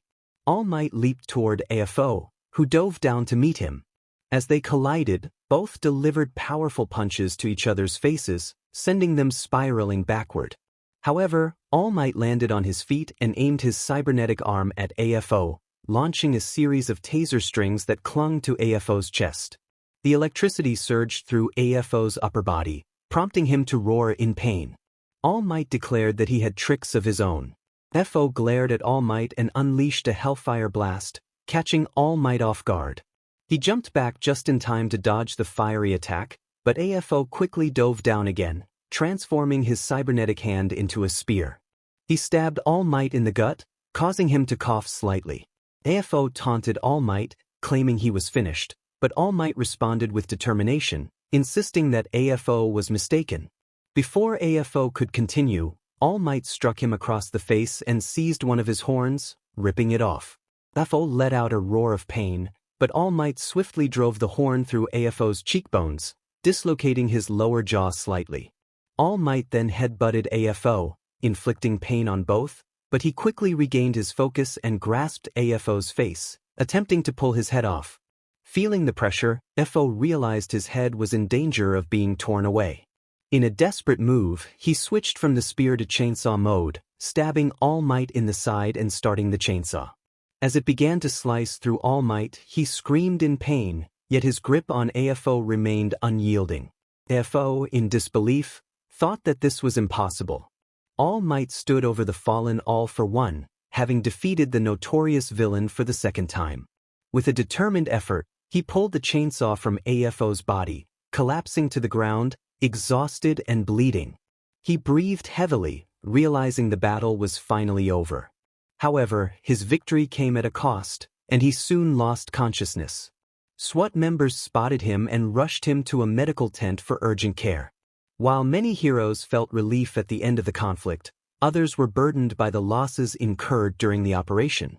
Several heroes and police officers had lost their lives, and the mission to capture Izuku had failed. Aizawa expressed his frustration towards Class 1A for their reckless behavior, which had nearly cost them their lives and resulted in Hisashi being critically injured. Some heroes attempted to search the nearby jungle for any trace of Izuku, but after a short while, they realized he had escaped and abandoned the search. As the sun set and the moon rose, the scene shifted to the Class 1A dormitory. Mina was sleeping peacefully until a sudden pain in her stomach jolted her awake. She hurried to the bathroom, gripping the sink as nausea overwhelmed her. Mina thought about the pills she had taken from the hospital, hoping they would prevent these stomachaches. As she struggled to suppress her nausea, a strange sensation coursed through her, and she felt something pushing from within. In a moment of panic, she forced herself to vomit, but something unexpected happened. A blade-like arm burst from her stomach, causing her to fall and hit her chin on the sink, biting her tongue in the process. Mina collapsed to the floor, overwhelmed by pain and fear as she witnessed the grotesque transformation occurring within her. In her final moments, she saw two insect-like creatures emerge, leaving her horrified before she succumbed. Meanwhile, two of these creatures, now free from Mina's body, discussed their escape. One of them, Lola, expressed relief at their newfound freedom and suggested they eat. Without hesitation, she swung her blade arm, severing Mina's head, and took a bite from it. The other creature joined in, and they feasted for a moment until they heard a knock at the door. Uraraka called out to Mina, concerned for her friend. When she received no answer, she jiggled the doorknob and then forced the door open. The sight that greeted her was horrifying. Mina's lifeless body lay on the floor. Uraraka screamed, alerting the rest of Class 1A, who rushed to the scene only to be frozen in shock at the sight of their fallen friend. Isaac urged someone to fetch Aizawa, hoping for a miracle, but deep down, everyone knew it was too late for Mina. Back at the WOZ jungle base, the head of AFO lay on the ground until a figure known as the Surgeon of Death picked it up, assessing the situation. He reported to Izuku that All Might had been slain, to which Izuku responded with disappointment, ordering the body to be brought to him. He contemplated the need for AFO to endure more pain to truly understand the consequences of failure. The next day, Izuku and his crew were at AFO's old island base, salvaging anything useful. Izuku instructed his team to gather all functioning items, aware that their previous raid would hinder their operations. Despite the setback, he remained focused on their goal of regaining strength for their next attack on the city. Meanwhile, in Mizudafu, the heroes gathered for a meeting to discuss their next steps after the raid. Nezu entered, addressing the group and informing them of Naitai's death during the operation. The atmosphere grew tense as heroes expressed their frustration and concern over the devastating losses they had faced. Nezu emphasized the need for training and preparation for future encounters, but Mirko and others argued against waiting idly for the enemy to strike again. The urgency of the situation was palpable as they all recognized the looming threat posed by the warriors of Zaun.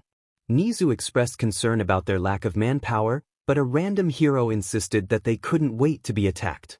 Others joined in, demanding answers from Nezu. He looked to Izawa, who cleared his throat and commanded everyone to quiet down. Once silence fell, Nezu acknowledged their frustration over the failed raid and reassured them that they would find a solution. Just then, Beatrice entered the room with her guards, surprising the heroes and raising questions about her presence. The scene shifted to Izuku, who was taken aback by the changes in Koda, which seemed beyond his control. Koda questioned why Izuku looked different, to which Izuku replied that he should be asking the same of Koda. A flashback revealed a conversation where Nezu assured someone named William that their project would be a success, reminiscent of their past experiments. Koda's distress became evident as he recalled the moment Nezu proposed altering his bloodstream with a dangerous substance, prompting William's alarm over the risks involved. Nezu, however, remained undeterred, suggesting that William's cooperation was crucial to avoid exposing his past as an apprentice. Shigaraki and William were in a tense confrontation. William expressed his disbelief, stating he had no idea Shigaraki was creating monsters. Nezu acknowledged the truth of the situation but questioned who would be believed more, him or William. William reflected on how much Nezu had changed, to which Nezu replied that it was a necessary evil. They prepared to begin their work. William glanced at the terrified Koda on the operating table, feeling a heavy sigh escape him as he picked up a scalpel. He apologized to the child, knowing the procedure would be painful. Koda's muffled cries filled the room as memories of his transformation overwhelmed him, leading to a breakdown that caused Izuku and other chemically enhanced warriors nearby to struggle for breath, feeling the effects of their missing chemical enhancements. Koda cried out about the principal and William, accusing them of turning him into a monster. In despair, he believed his life was over. Izuku, despite his own struggles, detached himself from his crab legs and crawled to Koda, embracing him to offer comfort.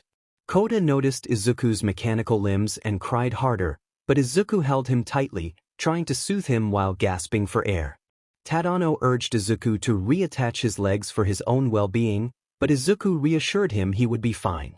Kota, realizing Izuku needed his enhancements, focused and reached out, manipulating the chemical flow to pull Izuku's legs closer. To their surprise, Izuku floated up and reattached to his legs and arm, feeling the rush of chemicals return. Kota expressed his amazement at what he had done, revealing he could control the chemical enhancements. Tadano was astonished, realizing the potential Kota held. Kota explained that a rat had told him he could be the key to victory against their enemies. Tadano realized Nezu was responsible for Kota's condition, and the boy recounted the painful experience of being operated on and drugged. Tadano empathized with Kota's suffering, but he noticed Izuku's silence and the fury in his eyes. Izuku walked away, leaving Tadano concerned about what he would do next. Tadano reassured Kota that Izuku would be okay, but the boy remained worried. Tadano then prepared to conduct tests on Kota, promising not to hurt him. After a brief moment of hesitation, Kota agreed, trusting Tadano. As Tadano examined Kota, the scene shifted to Nezu, who returned to his office only to find his secret door ajar. Panic set in as he descended to discover Kota was missing. He realized the gravity of the situation and rushed back upstairs to call William, only to remember he had been blocked after the operation. Nezu checked the security cameras and saw Angie entering his secret lab, carrying Kota. Aizawa's voice interrupted his thoughts, demanding entry. Nezu quickly closed the secret door before allowing Aizawa and Vlad inside. Vlad expressed his frustration with the situation, feeling he had failed to protect the students. Aizawa reassured him that it was not his fault, but Vlad felt responsible nonetheless. Nezu defended himself, but Aizawa and Vlad exchanged incredulous looks at his denial of responsibility. Vlad decided to resign, needing a break from the turmoil, and Aizawa offered to watch over his students. As Vlad left, he noticed students in the hallway looking terrified, prompting him to investigate further. A student showed Vlad live footage of chaos in the city, revealing that Izuku was wreaking havoc in his war machine. Vlad rushed back to Nezu's office, where they all witnessed the destruction unfolding. Izuku, now inside a massive suit, declared his intent to bring more heroes to face him, ready to unleash chaos upon the world. The Juggernaut unleashed 7 missiles, destroying several incoming SWAT trucks and incapacitating the teams inside. Izuku demanded heroes, not fools, as he observed the chaos. On a nearby rooftop, Hawks assessed the situation and pondered the next move. He turned to Endeavor, who suggested they hit the Juggernaut with everything they had.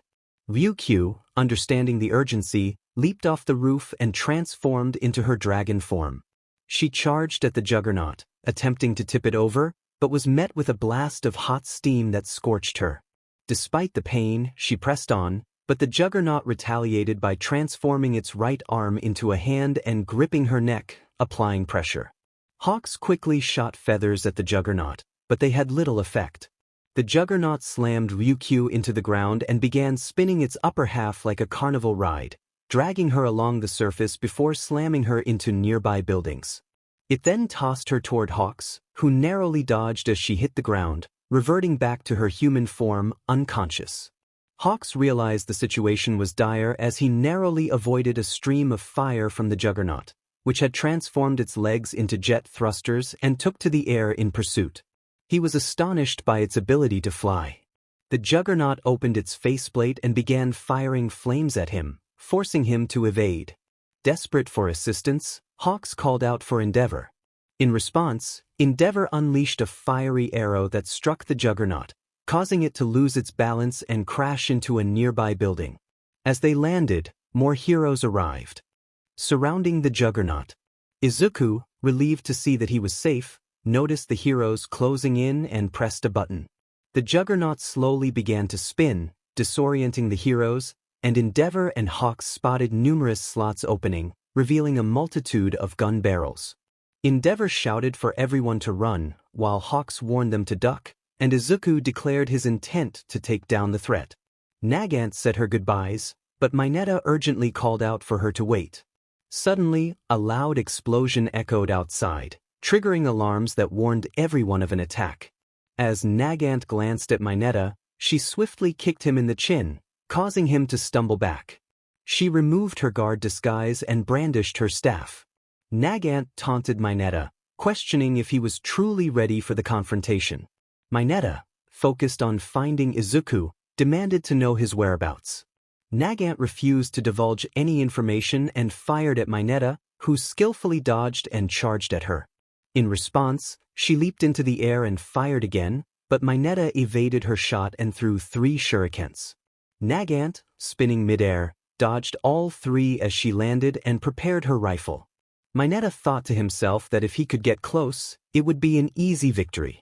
Nagant scanned the room, then fired a shot that ricocheted off a metal pipe, narrowly missing Mineta and grazing his side. He winced in pain, acknowledging her impressive aim but questioning how long he could keep this up. Nagant took a strand of her hair and shaped it into a bullet, sharpening it between her fingers as she reloaded. She aimed for Mineta's head and fired, but he jumped aside just in time. The bullet pierced through the wall and struck a gas tank outside, resulting in a massive explosion that engulfed anyone unfortunate enough to be nearby. Mineta was taken aback by the close call. As he observed Nagant reloading, he seized the opportunity to throw a smoke bomb, creating a cloud of smoke that obscured his movements. Nagant, maintaining her fighting stance, waited patiently for him to reappear. She scanned the area until she spotted Mineta near the planes, aiming her rifle at him once more. He dodged her shot and deployed another smoke bomb. Nagant decided to take to the air, crafting 4 more hair bullets. She loaded them into her rifle and searched for Mineta, who was now planting bombs on the planes. Determined to stop him, she fired rapidly. Mineta dodged 2 bullets, but the third grazed his side, and the fourth struck him in the abdomen, causing him to fall to the ground in pain. As he clutched his wound, Nagant landed and aimed her rifle at his head, asking if he had any last words. Mineta, with a glimmer of defiance, crushed a smoke bomb in his hand, causing a thick cloud to erupt around them. In the chaos, he managed to escape and retrieved the detonator. Just as he was about to activate it, a barrage of bullets struck him, hitting his shoulder, leg, and gut. He collapsed, dropping the detonator as Nagant emerged from the smoke, visibly irritated. She declared that the games were over. Mineta, despite his injuries, resolved to do something heroic before the end. As Nagant aimed at the back of his head, the wall of the garage suddenly crumbled as fat gum was thrown through it. This distraction allowed Mineta to crawl over to the detonator and press it, triggering a massive explosion as one of the bomber planes erupted in flames. Nagant turned to see Mineta smiling beneath his mask, feeling a sense of satisfaction. Meanwhile, chaos reigned as bullets flew around the Juggernaut, and multiple heroes fell to the ground. Endeavor, trying to escape, was shot multiple times in the back. Hawks crawled towards him, dodging bullets until one struck his calf. He reached Endeavor, who was still clinging to life as the Juggernaut paused to reload. Izuku, determined, flew the Juggernaut towards Yue Hai, preparing to unleash a mutator bomb he had created. He resolved that the enemy would understand the meaning of loss that day. As he monitored the scanners, he noticed 5 fighter jets approaching at high speed. The pilots prepared to attack, but the Juggernaut activated its shield, rendering their bullets ineffective. One fighter jet attempted to engage, but the Juggernaut retaliated with a laser, destroying it instantly. The remaining pilots split up to strategize, but the Juggernaut fired a heat-seeking harpoon, piercing one pilot through the chest. Izuku pressed a button, causing the harpoon to retract and yank the pilot and jet engine out, resulting in a catastrophic crash. The last 3 jets rushed the Juggernaut, firing everything they had, but their efforts were futile against the shield. Izuku launched 3 harpoons, managing to pierce 2 pilots, who were then flung away in a fiery explosion. One pilot attempted to retreat but was cut off as his jet was shot down midair. As the Juggernaut landed, it transformed its jet thrusters into tank treads, revealing a massive barrel as Izuku input the coordinates for Yue. He prepared to fire, but hesitated, remembering that Class 1B, the staff, and Eri were still there. Taking a deep breath, he double-checked the coordinates to ensure he would only hit the main building and not the dorms. With a heavy heart, he made his decision, vowing that this was for Koda.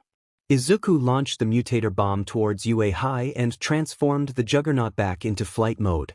As the Juggernaut soared into the sky, he observed that Yue remained intact. With a sigh, Izuku activated a button, causing the mutator bomb to detonate midair. Green particles began to descend over parts of the city.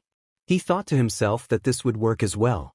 Izuku then flew off, heading back to base, knowing he could exact his revenge at that moment but choosing instead to prolong their suffering. He resolved that they would endure the same pain he had experienced. The Juggernaut glided through the sky before plunging into the ocean, transforming into submarine mode and becoming invisible as it navigated the depths. Meanwhile, in the city, people were caught off guard by the falling green particles, confusion spreading among them. Soon, some began to cough violently, while others exhibited strange symptoms, their bodies glowing and decaying. Within minutes, chaos erupted as those affected turned on one another, attacking with primal ferocity. The unaffected civilians found themselves overwhelmed, as some were attacked and consumed by their former neighbors, who had transformed into ghoulish figures. One glowing individual cried out for chems, while another, a super mutant, declared his desire for the same. The city of Mizudafu, Japan, descended into chaos, as any heroes who had survived the initial onslaught now faced the rampaging ghouls and super mutants. A news reporter urged the public to secure their homes and stay safe, warning that the situation had escalated dramatically. However, her broadcast was abruptly interrupted when a super mutant struck her, then turned on the cameraman, seizing his equipment. The super mutant smashed the camera to the ground, shattering it, as the safety of both heroes and society hung in the balance. Aizawa expressed his shock at the unfolding events, while Vlad questioned whether the explosion had been the result of a virus bomb. Nezu reflected on the situation, acknowledging the consequences of his previous actions. To be continued.